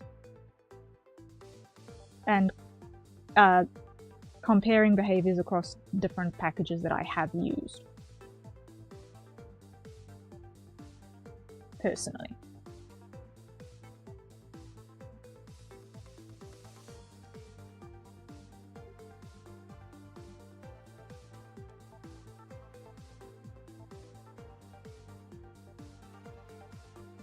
So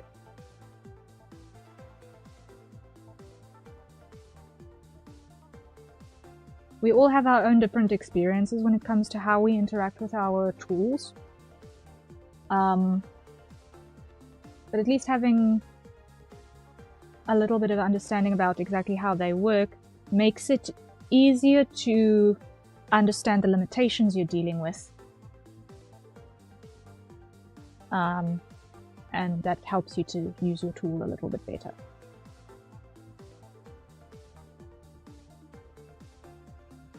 You could say it's like knowing the difference between using watercolors and oil paints, right?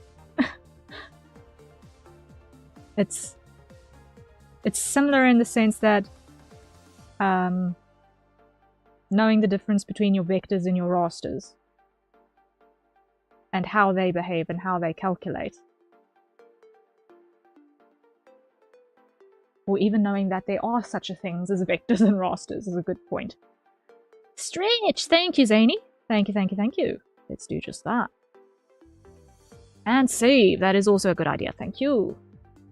And hydrate. Triple whammy. Okay.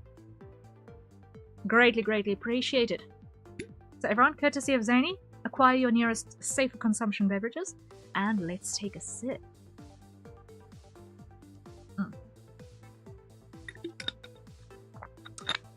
Okay. And with that, stretches.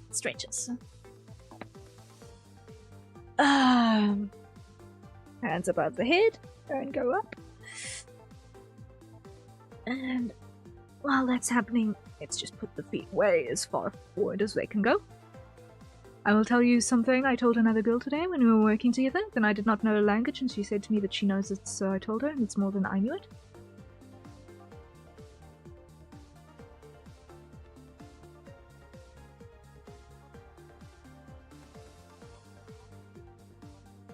I'm not 100% sure I'm comprehending that sentence. Gotta take care of our Tamagotchi stream. Yes. I am a pocket pet. I am a pocket pet. Even if you're not a programmer, the fact that you have knowledge on that and can explain it to me in a way that makes sense for me to understand it is more than I have. Okay. Yeah. Sorry, I'm still just stretching while we're talking here. Having a broad strokes idea of how things work has its advantages. Yeah. I believe it was Einstein who said that if you don't understand something simply, you don't understand it at all. And I really, really like that concept. If I don't need to know all of the jargon and prove that I know things with all of the jargon, right? Because that does honestly not helpful. But if I have a half an understanding of how the thing works, I don't need to be the expert. I don't need to be able to build the thing. I don't need to be able to, I don't know, bleh. But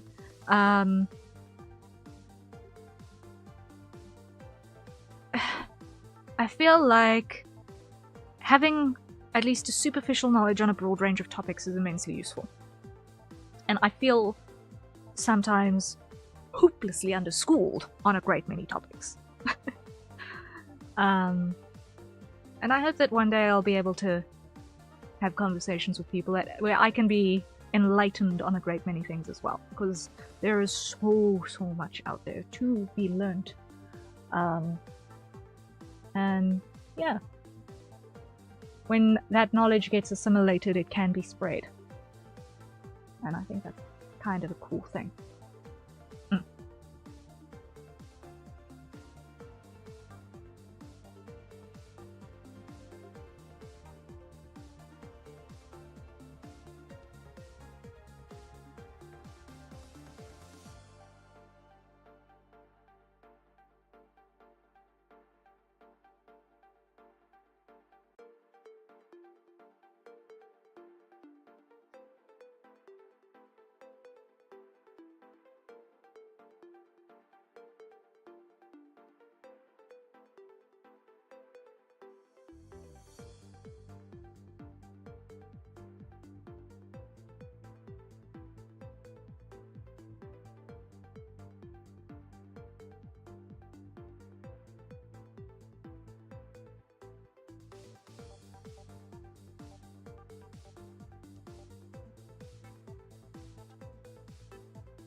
Okay, we're getting there, we're getting there.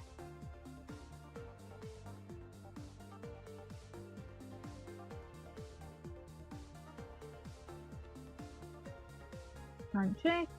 Okay. Basically, even if you have the so-so information when I have none, that so-so is still more than I have, so you're sharing it, still helping. Yeah. I understand where you're coming from with that.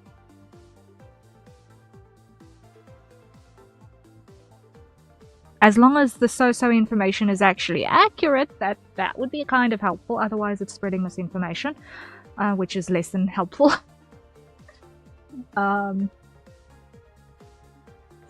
yeah. Also stretch those wings high and wide. Yep.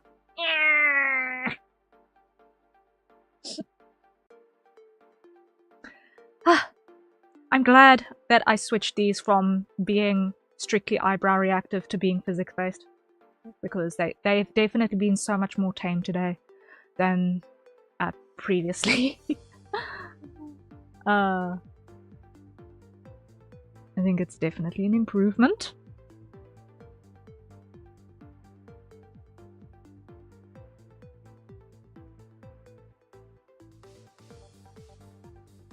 I will be keeping the physics-based wings for version 2.0.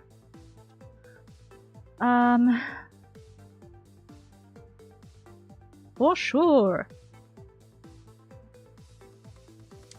Speaking of, I am thinking about ways that I can work on the parts of Live 2D work that I can't work on normally while still on stream.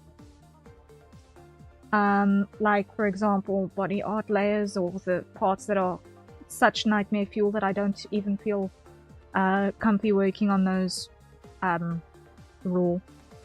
And I feel like, I don't know, are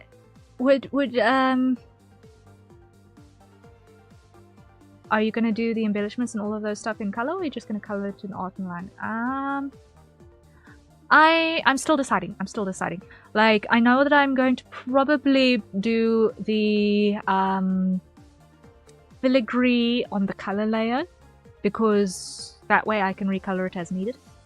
But as for the other embellishments, I'm still deciding. I'm going to take it on a case-by-case basis. What was I saying? Oh yeah. Like, I've been thinking about, for example, at some point I'm probably going to get NDA work, right? And I think that if I am going to be doing things like the body art layers and stuff like that, that I can't really do, you know, normally. I've been considering doing setups for a sort of a work-along stream that is maybe a bit similar, where I basically put on something like this, and I actually want to duplicate this. Hold up. Put it blur 2 over there. Okay. Where I just kind of blur it into absolute destruction, so you can't actually see what I'm doing at all. Yeah, something like that. So when there's colors moving around on screen, you can see that I'm doing something, but like there's zero detail. I know some artists tackle that issue by using the co-working category and being in their just chatting scene while not talking too much about the NDA art. Yeah, I've been considering that, but I'm also considering doing something like this, so you can actually see that I am doing something, while it's still being completely impossible to tell what.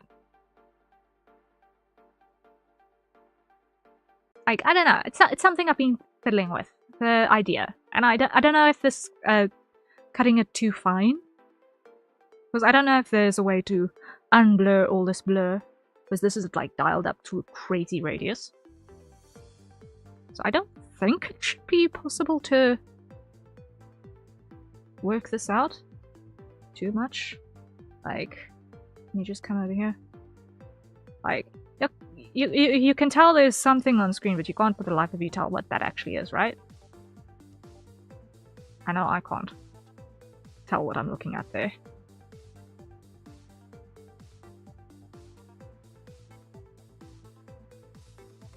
Misinformation is not good, but I can and probably will go and search more information on that now that you've explained the basics in a way that I can understand what to even search. Oh, that's fair. That's fair.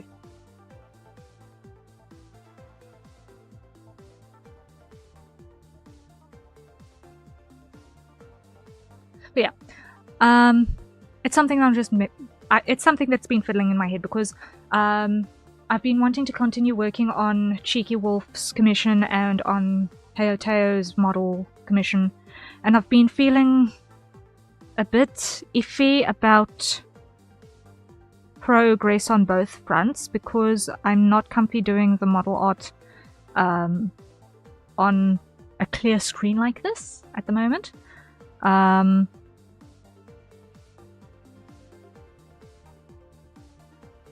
But I feel like if I've got that and then big slapped over the top words to obscure everything even further, NDA or whatever is appropriate at the time. I feel like that would be maybe a way to still be productive and not feel like I've got to find offline hours to do the things. Or maybe instead of... maybe not instead of, but additional to what's happening there. I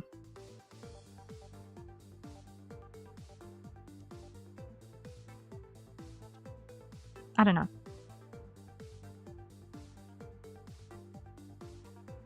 I don't want it to be...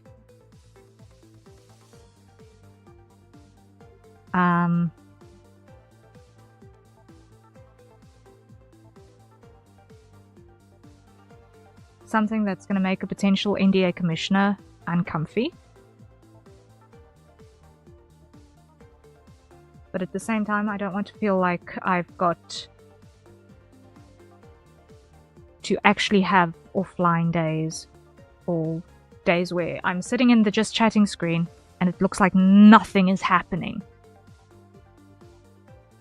I'm also scared of using something that tracks my cursor when I'm in that mode, because then what will happen is that people figure out, ooh, what's this NDA thing that this person is working on? You use smart malicious software to figure out, okay, what's the cursor doing, and then find stuff from there, because people are crazy, scary, smart that way.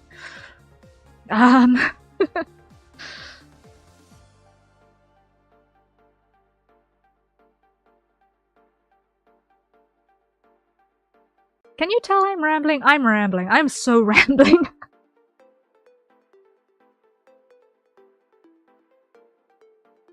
Hey, welcome to Streamer Life. It's all about the rambles. Ramble on. Ramble on.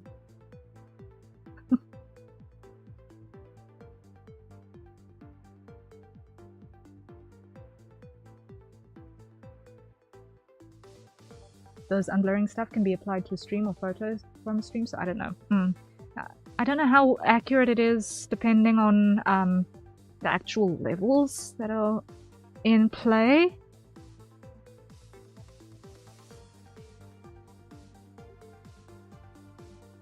By all means, ramble more.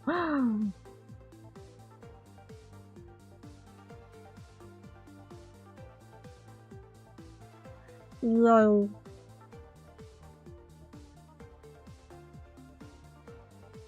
I'm glad you're enjoying the rambles.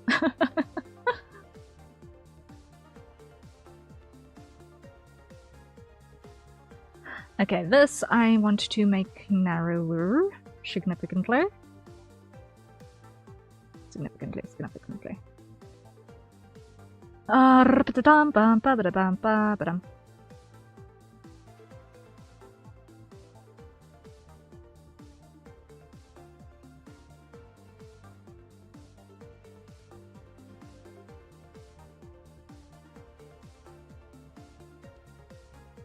Yeah. I'm just looking for ways that I can, you know, keep doing this thing, keep being relevant, and keep being interesting.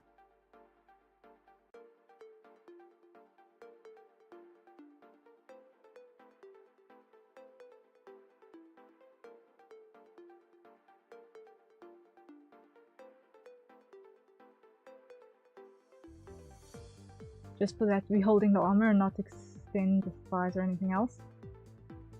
What? I'm confused. I'm confused. Do I want to know, or is that too not safe for Harrier? Considerations. What?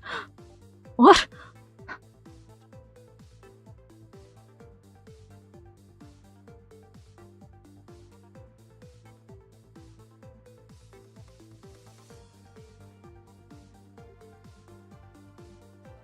Like, yeah, his legs are plenty long. I don't think they need more extension.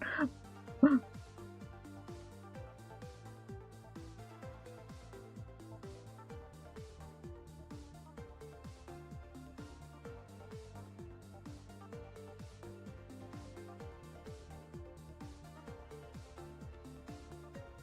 not sure if I'm understanding this correctly.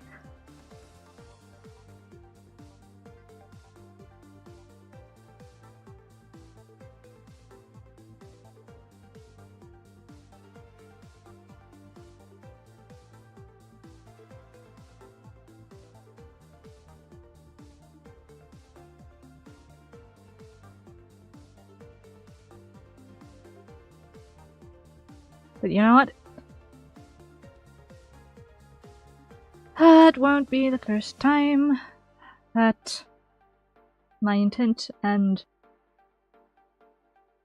the perceived result of certain things have not aligned properly, so you know what? It happens to us all.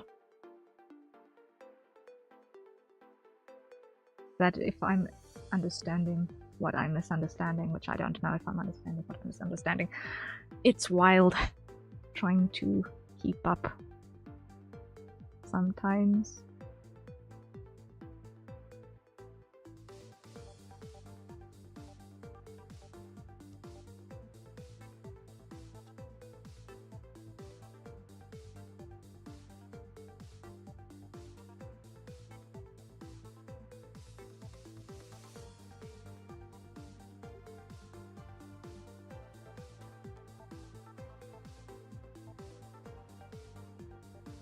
You know what? I'm gonna have a second loop on these.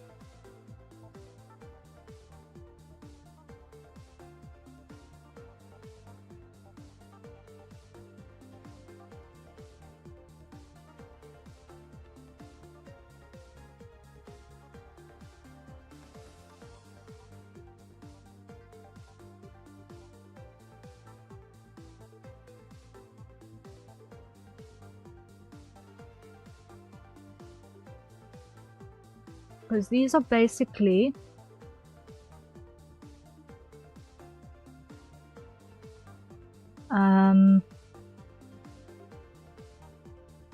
friction belts, I suppose you could call them that.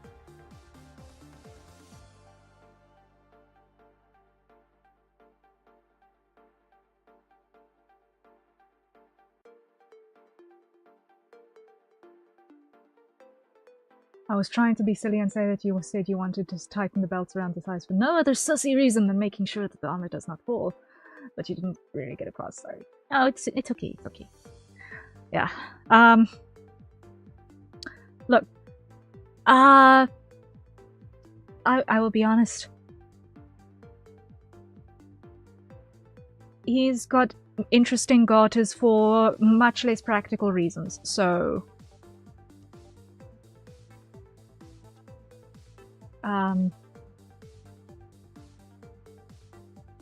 the Riz helm is real.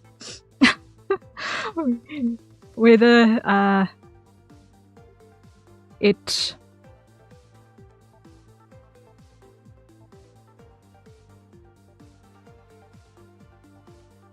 shows skin or not, the Riz helm is real. In his design,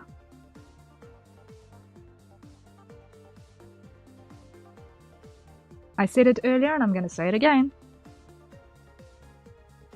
Sometimes a lure lies in what you don't see. And that is a hydrate. So everyone, acquire your nearest safer consumption beverage and take a sip.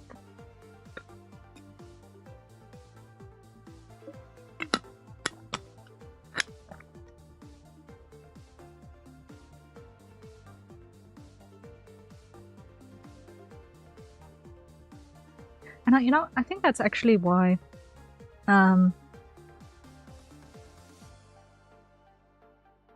well, one of the reasons why Vol has a generally appealing design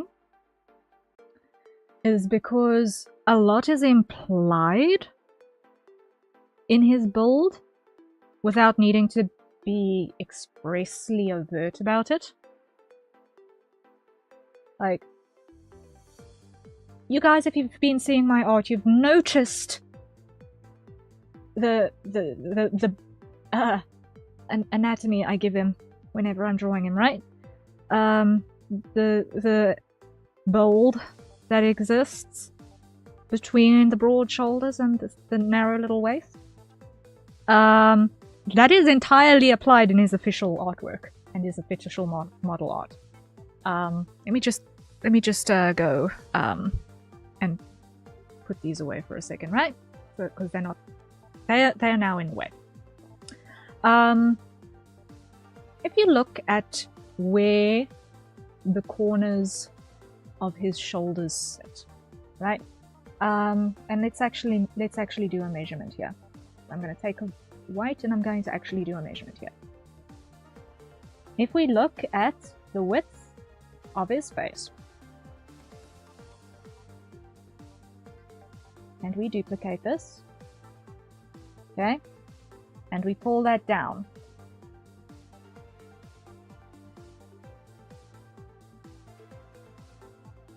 his shoulders are a little bit more than 3 heads wide.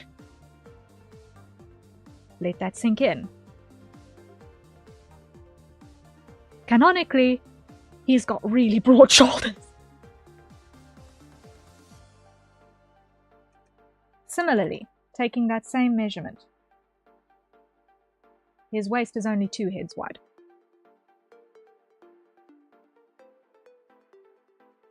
So there is an entire head's width of taper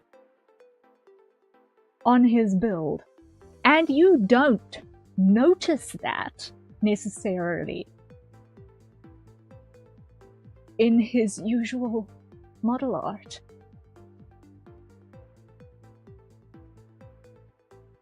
You can see the snatched waist, but people kind of forget about exactly what he's hiding behind that waistcoat and that open vest and those frills.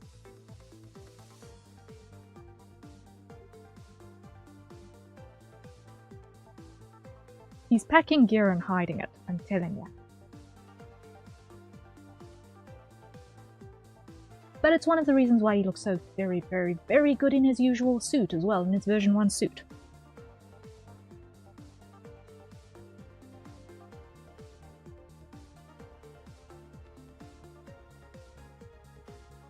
Because it really accentuates the width of his shoulders nicely as well.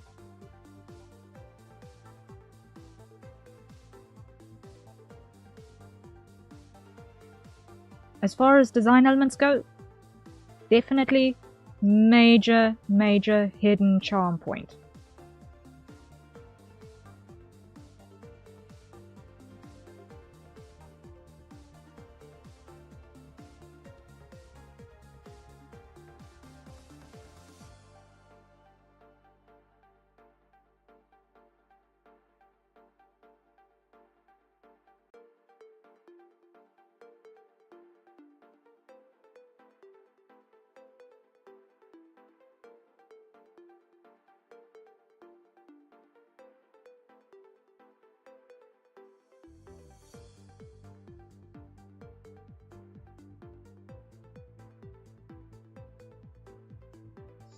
And I still messed this up, okay?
He is a triangle? He is indeed a triangle.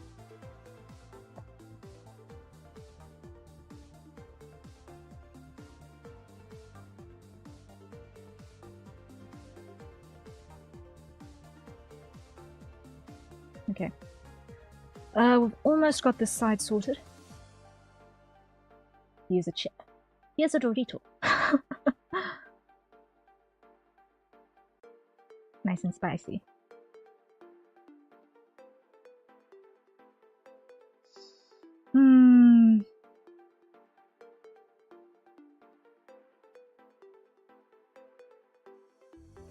It reminds me, after payday, maybe I can convince the family that it is time that we make homemade nachos again. It has been some months.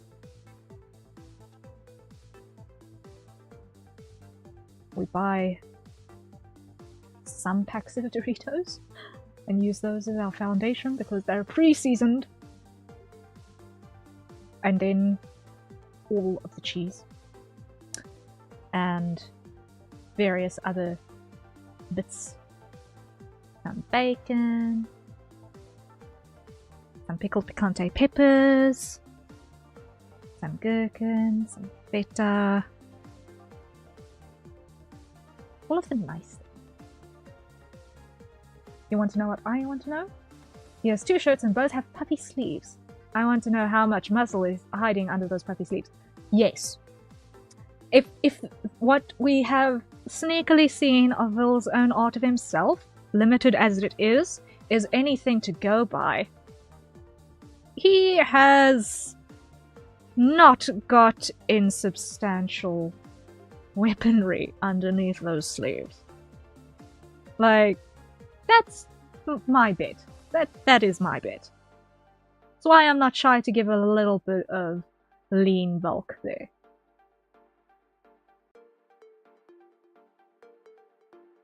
Like, when it's not under stress, it won't necessarily bulge, per se.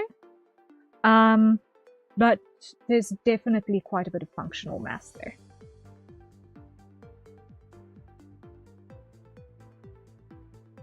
Per my reckoning, anyway.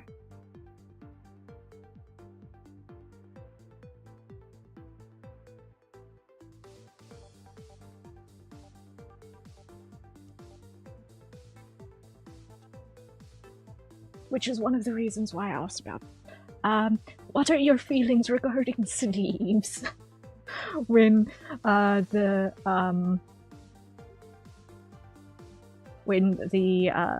challenge was announced. I was like, how do you feel about sleeves? Are they important, or can we go ham?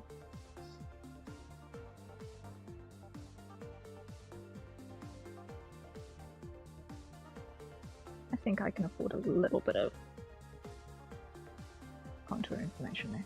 Just not too much, but just something.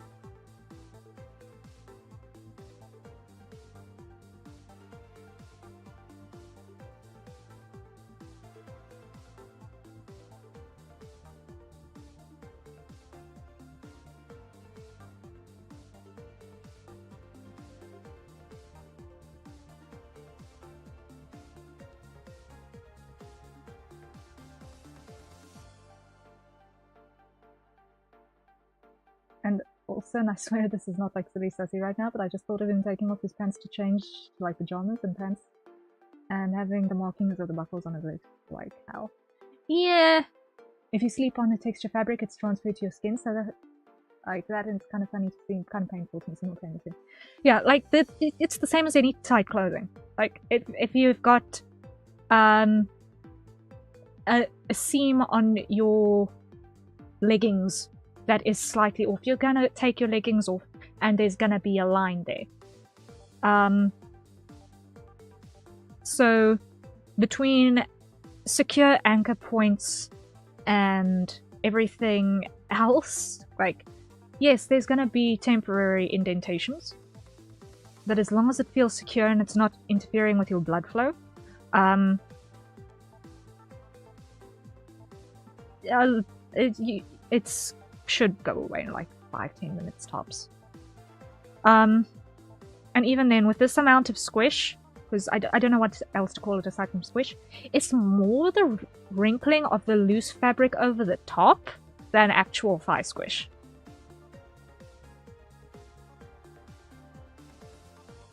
It's literally just the clasping of fabric. It's not even real thigh squish.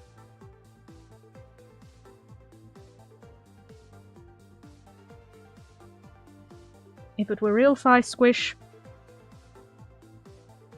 there would be a much smoother dimple. And that would have restricted blood flow, and that would be bad. Because everything down of that would then have very little way to get back up. Because how it works is that you have your heart, which pumps blood down, but then it depends on your muscle moving and compressing to pump the blood back up, because the veins don't have any back pressure. So it requires muscle movement to punch that back up. And if there's restrictions, it's going to stay stuck down. There's pressure forcing it down the first time, but it can't get out this on the way back. Which means you're going to have blood pooling down there, and then you're going to end up going blue, and it's not pleasant. So, I always worry whenever I see a model with thigh squish, like significant thigh squish. Because I know as soon as that leg that suffers thigh squish gets bent, what happens? The thigh gets thicker. Because here, there are muscles at rest. Here, there are muscles contracting. So, they get broader. What happens? The squish gets worse. What happens when you've got people sitting down for huge amounts of time, as they do? That causes problems. So, yeah. That's my personal issue with too much thigh squish when I see it. This is silly, but now with muscle talk, I just think of Vil and Vance drawing together and then going to the gym together and supporting each other, and it's funny and cute to me. I love these sports. Yeah, I can totally see that. Like, being someone who has probably stepped foot in a gym a whole... what? 4 times in my life that I can recall. Some years ago. I can definitely imagine that being I can definitely imagine that being a vibe. Also, you asking about the sleeve, was seriously debating him, asking him if it's okay to draw him, show the sides of his body, like the line between his underpants and waist, because they are shirts. That has a big cut there, and I was contemplating me drawing him in one of those. Oh, you mean like,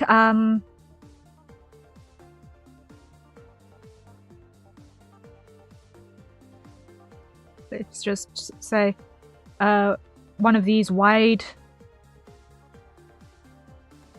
tanks. A wide armor tank.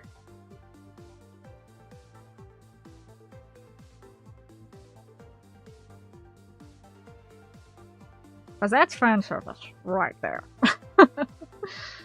Considering that I'm drawing a pretty much mostly backlist, though, I don't know if I've got anything to say on that topic.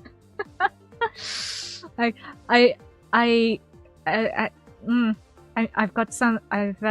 got him in something that is very, very, very close to actually being backless. So I don't know if I can comment on that. And I've actually drawn him with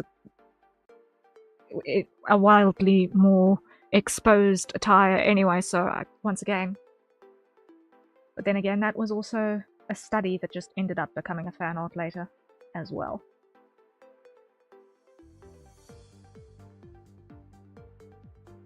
I didn't intend for that one to start out as a summer illustration, I don't think. But it just kind of became that as I was going. I knew I wanted to do a perspective study focusing on his legs, because the conversation was the long owl legs at the time. But then after that, I'd have no idea how it developed into what it did. Like, my mind is a blur. I cannot remember how it got there.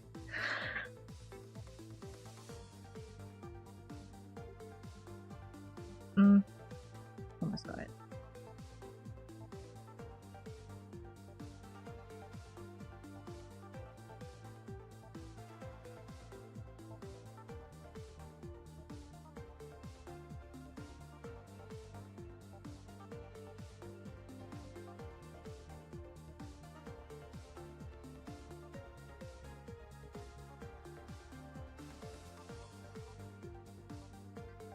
Okay, I need one more of these.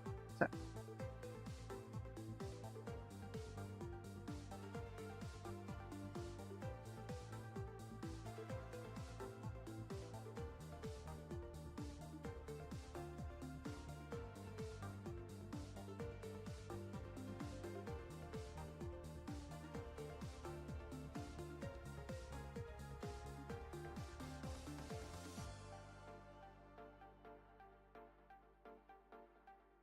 I can't believe that was the only time I've drawn bronze to go.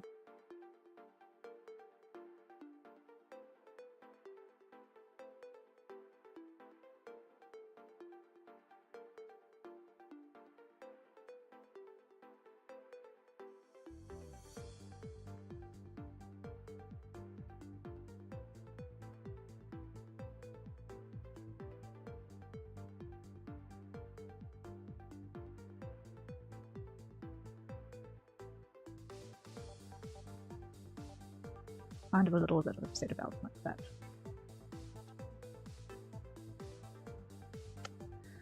But oh well. Now, one thing that I have not 100% decided is whether I'm gonna go for a short hair look or actually make his hair longer, like significantly longer. And then just do an anti-gravity thing, considering that we can.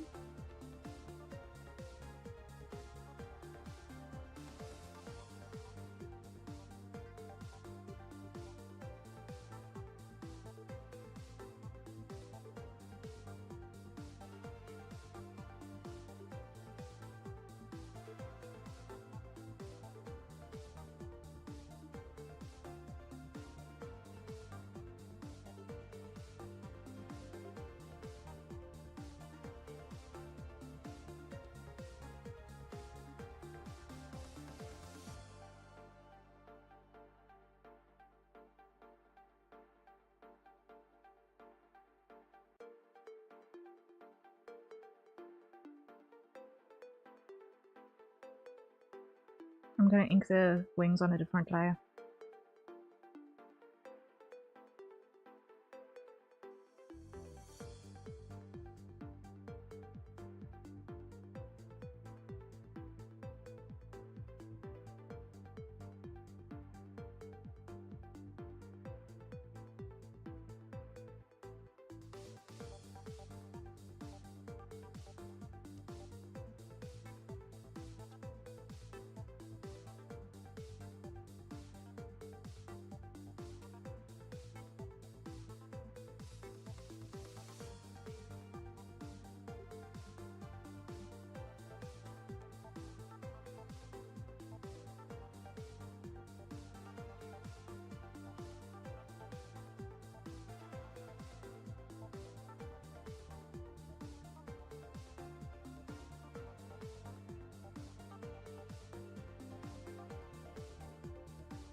Now,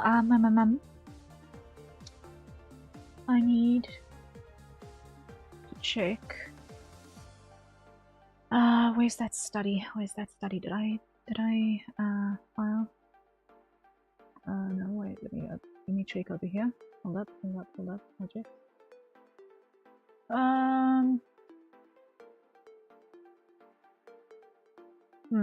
Okay, I'm just gonna quickly hide Clip Studio for a second. File. Recent. I'm pretty sure I opened this thing. Yes. Yeah. Good thing I checked.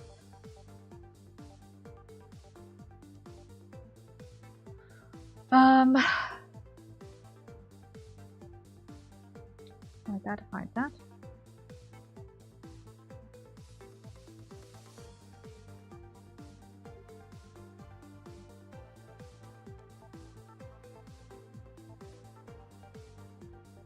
Okay. Show Clip Studio again. There we go. This was an anatomy study. I just want to doubly check the contour. Hide. Yes, that goes. That's the top of the collarbone, where the collarbone joins with the shoulder blade.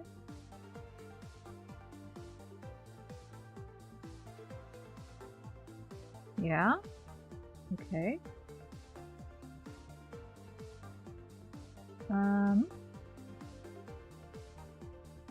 Okay, I was like 5 minutes behind the stream and I moved back into the time of the stream and now there's a back. Yes. That 5 minutes, I contemplated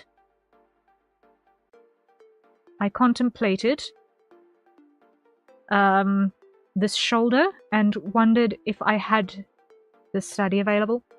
And so I just quickly hit Clip Studio for a second and opened it up. So you didn't miss much. I'm just checking my placements.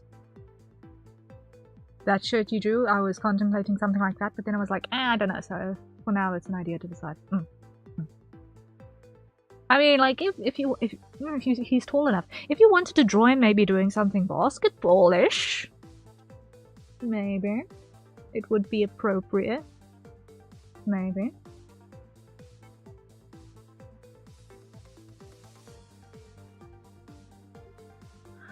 Okay, so then if my understanding is correct, this deltoid will come across like that.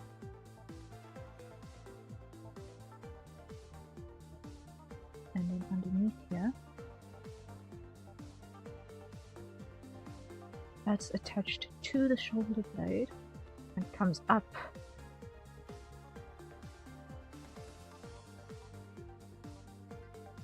For the rear movement of the upper arm. So that then functionally, as the shoulder blade comes down like this, that's gonna be stretched that way, right?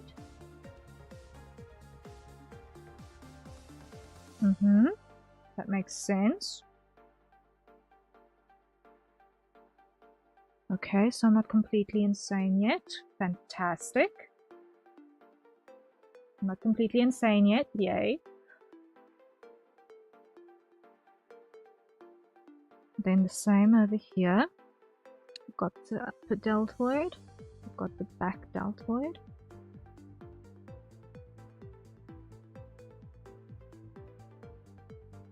Got the shoulder blade that comes down, which we're not going to see because there's a wing in the way. But I feel better than having placed it.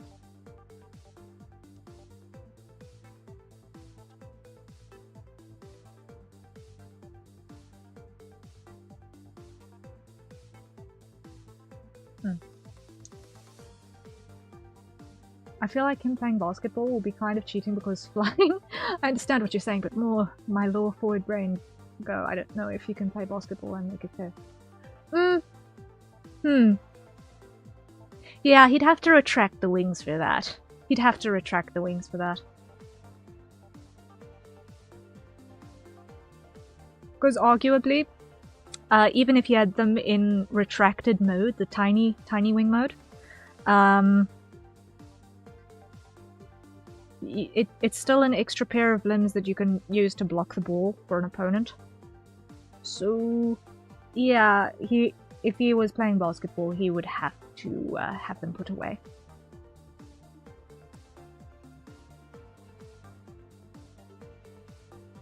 Probably. In the interest of fairness.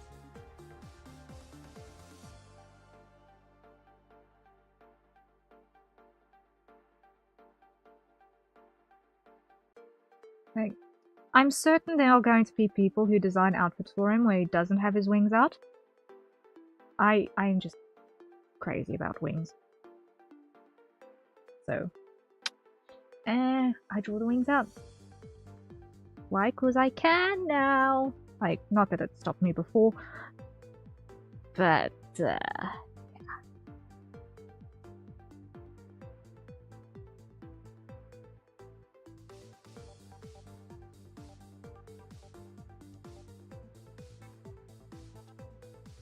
I think like 5 months ago, I started a sketch.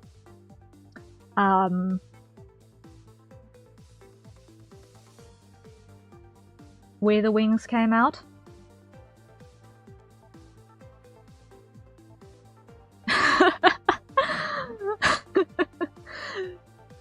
That always shirt corset thing is not fair, and I inwardly go, you're welcome. You're welcome. A lot of this is gonna get obscured by the actual wings when they come in here, because the entire point of them is to actually have space for the wings to pop out. But you're welcome in the meantime.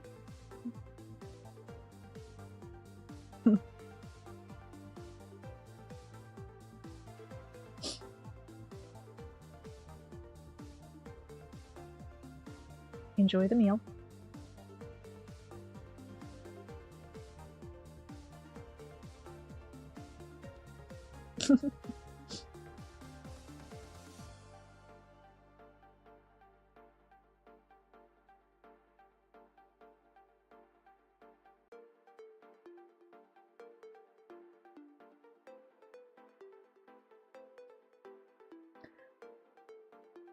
What's worst is, or best is, this is by no means what I could possibly describe as a spicy outfit in terms of its function. Like, I know, but still. Yeah, I get you. Like, as far as the typical spiceometer goes, this is not a spicy outfit.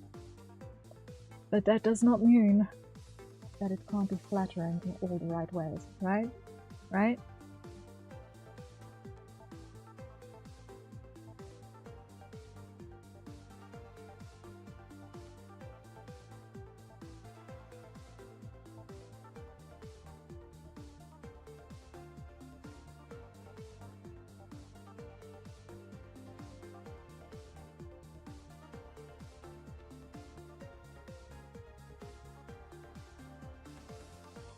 And that's a hydrate for all of the thirsty folk here.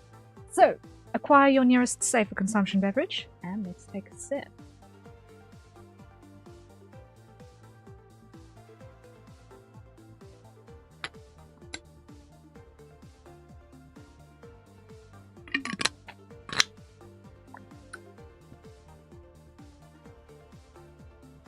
Like you said, it's the implication, but also I feel like whenever it's a character that does not really show skin and then does show skin, it's like so much bigger. Yeah. Like, I think the open deltoids is probably like just a little bit of a shock.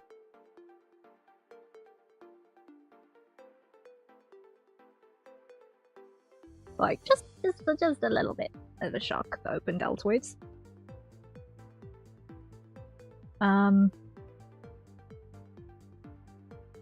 I'm also the very, very, very much form-fitting gloves.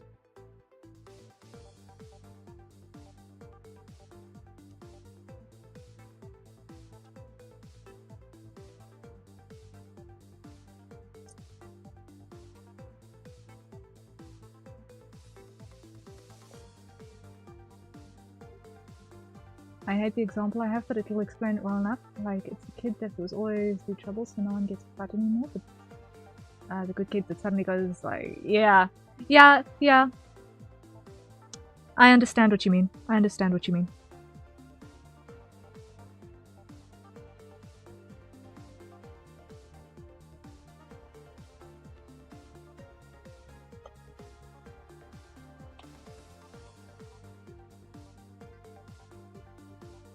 It's super annoying, but I kind of feel like it gets the point across. Yeah, I know what you mean. I know what you mean.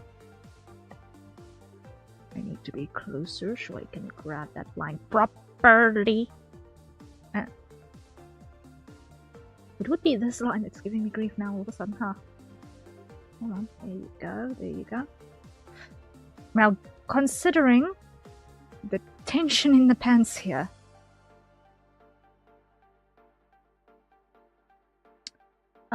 there's not gonna be pant wrinkle around the straps this time.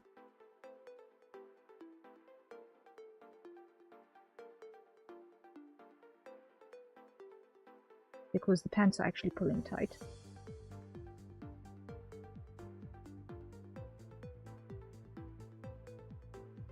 I do not like the angle that that top strap is lying at. There we go.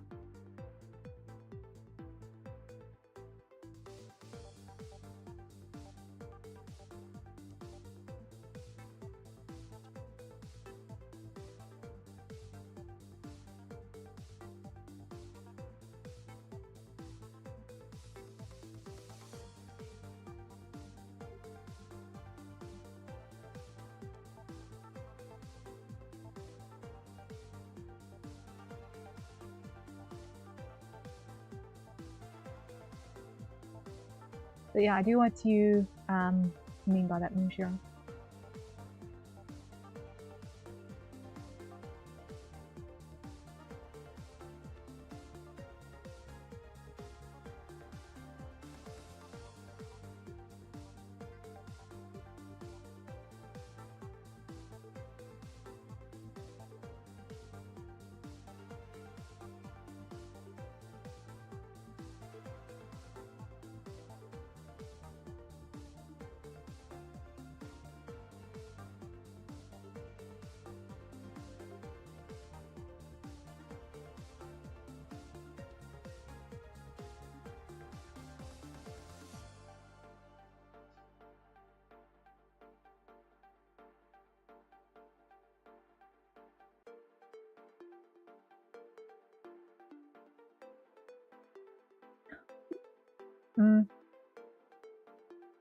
Are those lines that you're working on this triangle, and the parallel line from the tip is so annoying to me because I know it's correct and pants do that in this kind of pose, but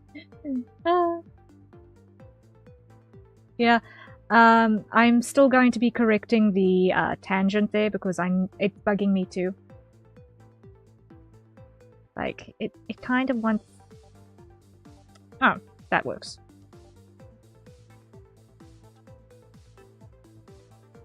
That works.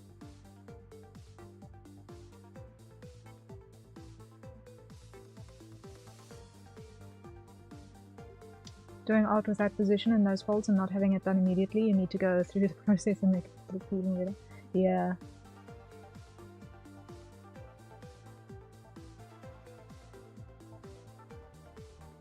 It does happen sometimes that you do a thing and you look at it and you decide to fix it and then you make it worse. What was that? It does start below the corner. It does start below the corner. Like so, okay.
I feel like its whole hands can do some weird positioning when you see it live. Looks fine, but in art it looks so weird. Yeah. Like, hands drawn in a photorealistic way have a weird way of looking wholly uncanny.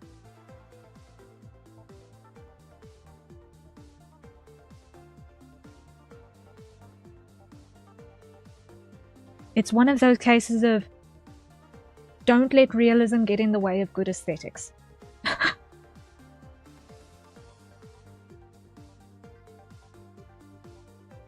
Also a hard lesson to learn, but so rewarding once you get it.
I think that's probably why simplification in art is such a crucial thing to practice every now and again as well, because the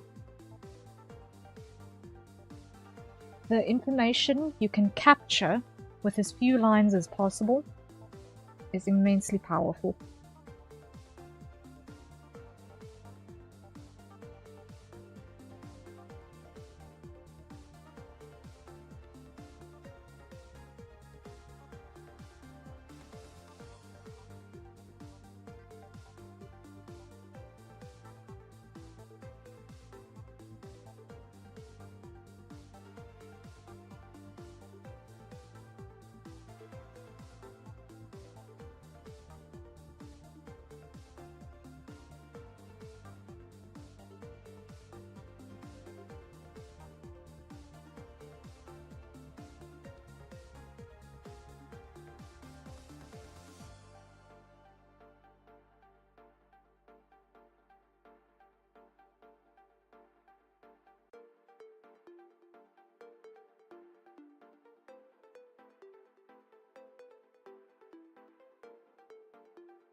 Okay, we're getting there.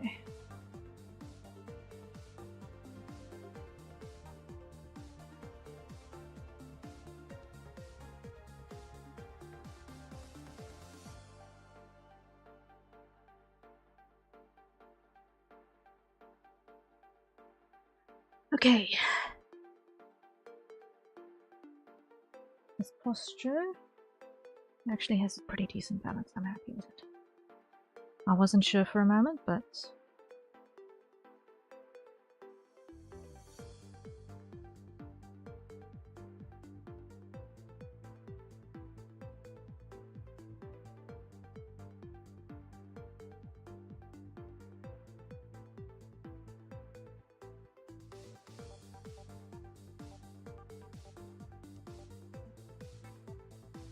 okay.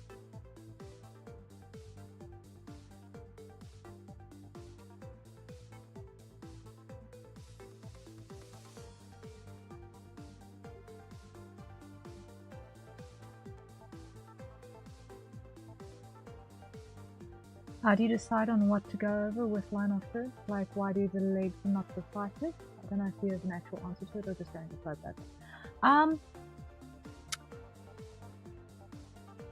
Pretty much, I look for what looks simplest and least interesting at the time. It was interesting that you finished one leg completely, then moved from the bottom of the leg up and worked from the bottom up. Yeah, I start with what's least interesting. Sometimes, and then I decide, okay, this looks next most interesting. I can't procrastinate on that any longer. Okay, go there next.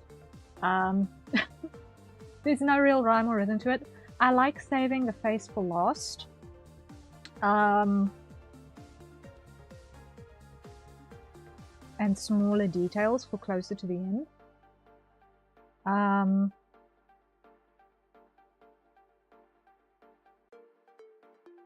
Yeah, that's kind of just, you feel it out, really. I'm sure one could start on one side and then just work systematically through.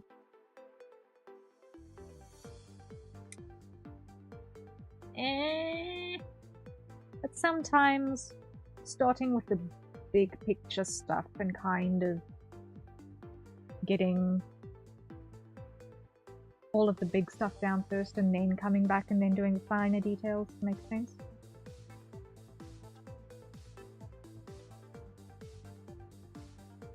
I've got no fixed recipe for this.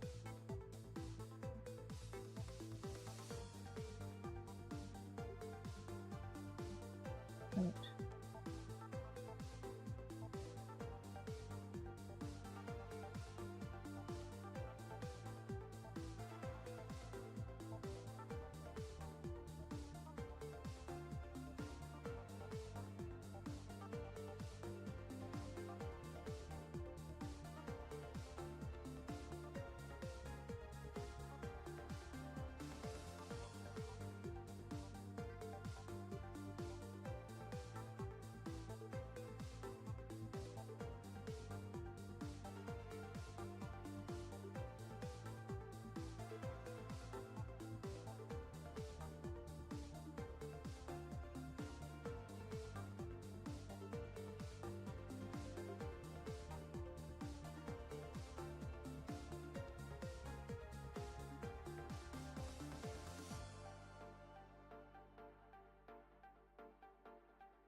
Pretty much just going in order of what's fun. Or reverse order of what's fun. And then catching myself every now and again when I do that. So you're going from least interesting to interesting. Interesting. Yes, pretty much.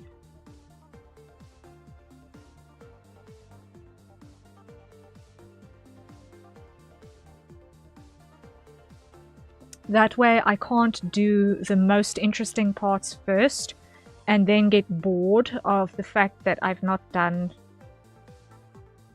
and then get bored of the picture before I've actually done the rest.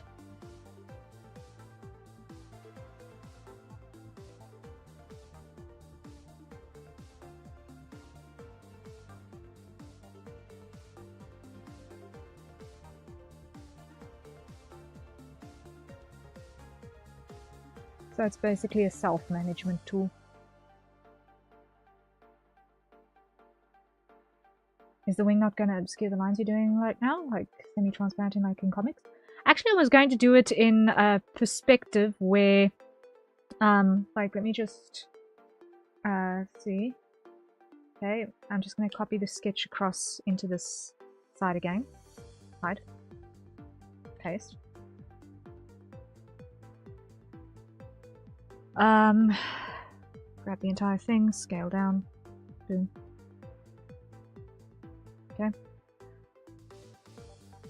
So what I'm actually going to do with this is I'm going to have the wing basically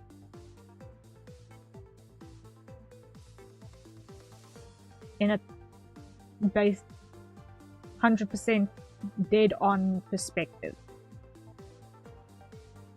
So we're not actually gonna have much of the width of the wing showing through. We might have a little bit of curve towards the top now that I look at that.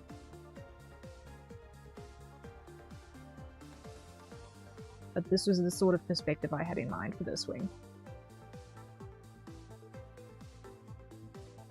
So we can actually see the narrowness of the feathers and how they stack into one another a little bit.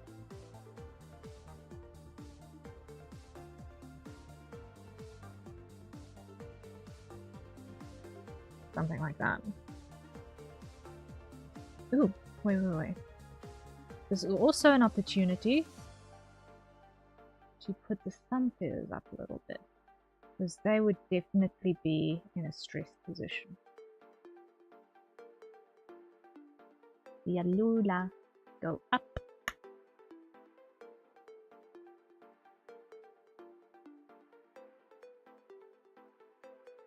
Something like that. Because the thumb feathers have a role in grabbing extra lift, especially on like takeoff. So in a situation like this where he's basically bracing against the force of a magic blast that he's firing off, that extra bit of wind resistance of having the thumb spread up as well, that's gonna be worth something. So I'm gonna actually do that. I understand. Okay. Let's put this.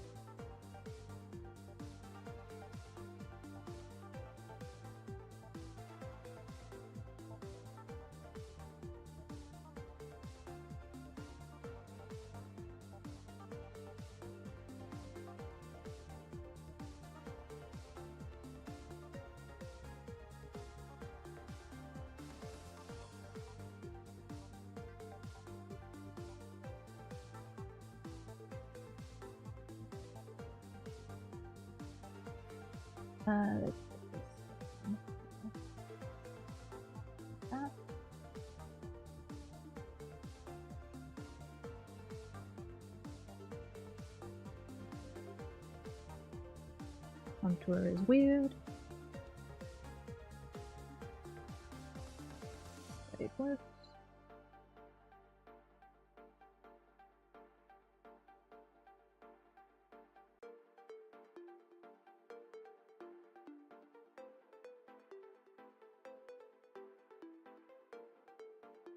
It actually helped make the move feel even more powerful, and it was the kind of going in a circle around it. I just feel like this move power washing through the wing in a way. Yeah, that's kind of the feeling I was hoping for.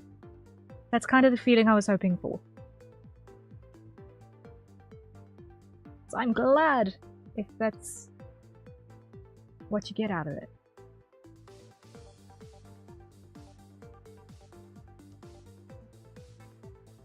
Let me start with the middle finger.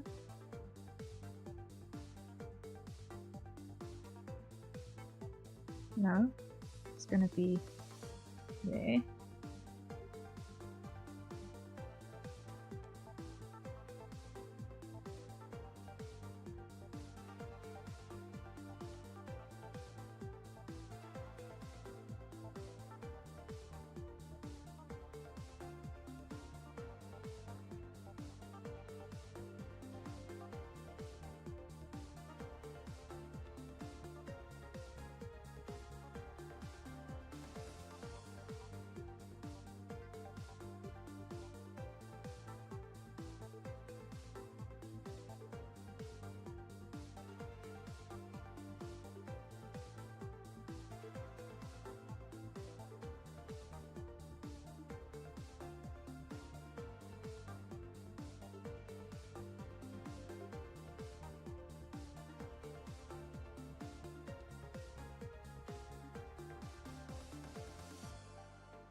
Since we're leaning into this blast,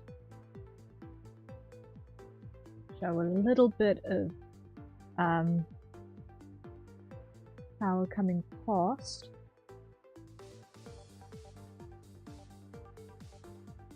Like we're actually feeling the force pushing back on those hands a bit.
For a second there I thought you were going to do very long fingers and also maybe flip the hand, because you didn't do this on first, and I was confused.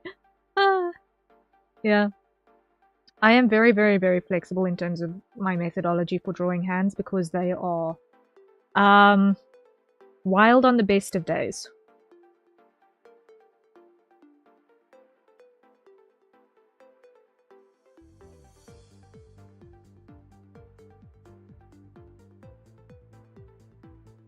Hands are wild on the best of days. Okay, I need to stop procrastinating on the straps on this side.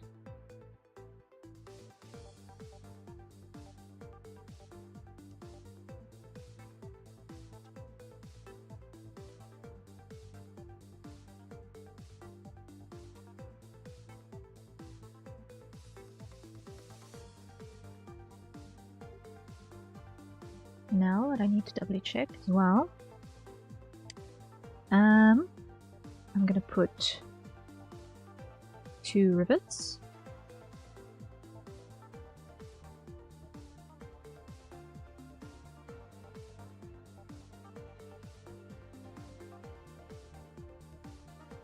Aside.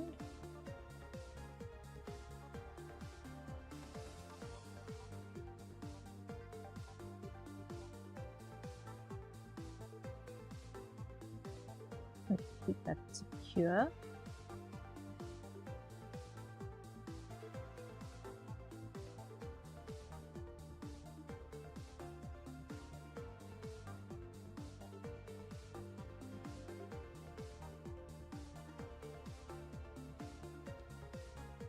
Eek.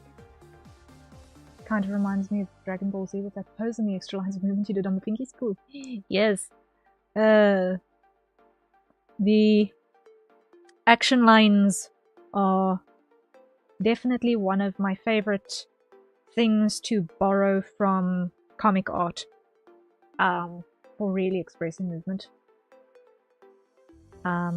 Considering I do comic art myself, it's kind of the important tool in the arsenal.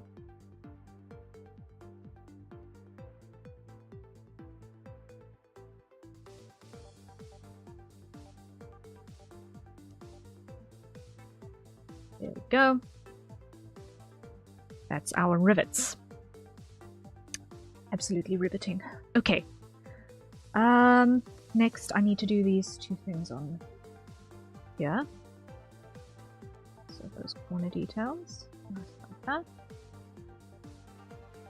And just like that. There we go.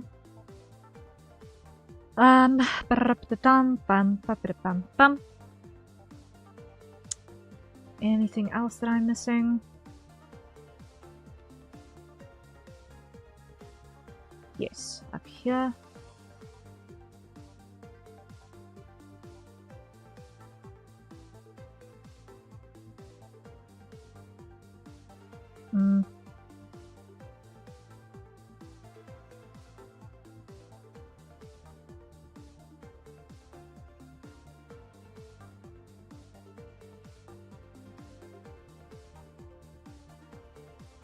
Something like that.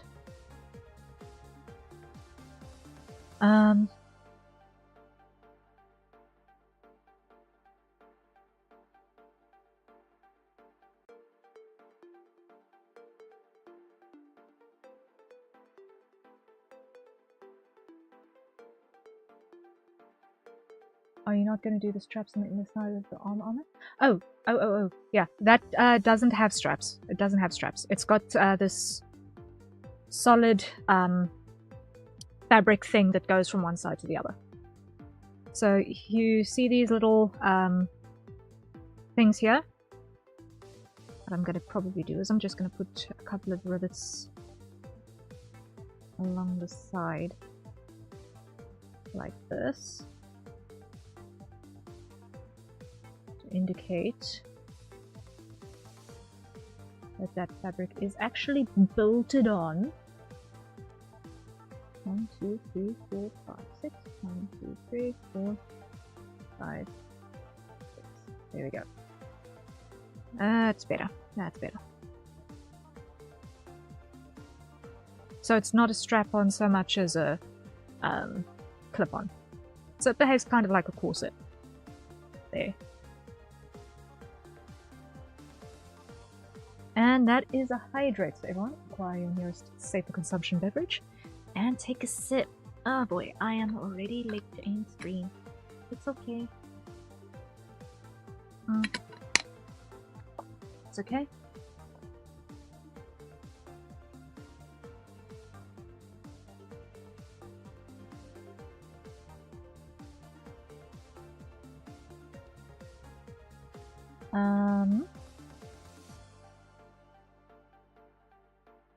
I have been doing a lot of slow work, so I'm not too perturbed. Okay. So now what I'm gonna do.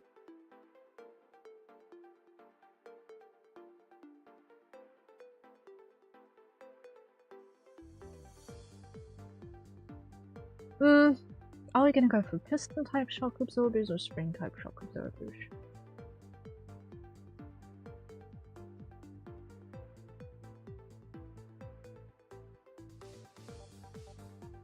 I feel like spring type shock absorbers can compress more.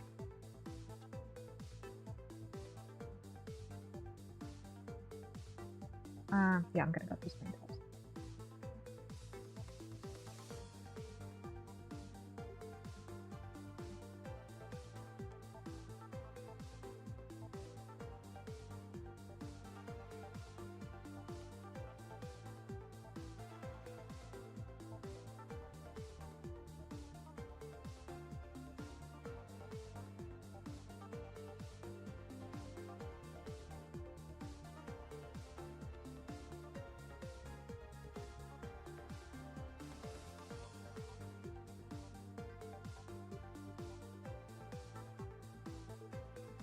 It's almost like a smiley face.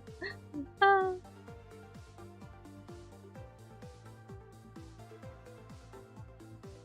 That is so, that is true.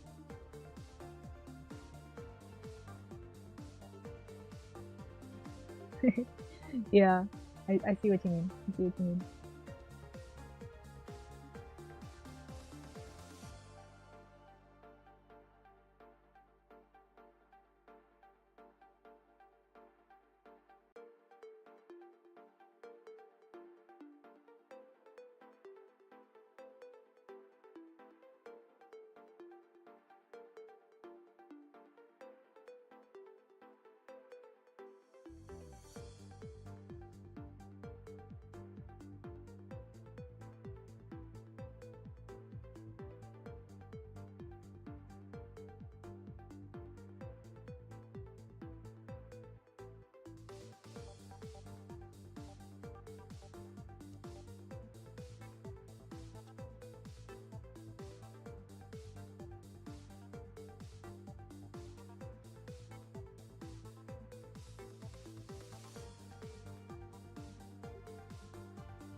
Can we name it George? Oh my. You can headcanon the smiley face as you please.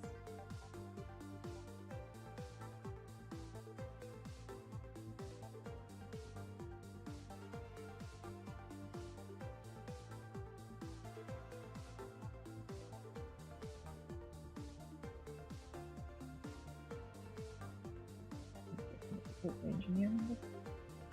Fine.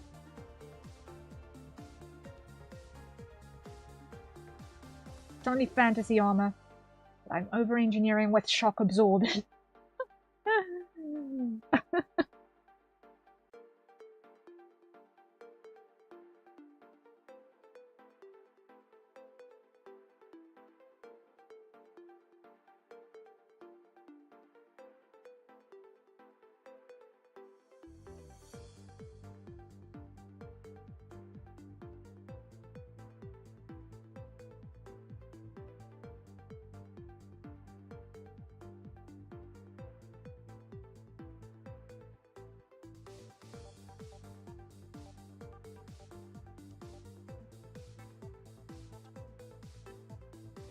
George the Spring smiley face.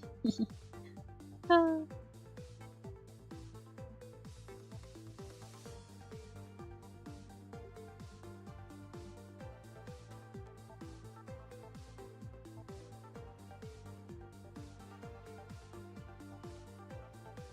Okay. That'll do.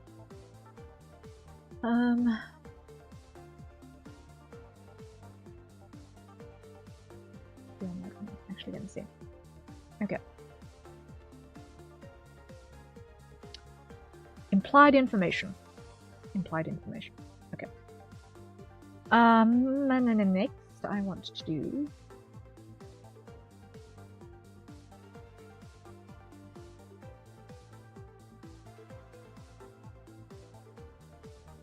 white. Put this on there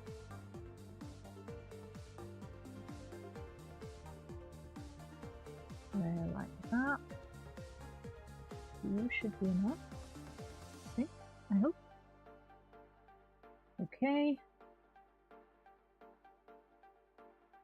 And like so, yes. Okay.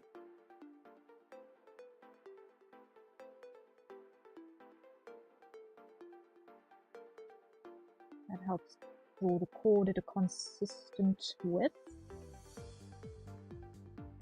Save and stretch reminder? Yes. I will do the saving thing momentarily.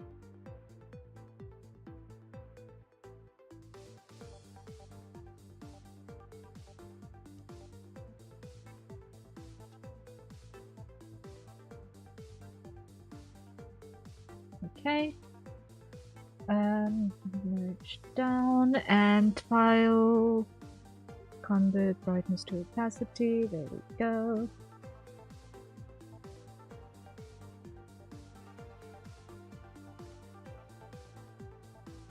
There we go.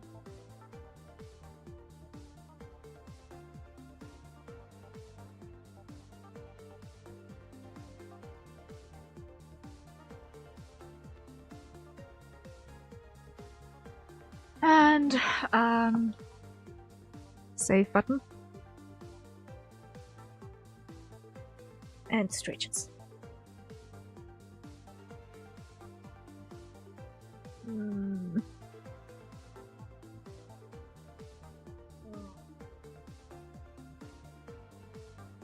Okay. So far, so good.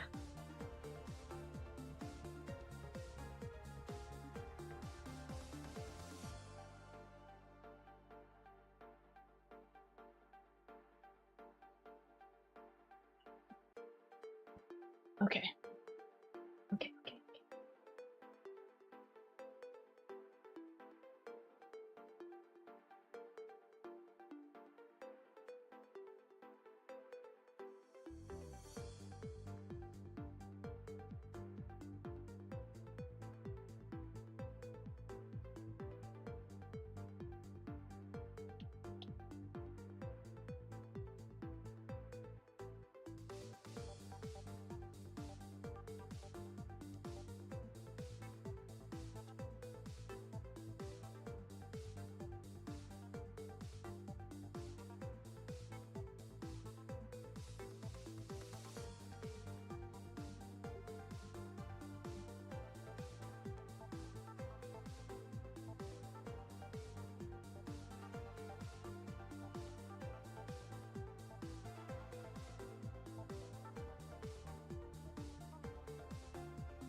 Okay, that does the trick. Now I'll just crop that narrower.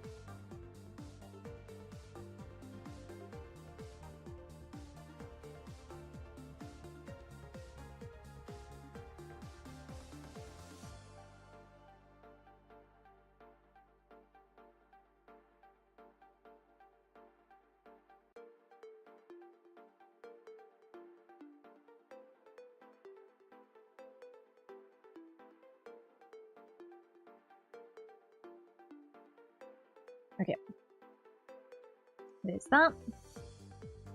Now what I want to do, I just want to add more depth information in some places.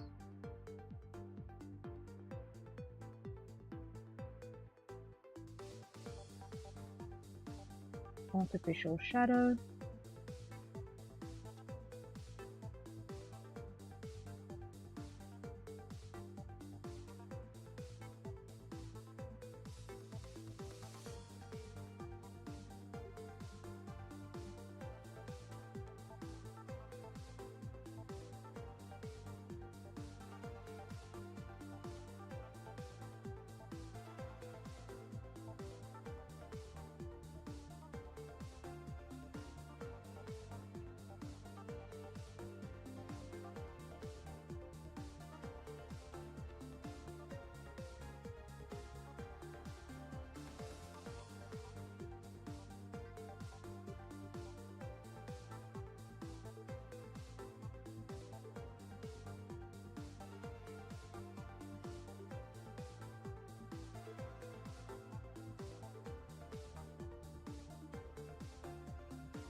Okay, that is that.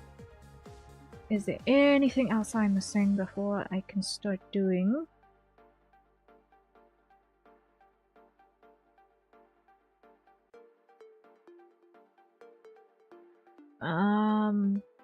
The in-between detailing.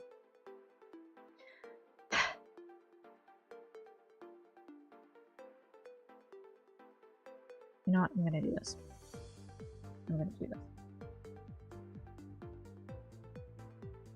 Create a vector line. Create a symmetry ruler. Do like that. Do I want that vector line? It doesn't need to be a vector line. Okay. What I'm gonna do.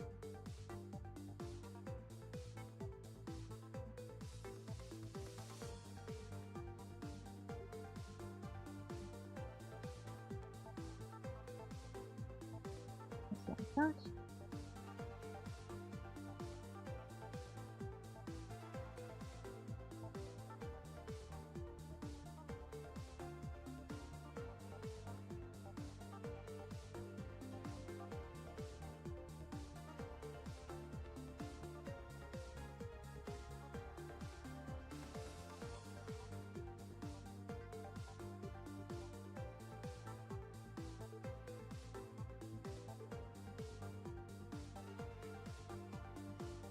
Something along those lines. Do that, like that.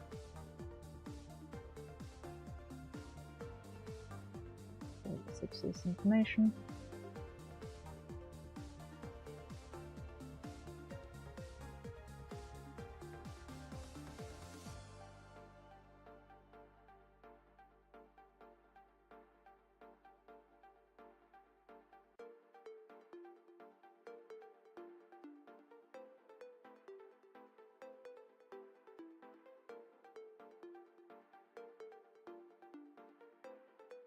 Like so. There we go. Grab outside. Expand by 1 pixel, invert selection and fill. It would help if I actually had black selected. There we go. Great. Copy. Paste.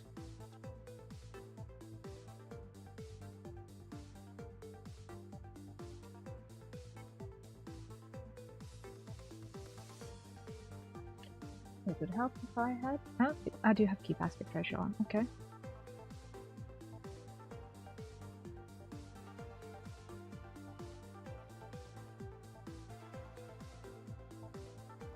So I'll then be able to warp that in place.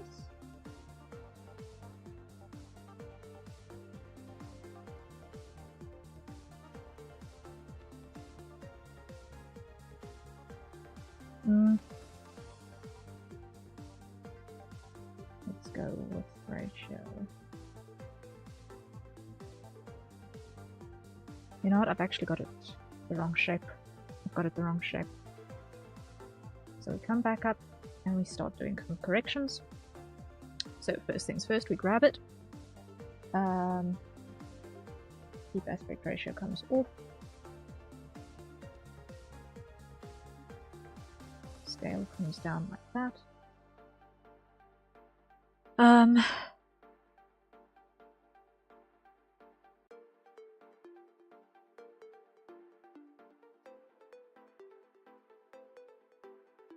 Let's just grab this,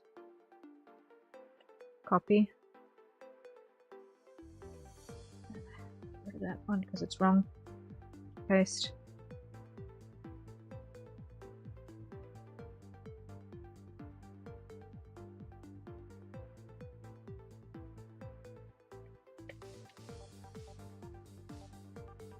keep aspect ratio.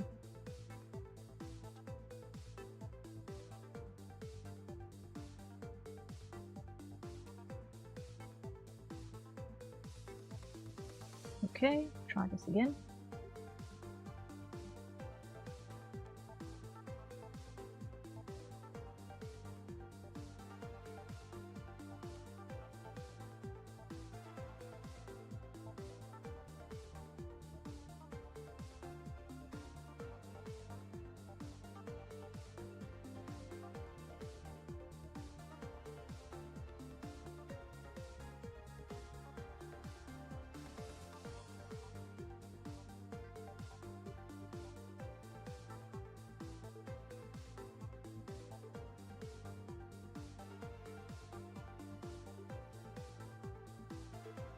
Nearly there.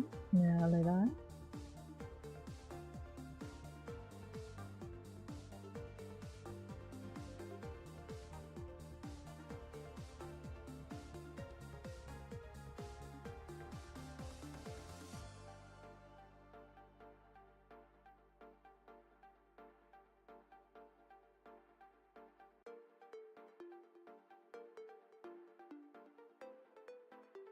The number of times that my tablet has gone walkabout as I press down on this thing is insane this day.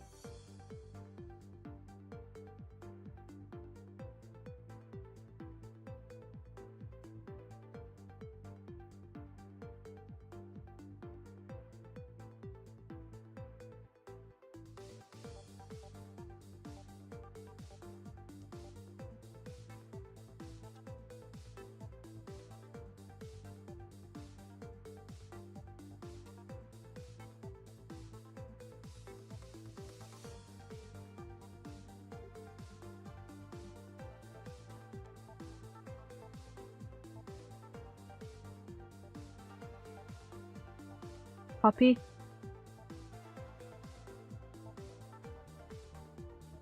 That one is wrong, so it goes away. Paste. There we go.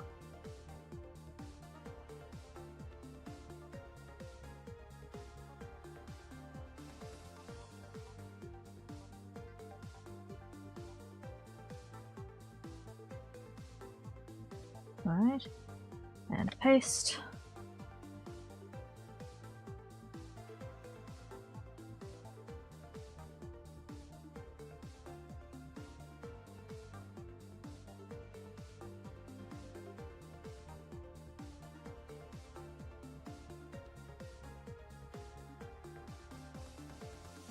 And paste.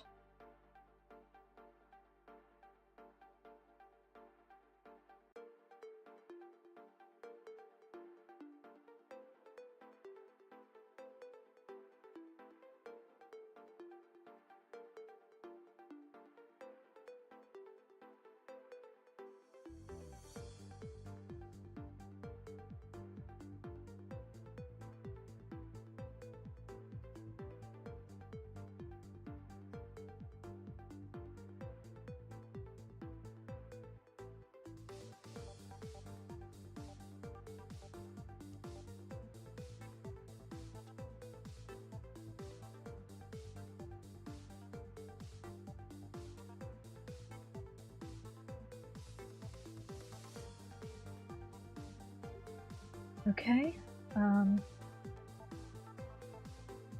so those two go together. This one is on a plan.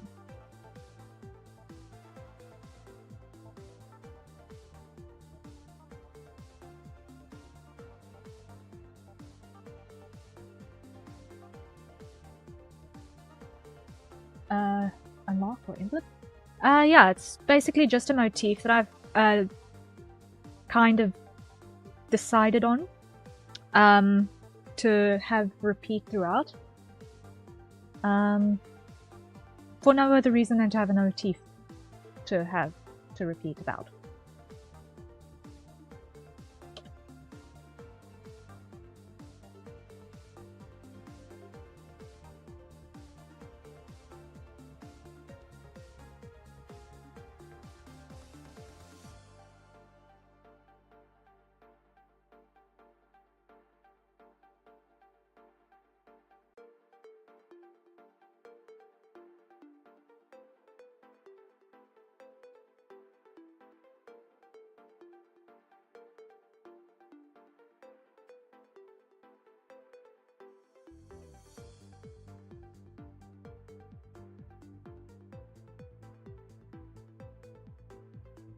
There we go.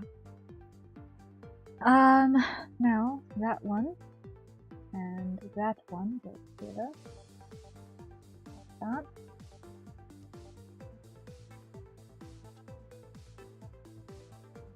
You know the color scheme you want to do, because I can see this in both green, brown, and gold, and green, brown, and silver. I'm wondering what you have in hand. You know, I am playing it by ear a bit as well.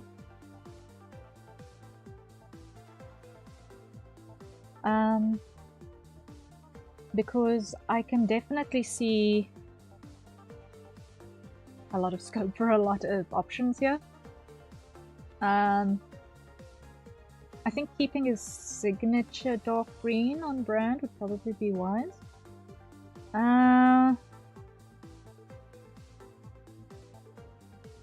But aside from that, I'm actually going to keep it kind of loose until all further notice. I have no idea what colors I'm actually going to use.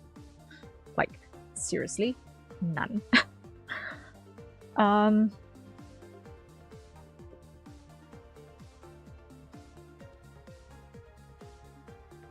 I have not planned that far yet.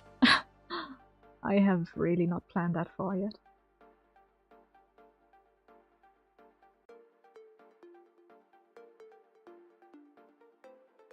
Okay, so these ones, I'm gonna put as cloth embellishments.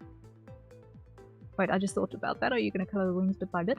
I'm going to use my simplified way of doing the wings. I'm going to use my simplified wing methodology.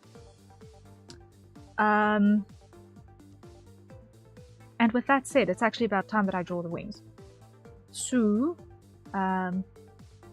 engraving. Put that there. Okay.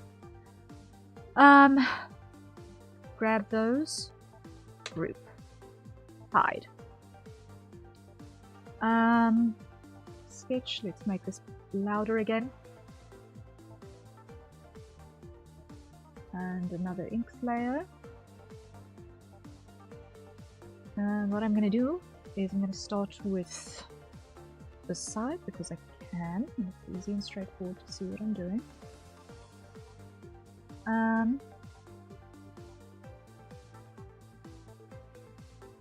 I remember having a sketch page where I was working on this recently. Hold up. There's going to be. Let's be reasonable about this for a second. I'm just going to grab a color that is not either of those that I can see.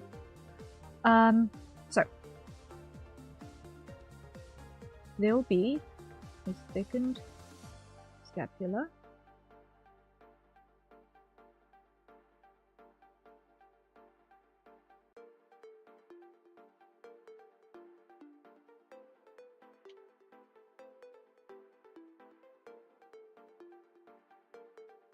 A smaller second scapula that's got to deal with this deltoid, right? And then it's gonna have a partner in this deltoid. So deltoid, deltoid. Scapula, scapula. Trap. And then upper trap. Okay, as long as you're not going to zoom and color feather by feather, because you will not cover that in 2 hours plus. No. Absolutely not.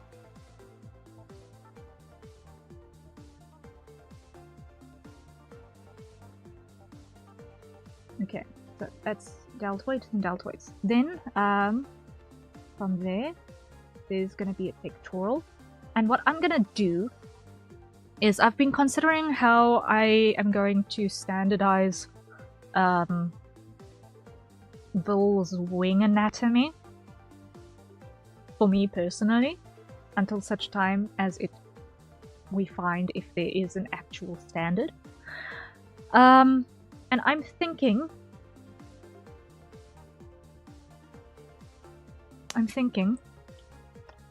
that his wing pectorals are probably going to wrap partially underneath his arm pectorals and anchor to a keel on the edge of his ribs. Like that. So how I'm perceiving it is if this is his ribcage, and he's got collarbone and collarbone, and the pectorals anchor to the sternum, like that.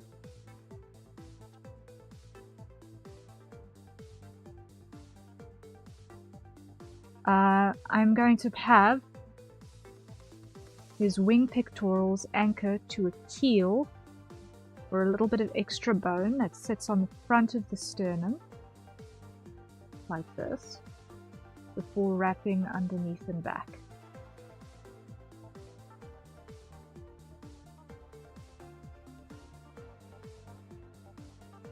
I don't know why that's giggling and swimming.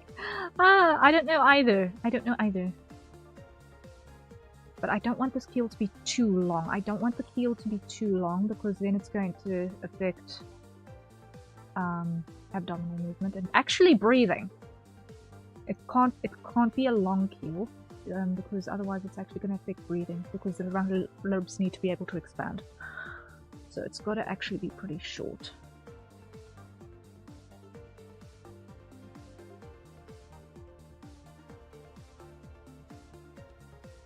So the keel can't be further down than there. Okay.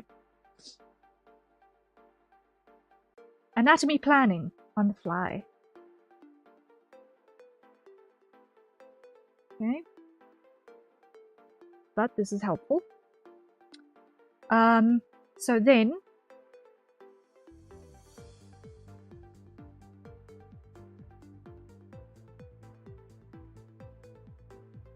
we're gonna have the flight bicep and tricep sit sort of like that.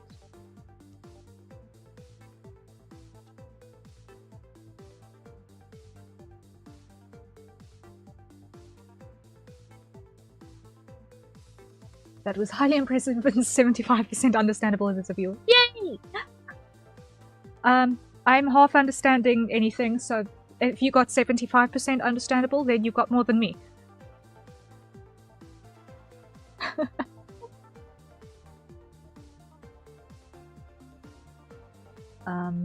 So then we're gonna have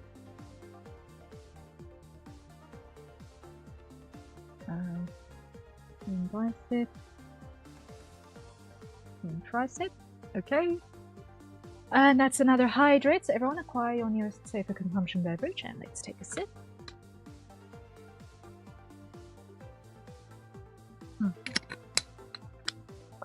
What I'm not happy with is the top of this pectoral because it's gotta come a little bit more drastically.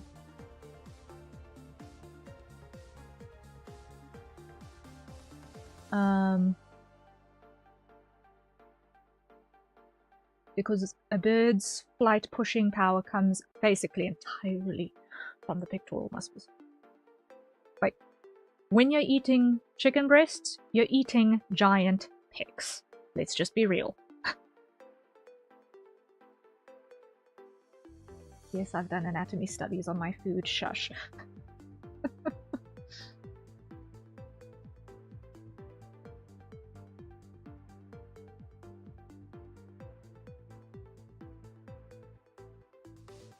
Okay.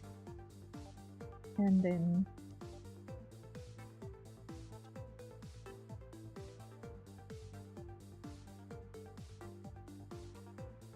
it's going to be the thumb and that. So the thumb looks like that. There we go. Okay.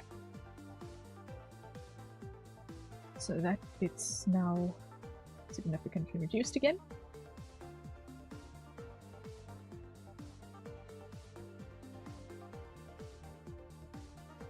Okay. And that gets significantly reduced.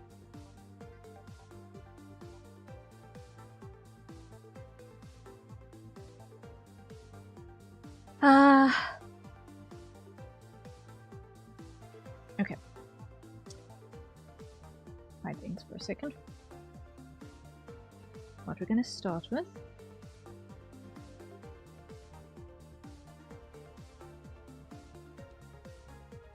is delts.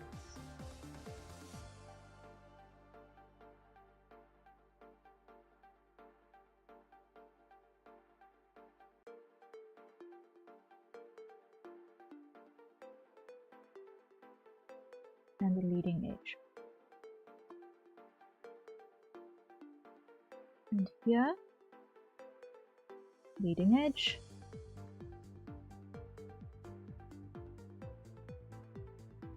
Which is gonna get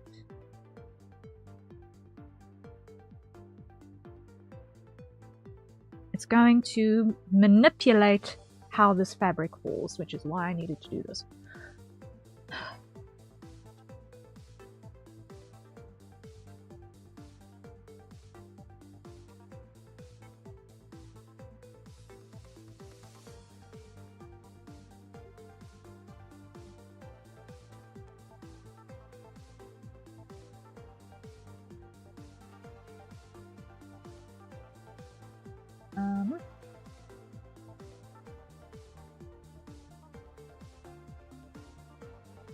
And I'm also going to just need to much positioning, I think. Hold up. Hold up.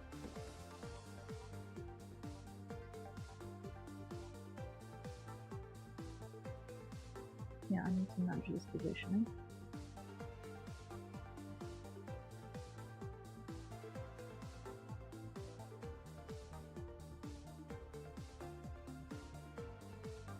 Because otherwise not enough space for things to happen.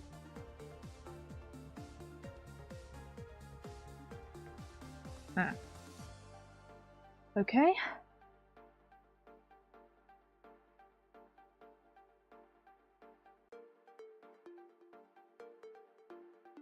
Then here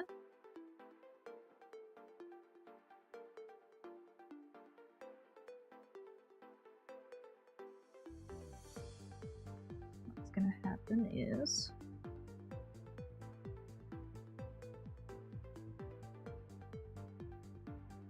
it's gonna be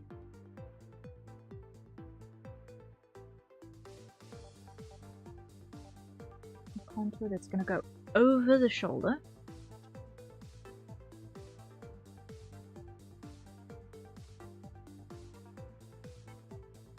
One like that.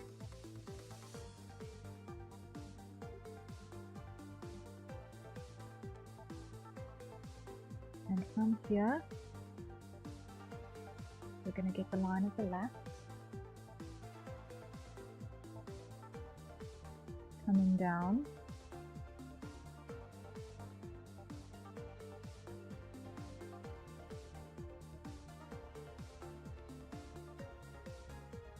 Okay.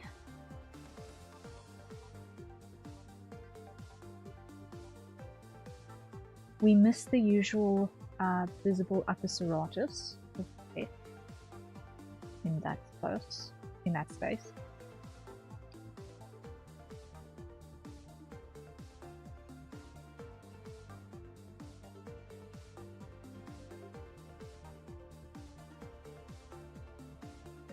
Okay. Then this elbow is the indicator.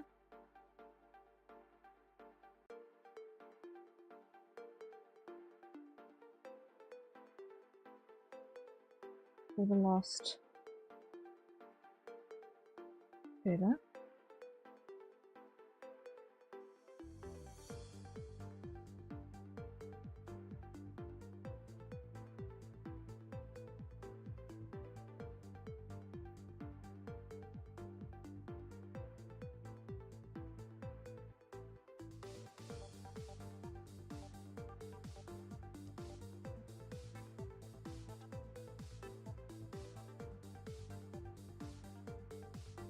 And from here, what I'm going to do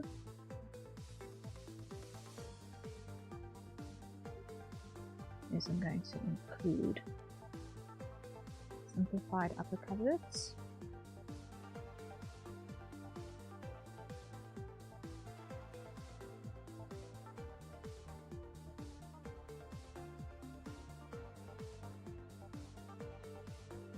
go.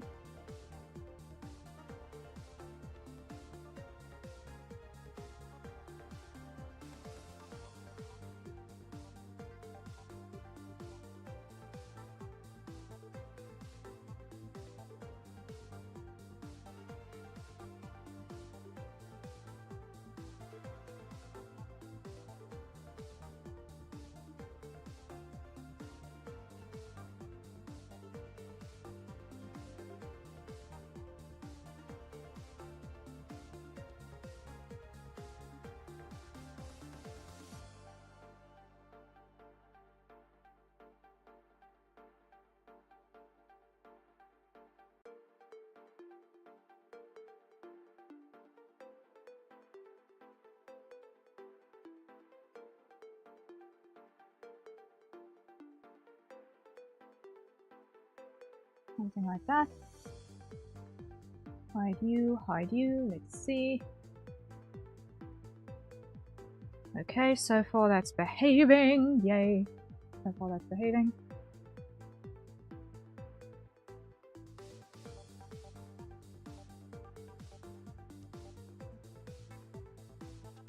Then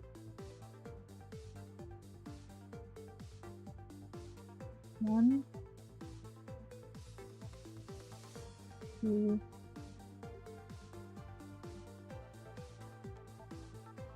three, 4 of those.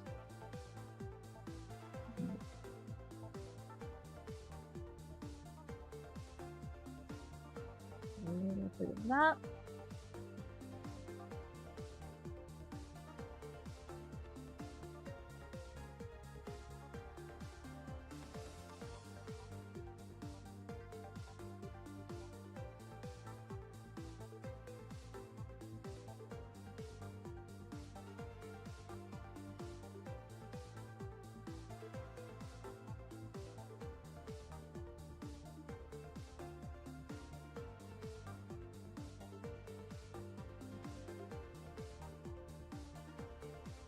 Okay, that'll do the trick.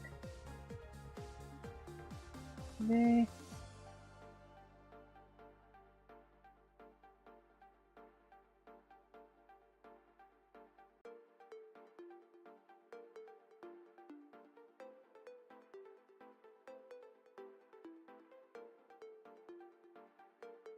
Imply a lot, detail a little.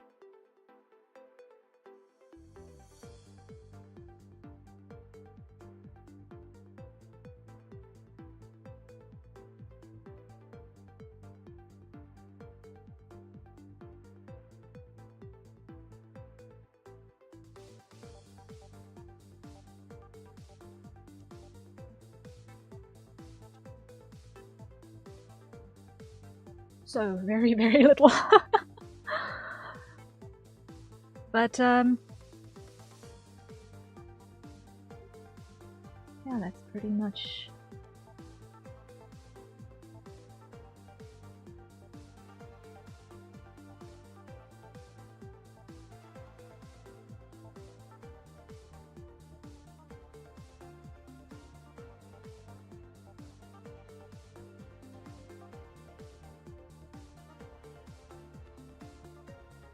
how I'm gonna handle this.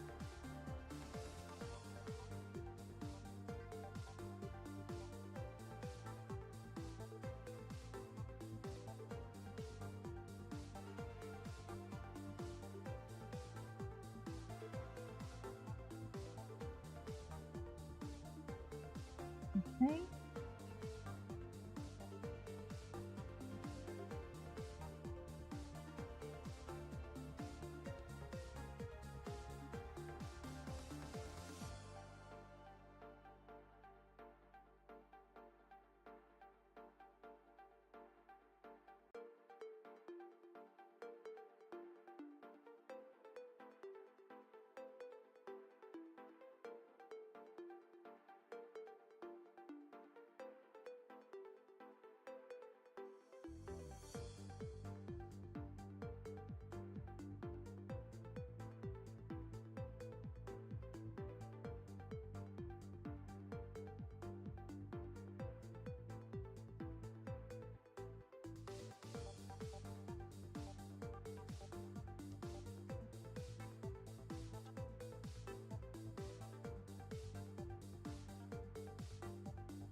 Just needed to get the spacing to make a little bit more sense between these feathers.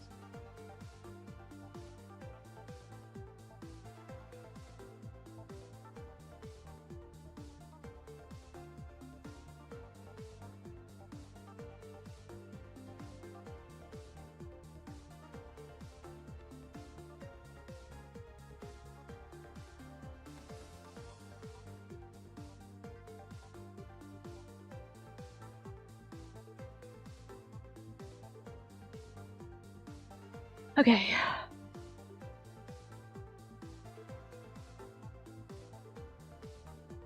Almost there. Almost there. Last one.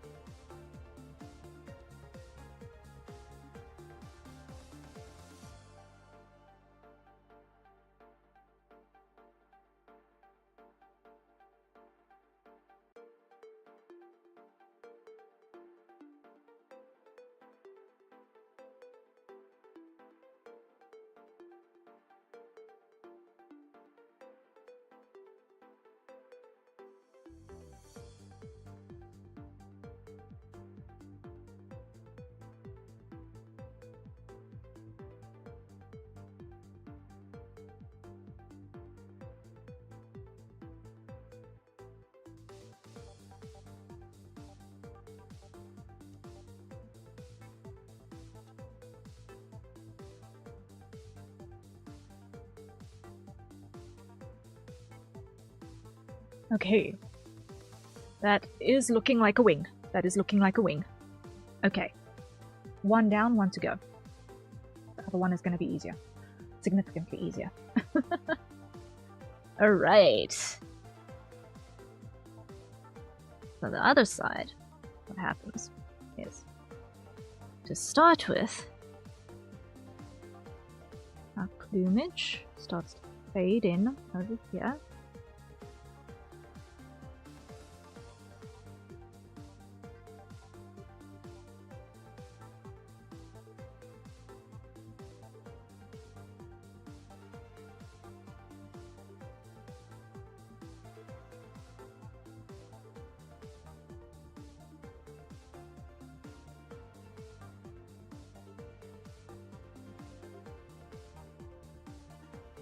One, two, three, 4 Alula.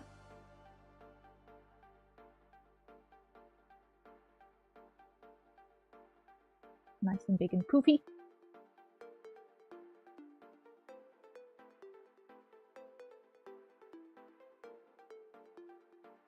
Shorthand this. On this side.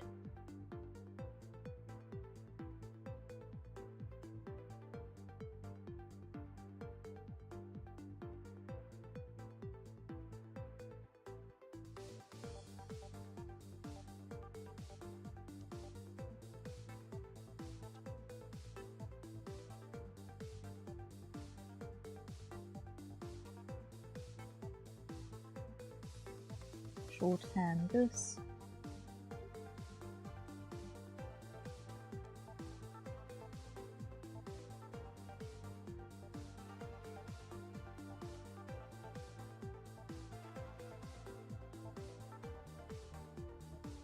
There we go.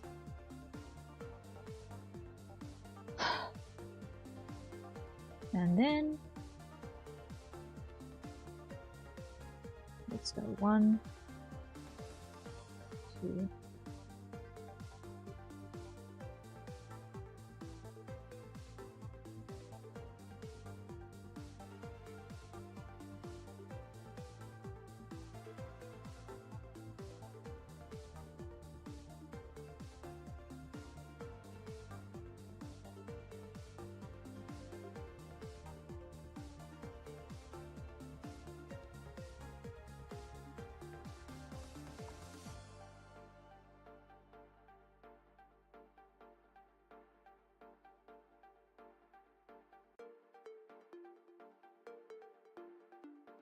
something like that.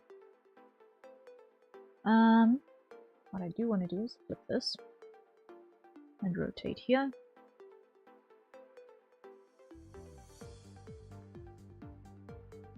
Clear this one.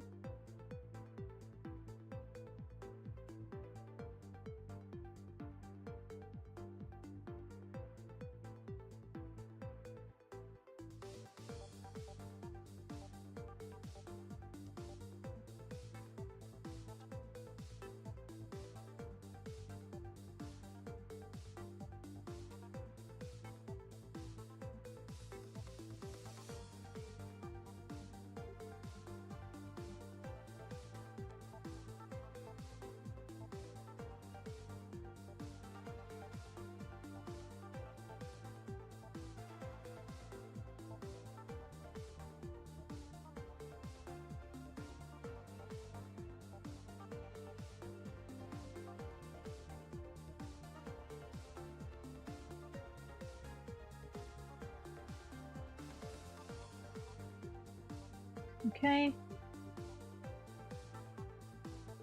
That is probably one of the most hyper-simplified wings ever. But it does the job. It does the job. One thing I'm not happy with is that line here. Let's get rid of that.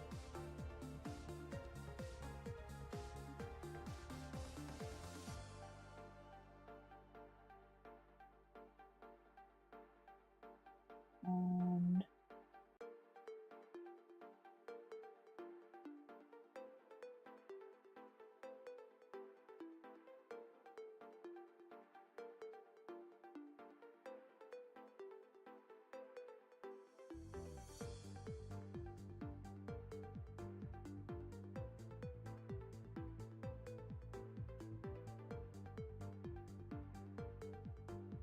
there we go. That's that sorted.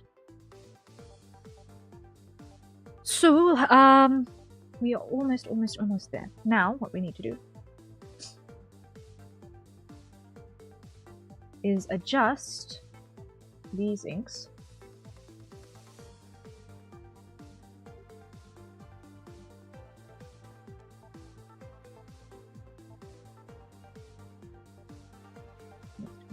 Slightly further that way. And that needs to come back.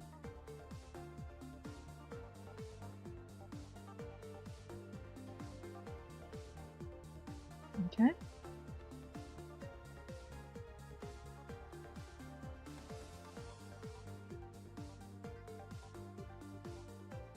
Ba-da-ba-da-dum.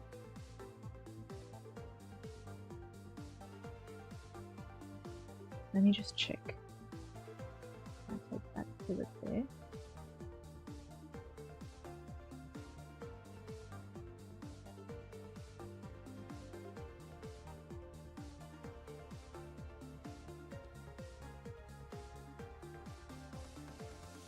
Uh-huh.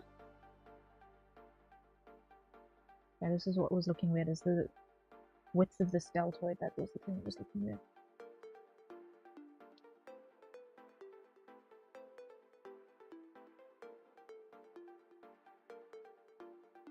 Needs to be a little bit taller.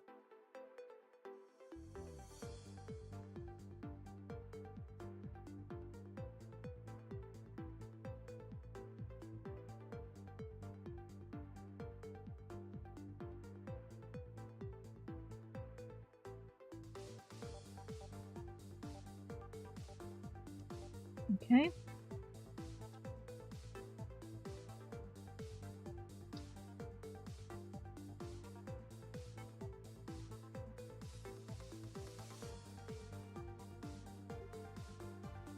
Ba-da-ba-dum.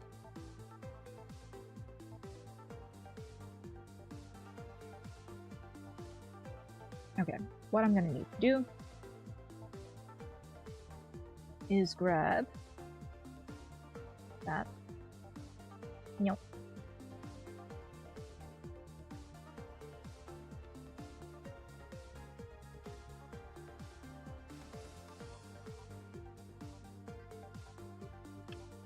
And separate it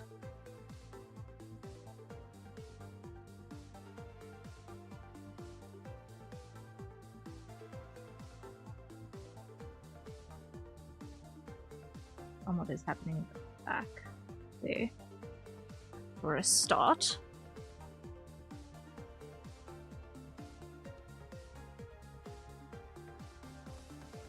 Let me grab that and just pull it slightly further this way.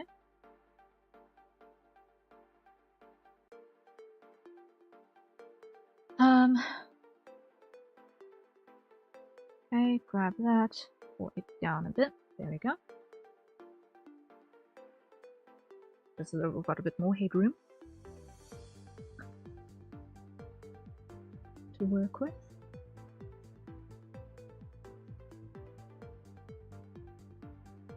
Now what I'm going to do is I'm going to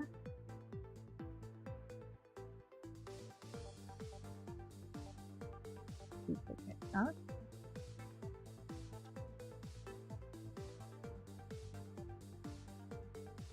And just no. Place that over here for a second.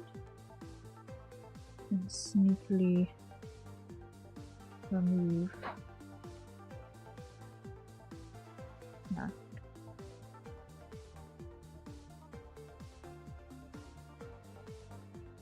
Before I do that.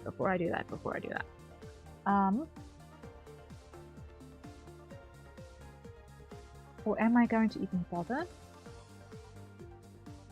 Am I going to even bother, or am I being pedantic for no reason?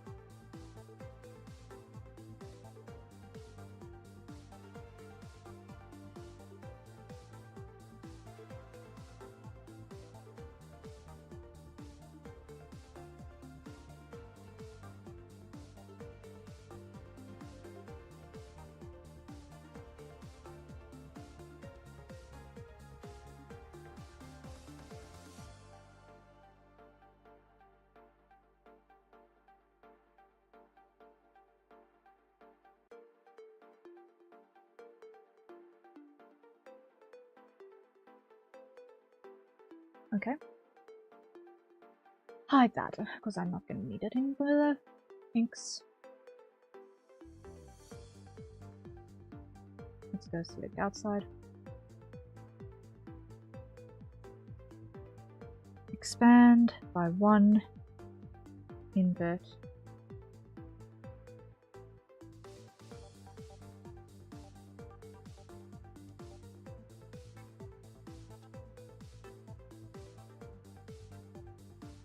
Here.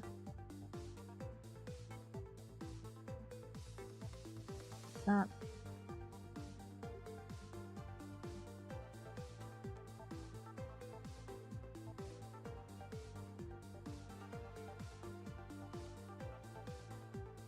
That.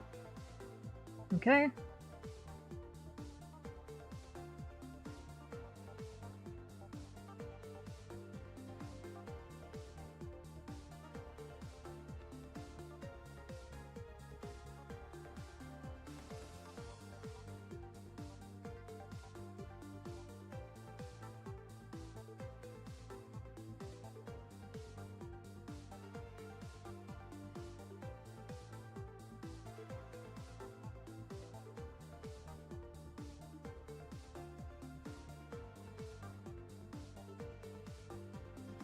Is that Biden? Hello, hello. Welcome in. Welcome in.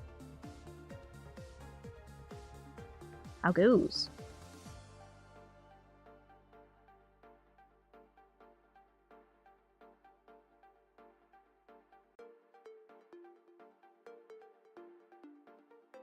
Okay. I'm happy with this. We have you on the wings. Merge down.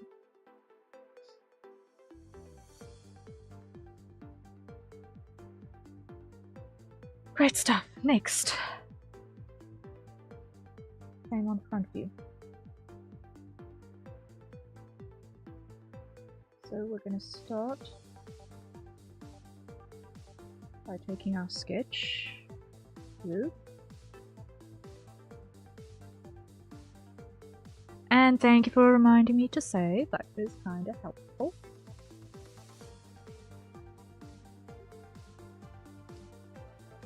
And move the sketch group in its entirety.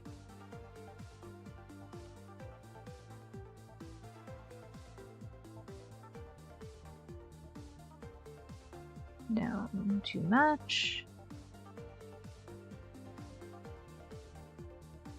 There we go. There we go.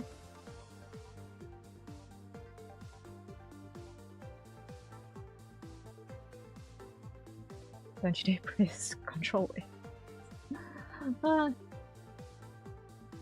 Yeah, I'm not gonna press Control D to find out what that does.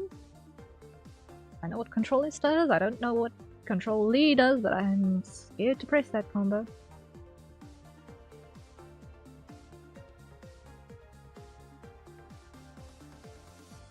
Find out.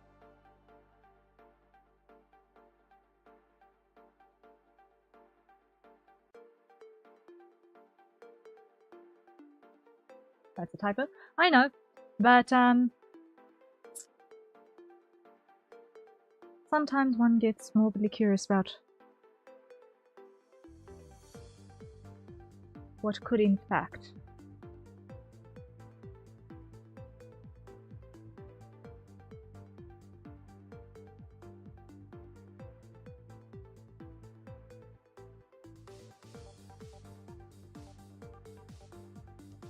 be done with that shortcut. I know that the controllers is the save shortcut.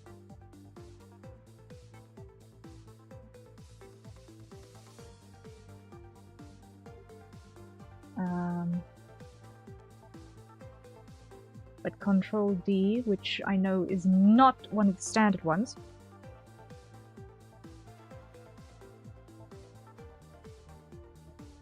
I'm morbidly curious to find out what Control D would be, but I'm scared to actually do so. It might just be something that would be a custom thing on my side, actually. And that's the hydrates. Everyone, acquire your nearest safe for consumption beverages. And let's take a sip. Oh. We're close to the end, guys. We're very, very close to the end. I want to have this done within the next 40 minutes.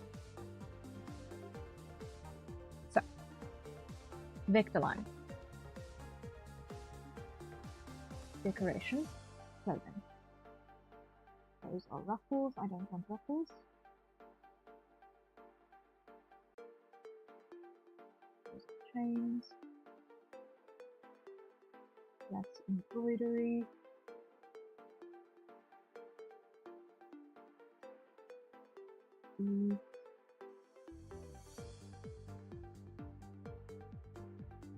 Awesome.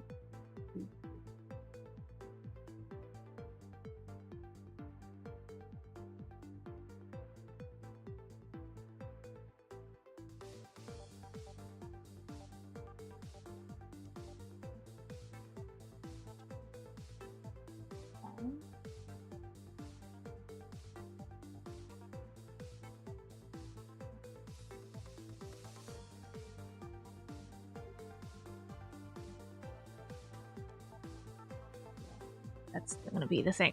Okay. That's gonna be the one.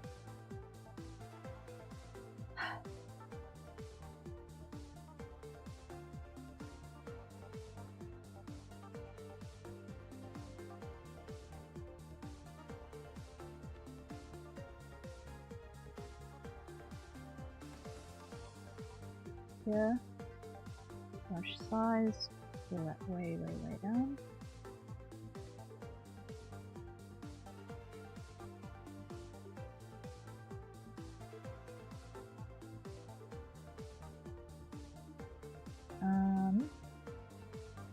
Simplify vector line.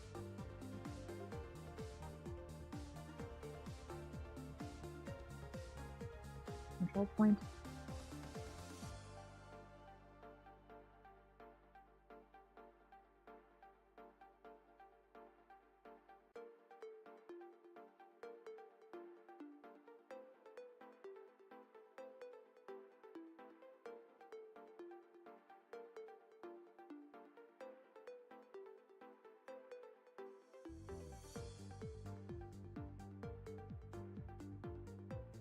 Okay.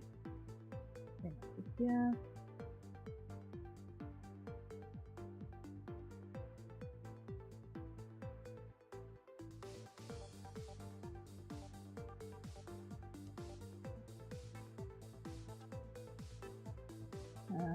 that control point.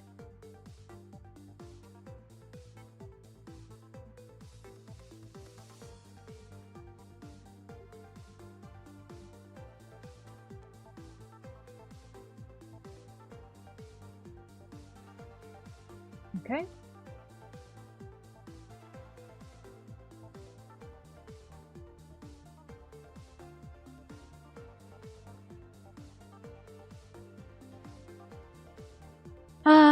And merge that down into engraving. Yeah. Squish.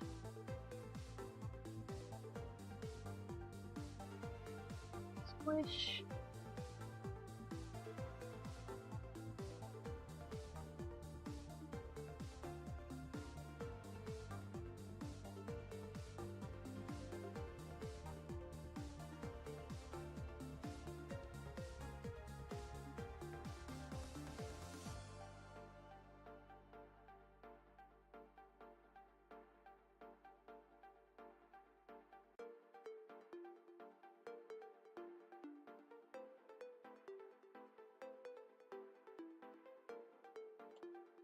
Okay.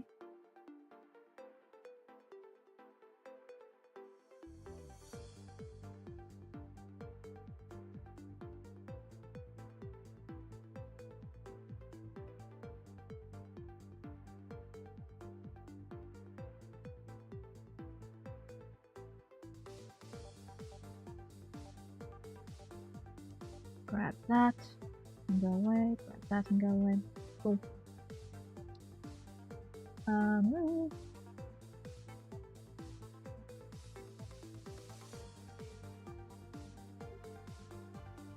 I am so very lucky that that pretty much mostly worked out.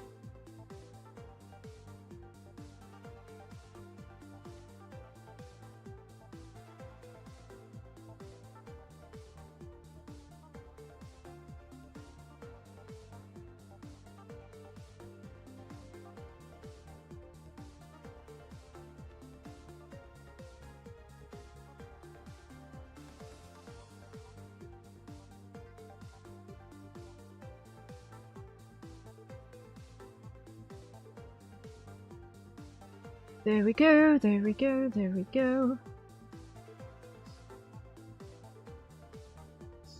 It's engraving.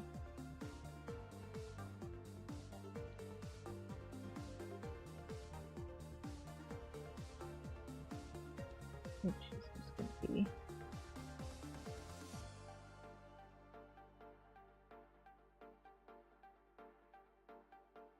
like that, like that.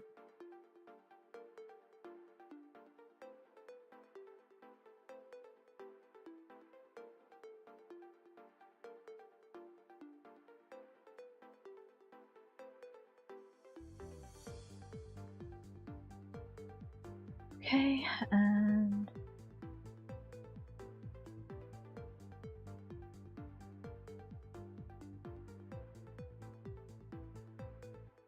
like so.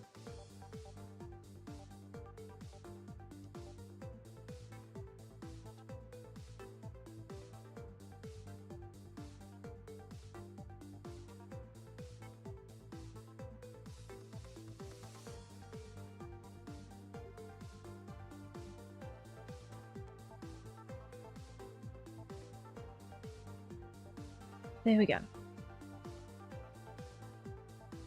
That's the engravings. On those.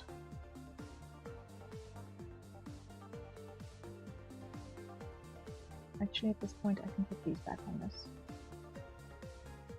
Merge. Merge. Merge. That folder can go away. Because I don't need those separated any further.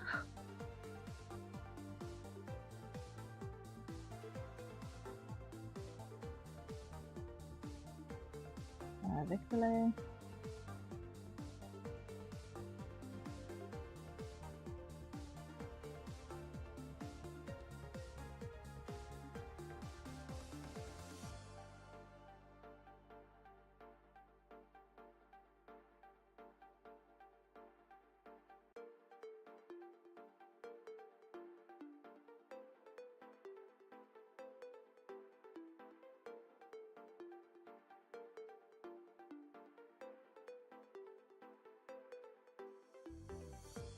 There we go. That will do the trick. Now, simplify.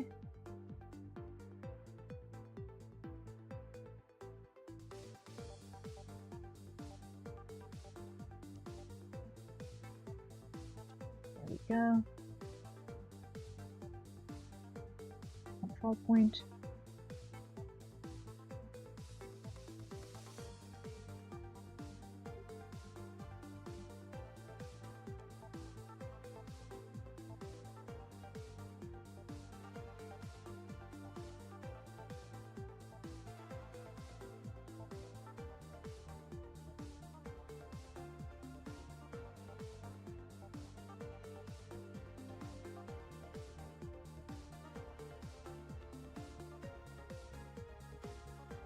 Alright, and then here,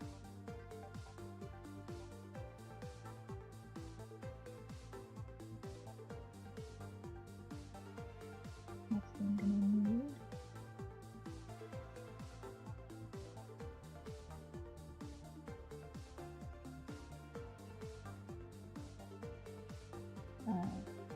sharp corner and a sharp corner.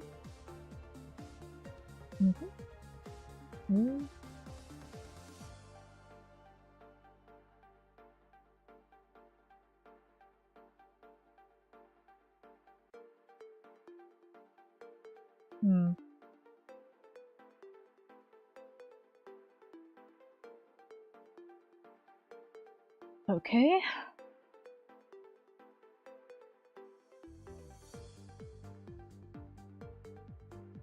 Let's get the rest in place as well. Although I do feel like I want to separate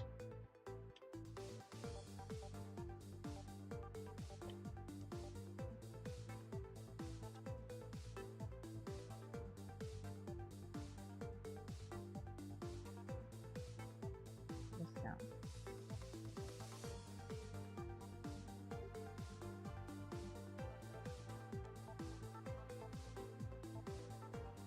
So that goes away. And that goes away. And that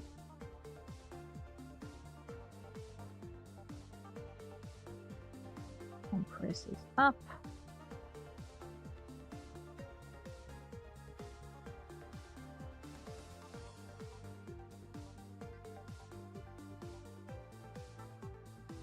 Like so. Now,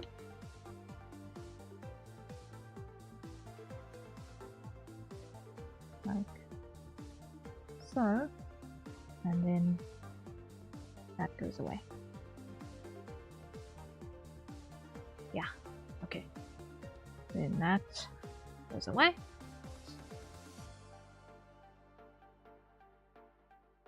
Coolio. That's that engraving. Now this one, what we want to do is we want to make that thinner still. Yeah. Okay. Oh.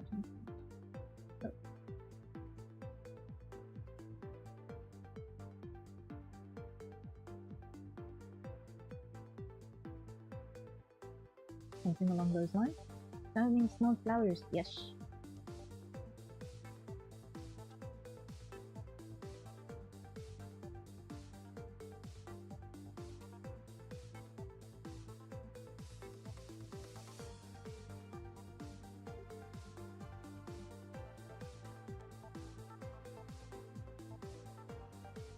Our fancy owl man has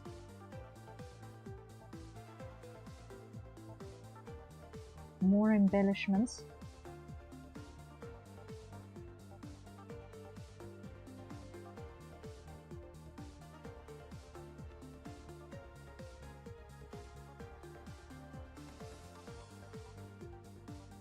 I can probably justify it.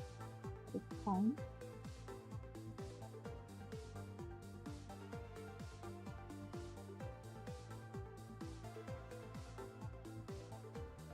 did you just make that move as an escalator, like repeated circular motion? The repeating pattern has a starting point that's fixed. So if you find which end of the line is the starting point, you're gonna have the entire thing move along with the starting point.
Cute.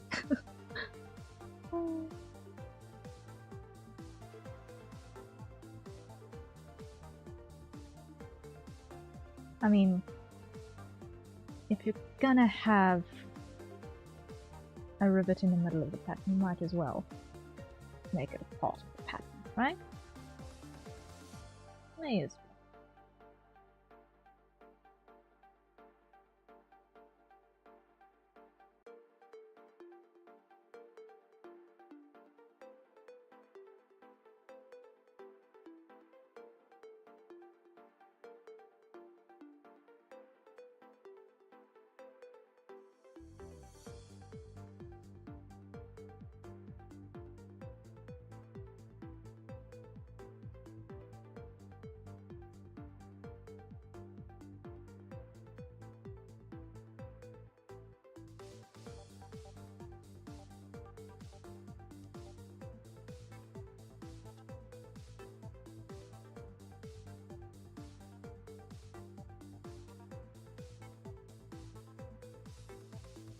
But this red will have so many small faces hiding in artfully drawn strings.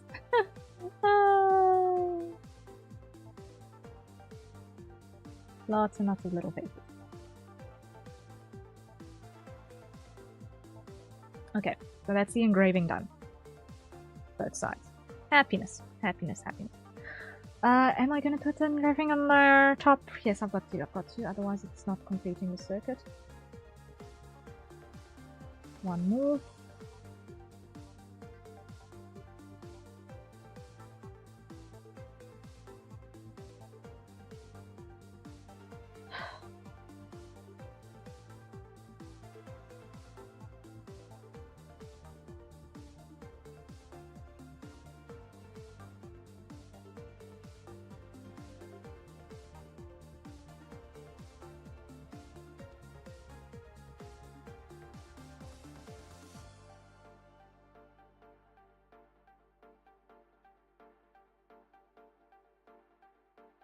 Undo.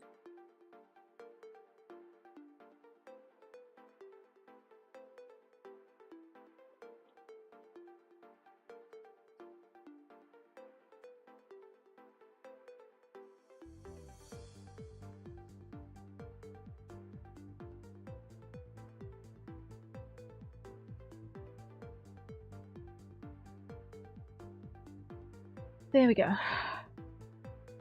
That's one. Now here.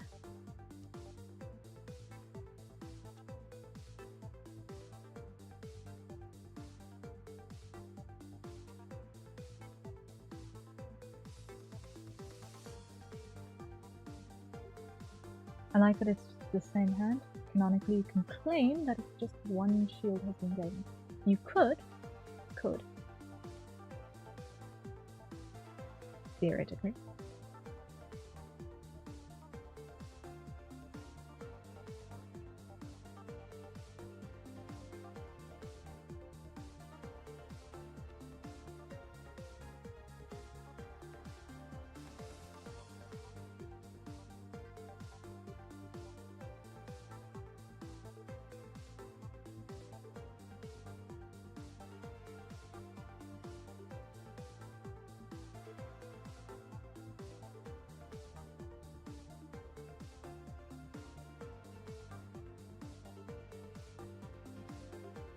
Okay, so now let's these out a bit better.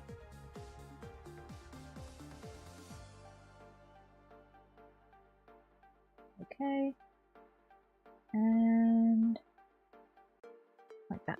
Cool.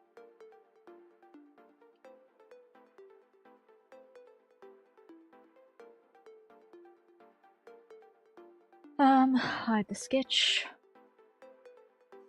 Okay. Detail. Now what I want to do is I want to get a different one.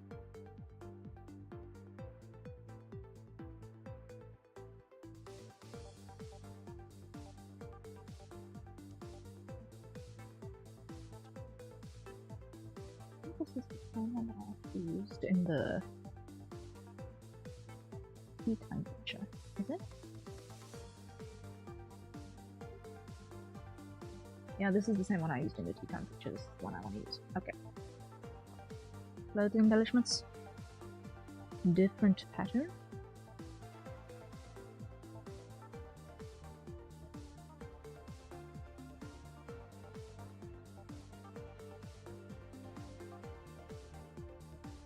Delete control point.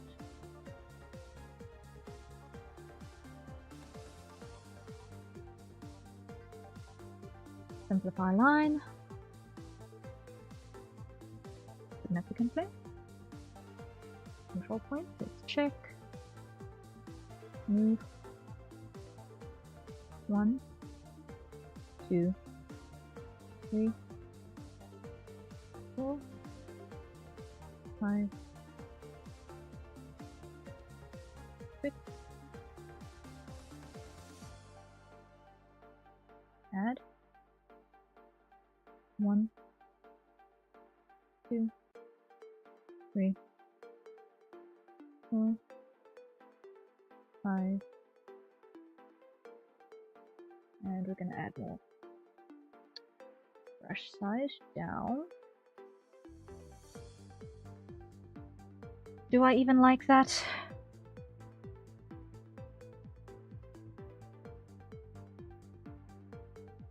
No, I don't.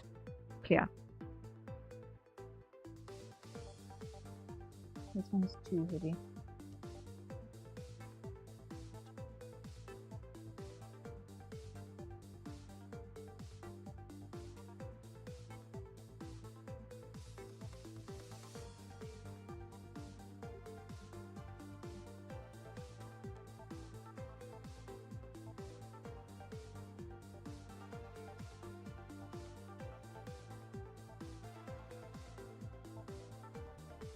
This one. Hard edged, and I don't like that point.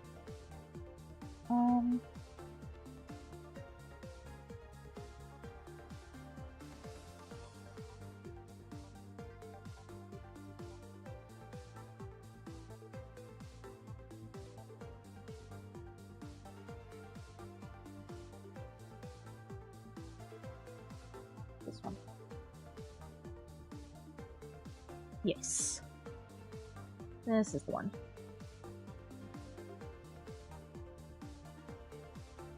Much more subtle.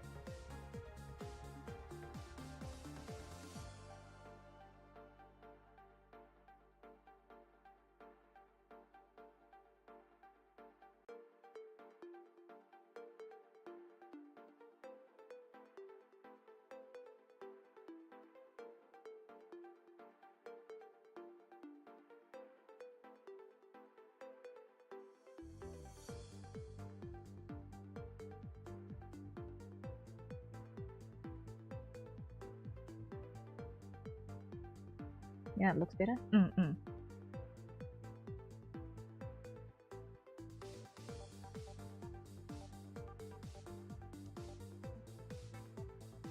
Actually, what I want to do is I'm going to drop this here.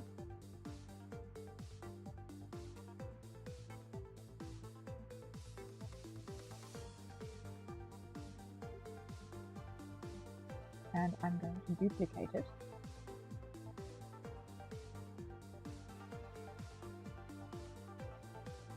So that I can do this. At this point.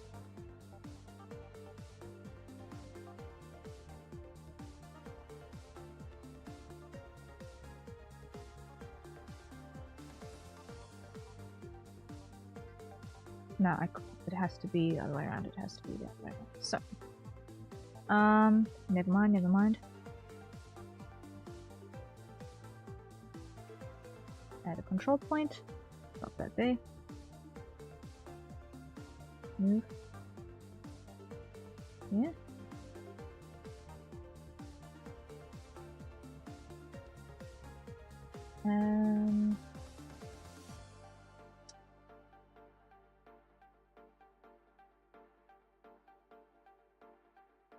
The way you're moving the dots in line, just to unlock a little high-tech technology class memory. Oh wow.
We were using software to make a design to carve this PVC clear rod into a chest piece, and we were doing it in pairs, and my partner was not really doing it.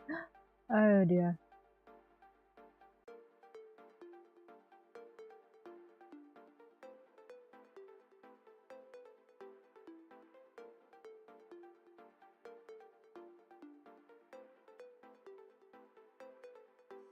And we tried 3 times, and I did the same thing every single time, one of those 3 times. And the first 2, 1 failed, or no understandable reason, and the teacher just told us to do it again. That, very frustrating when that is the response from the educator. Is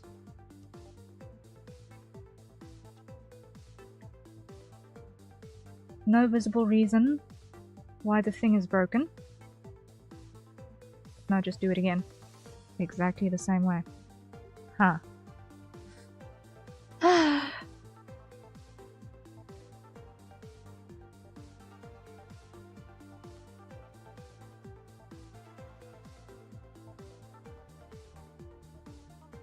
And we did something wrong but didn't explain what we did wrong, and I just did the same thing 3 times, and on the 3rd try the computer and the machine decided to say it was okay. Yeah, no.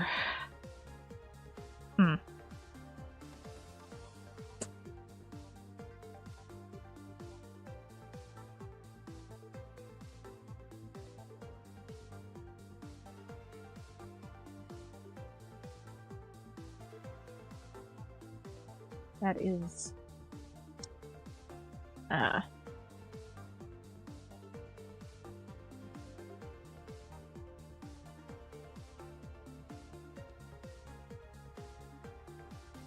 Definitely not something...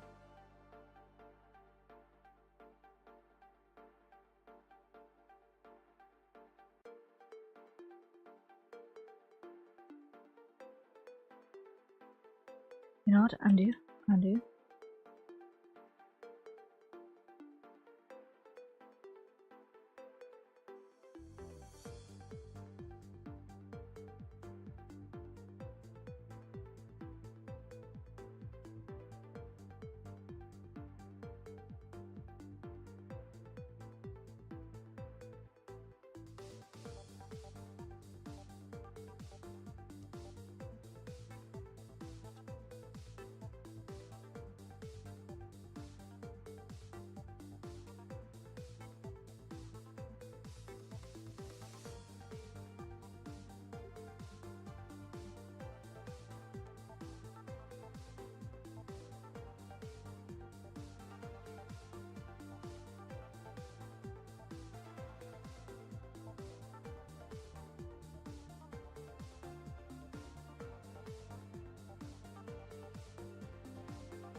Flip line.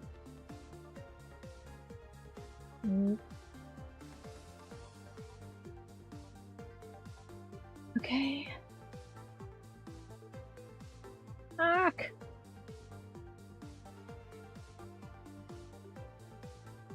When I'm using hydrates to count how many hours overtime I'm going. Oof.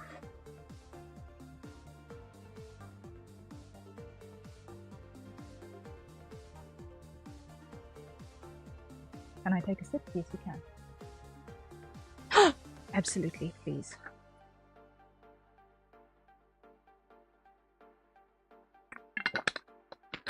Also been going a good while, ma'am? Yes. I should start seeing sunlight through my window momentarily, actually. Whoops.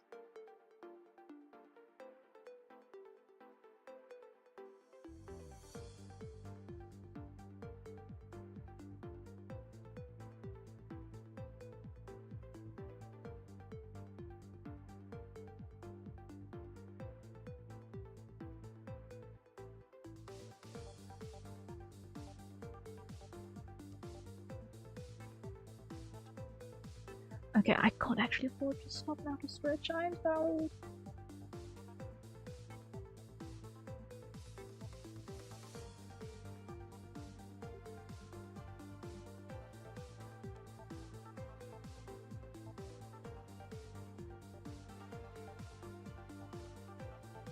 And we are not far from the finish line on this, so I really don't want to halt unless absolutely necessary.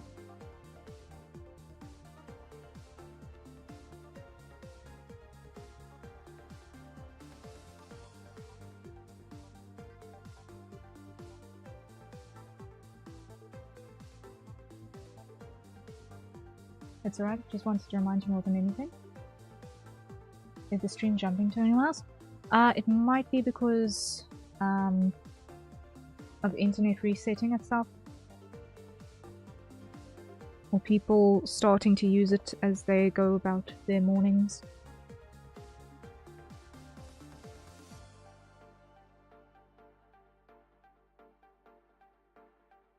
Things okay now? Yeah. It happens from time to time. The internet just jumps.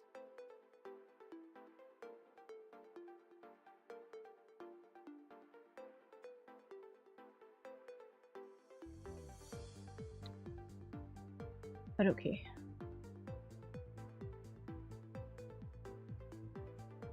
I want to pull that up there.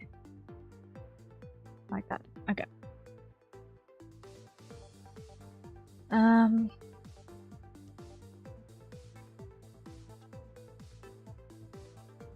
Last line.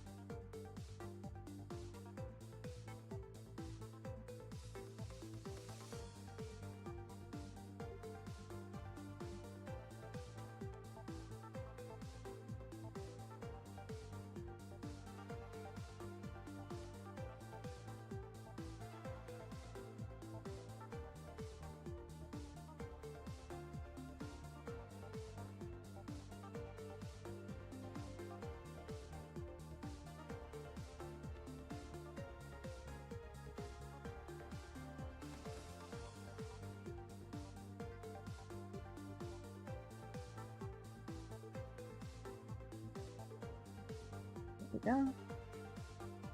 Sky Shards, hello, you're on here? Yes, I am like 3 hours late to end stream, but yes, hello, good to see you. How goes?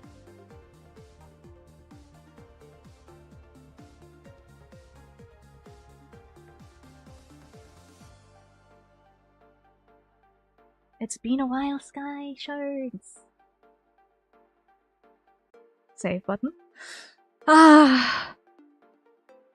You know what? I'm not sure if I'm actually going to be able to finish this now.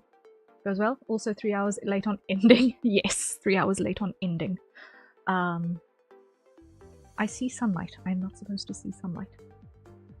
It means I'm supposed to wake up in 4 hours. Which means I'm going to maybe get 2.5 hours of sleep. If I end now, immediately.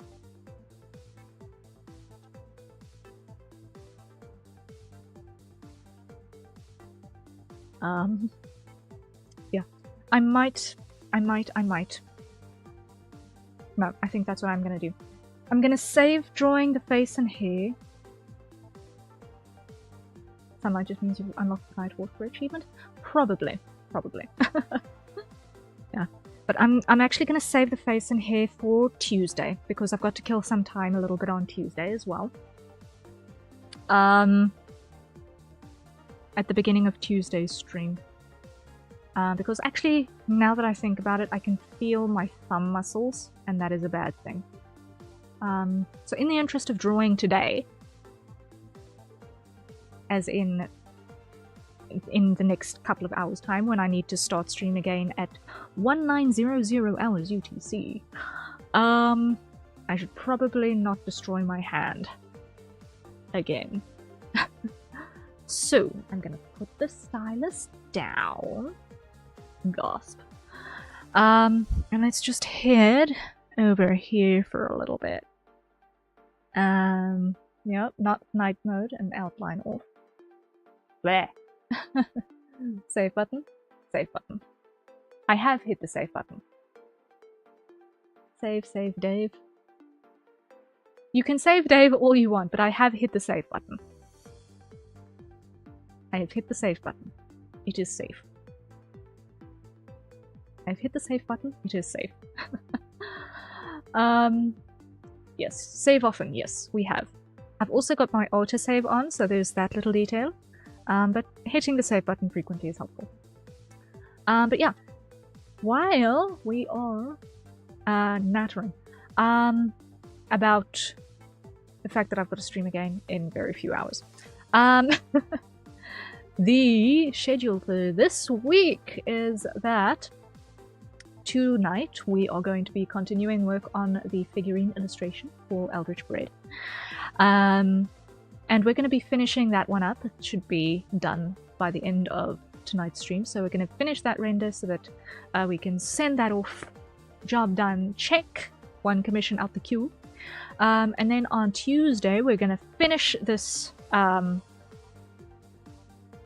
character design, illustration, outfit design madness of Vil. We've still got to draw 2 wings, the heads, and we've got to decide if we're going to do long hair, short hair, or if we're going to do ultra long hair. I'm kind of vibing with maybe giving him an extra long sort of a hairstyle for this. I don't know. I feel like it could be cool to almost give it something whip-like. I'm feeling the whip-like ponytail vibe here. So I'm probably going to work on that for a little bit before Zany joins us to chat live regarding his character design, or his outfit design that we've been doing. That I hit a little bit of a roadblock on because world building madness and shenanigans. So we're going to continue with Zany's thing on Tuesday, and hopefully we will overcome some obstacles. Wednesday we're continuing with live 2D stuff for Heoteo, and that is probably going to be I'll figure out exactly what I'm going to do on it, but yes, that's going to be the plan. And then on Thursday and on Sunday next week, we are doing 2 Donothon performance goals. We're doing 2 Donothon performance streams, and I'm really excited for both of them. So I'm going to be painting with real paint for the first time since I was probably like 6 on Thursday. Yes, so real paint on probably watercolor paper. I'm borrowing my mom's watercolors.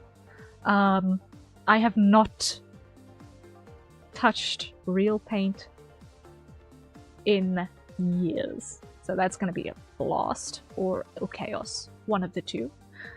It was fun, I learned a lot, and it was nice hanging out with you. It was so fun having out with you as well, Moonshiro. Yes, yes. Time to pull out those skills and make it my hand turkey. We'll see exactly what comes out of that one, that's for sure. It's definitely going to be interesting. It's gonna be interesting one way or another. I have exactly 0 experience with watercolors, so yeah. Watch me watching tutorials between the hours of 3 and 5 on Wednesday morning. So that Thursday, or between 3 and 5 on Thursday morning after ending stream at 3 on Wednesday. So no sleep. No. But yeah, on Sunday I will be doing solo peak with an eye patch on. And my bad eye open. So that is going to be wild. That is going to be wild. You're gonna have me like this for the entire peak stream, and I have only played the game once, and that was with Citrina, where we only just barely got past the first save point. So it's gonna be its own breed of chaos, and yes, IRL, the same eye, is closed.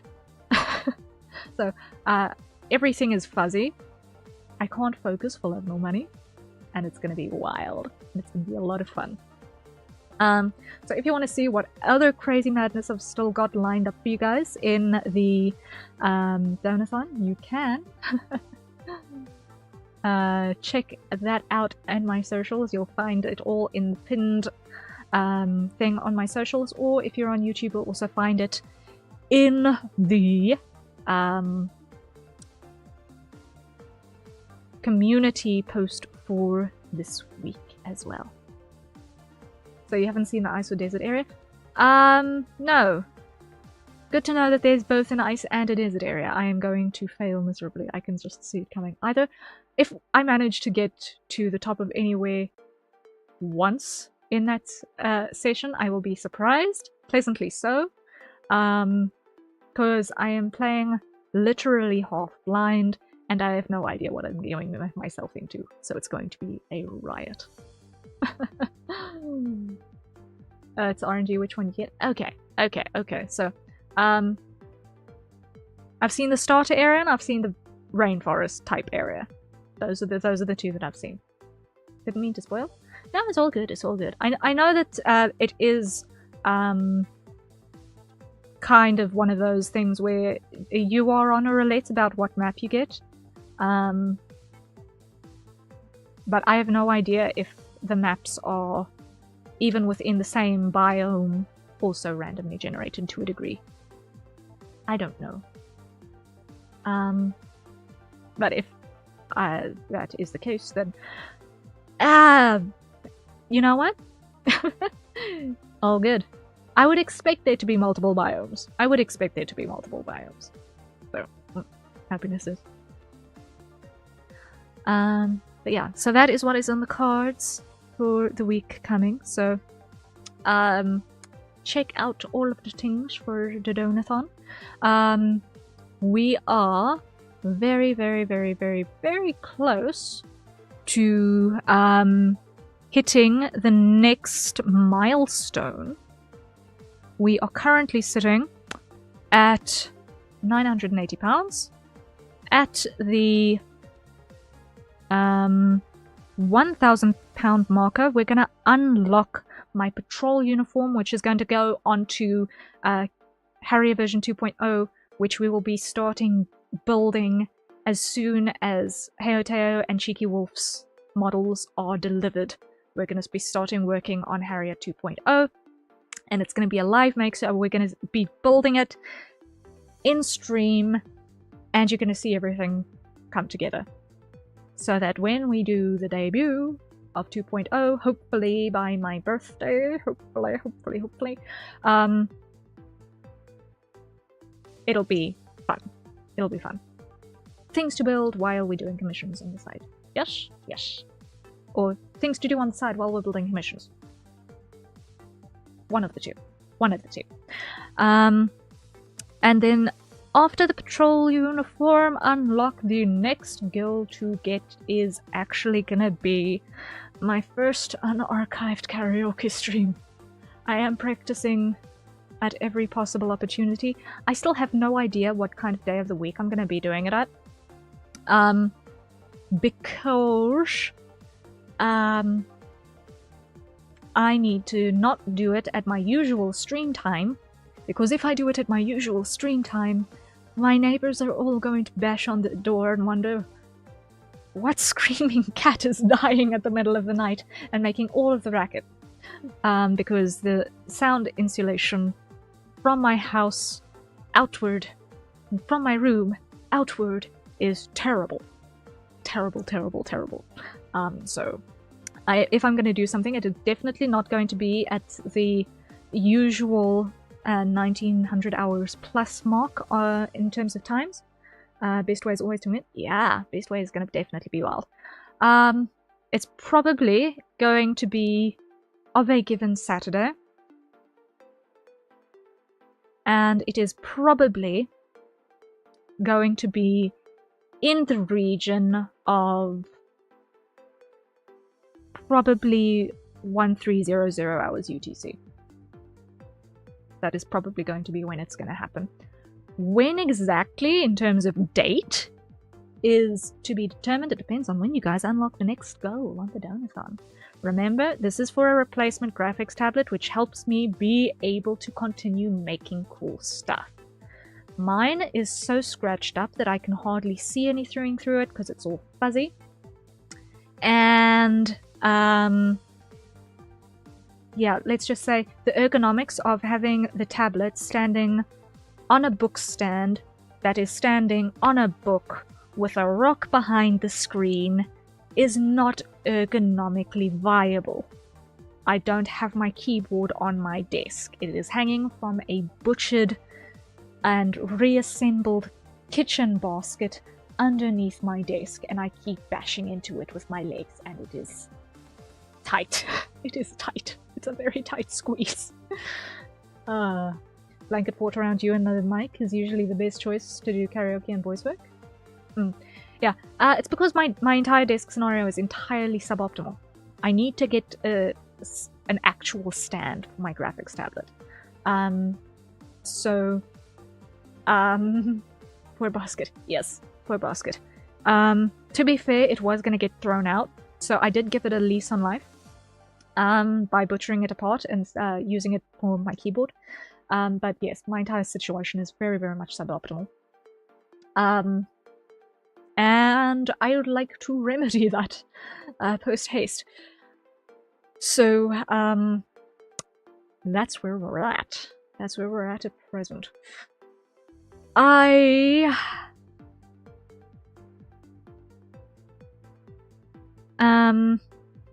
have run out of juice. My thumb is actually, now that I've become aware of it, it's actually physically painful and noticeably painful. So yeah, definitely gonna be taking that easy on the use of my right hand for the day. But I will see you guys later this evening. It feels horrible saying that, but it's true. Yes, I will sleep now, and I will sleep again later at about 1200 hours UTC. I'm going to be taking another nap, which is my usual nap, second nap of the day. So yes, lots to do, lots to do. And we will finish this entry for the art challenge on Tuesday. I will amend the schedule graphic before I post it, because it has not been posted anywhere yet. So yeah, fun times. Thank you all so much for being here. I really appreciate it, Skyshaw. It's been great to see you again. Yes. Sadly, whenever you're alive, I am usually on my way down to sleep. So, I've kept missing you. I've kept missing you. But one of these days I'll poke my head in the door again. I promise. But I have been seeing you coming up, so we shall see. We shall see. We shall see how things pan out. Good night, everyone. Rest well when you get to it. And until later this evening, cheery bye.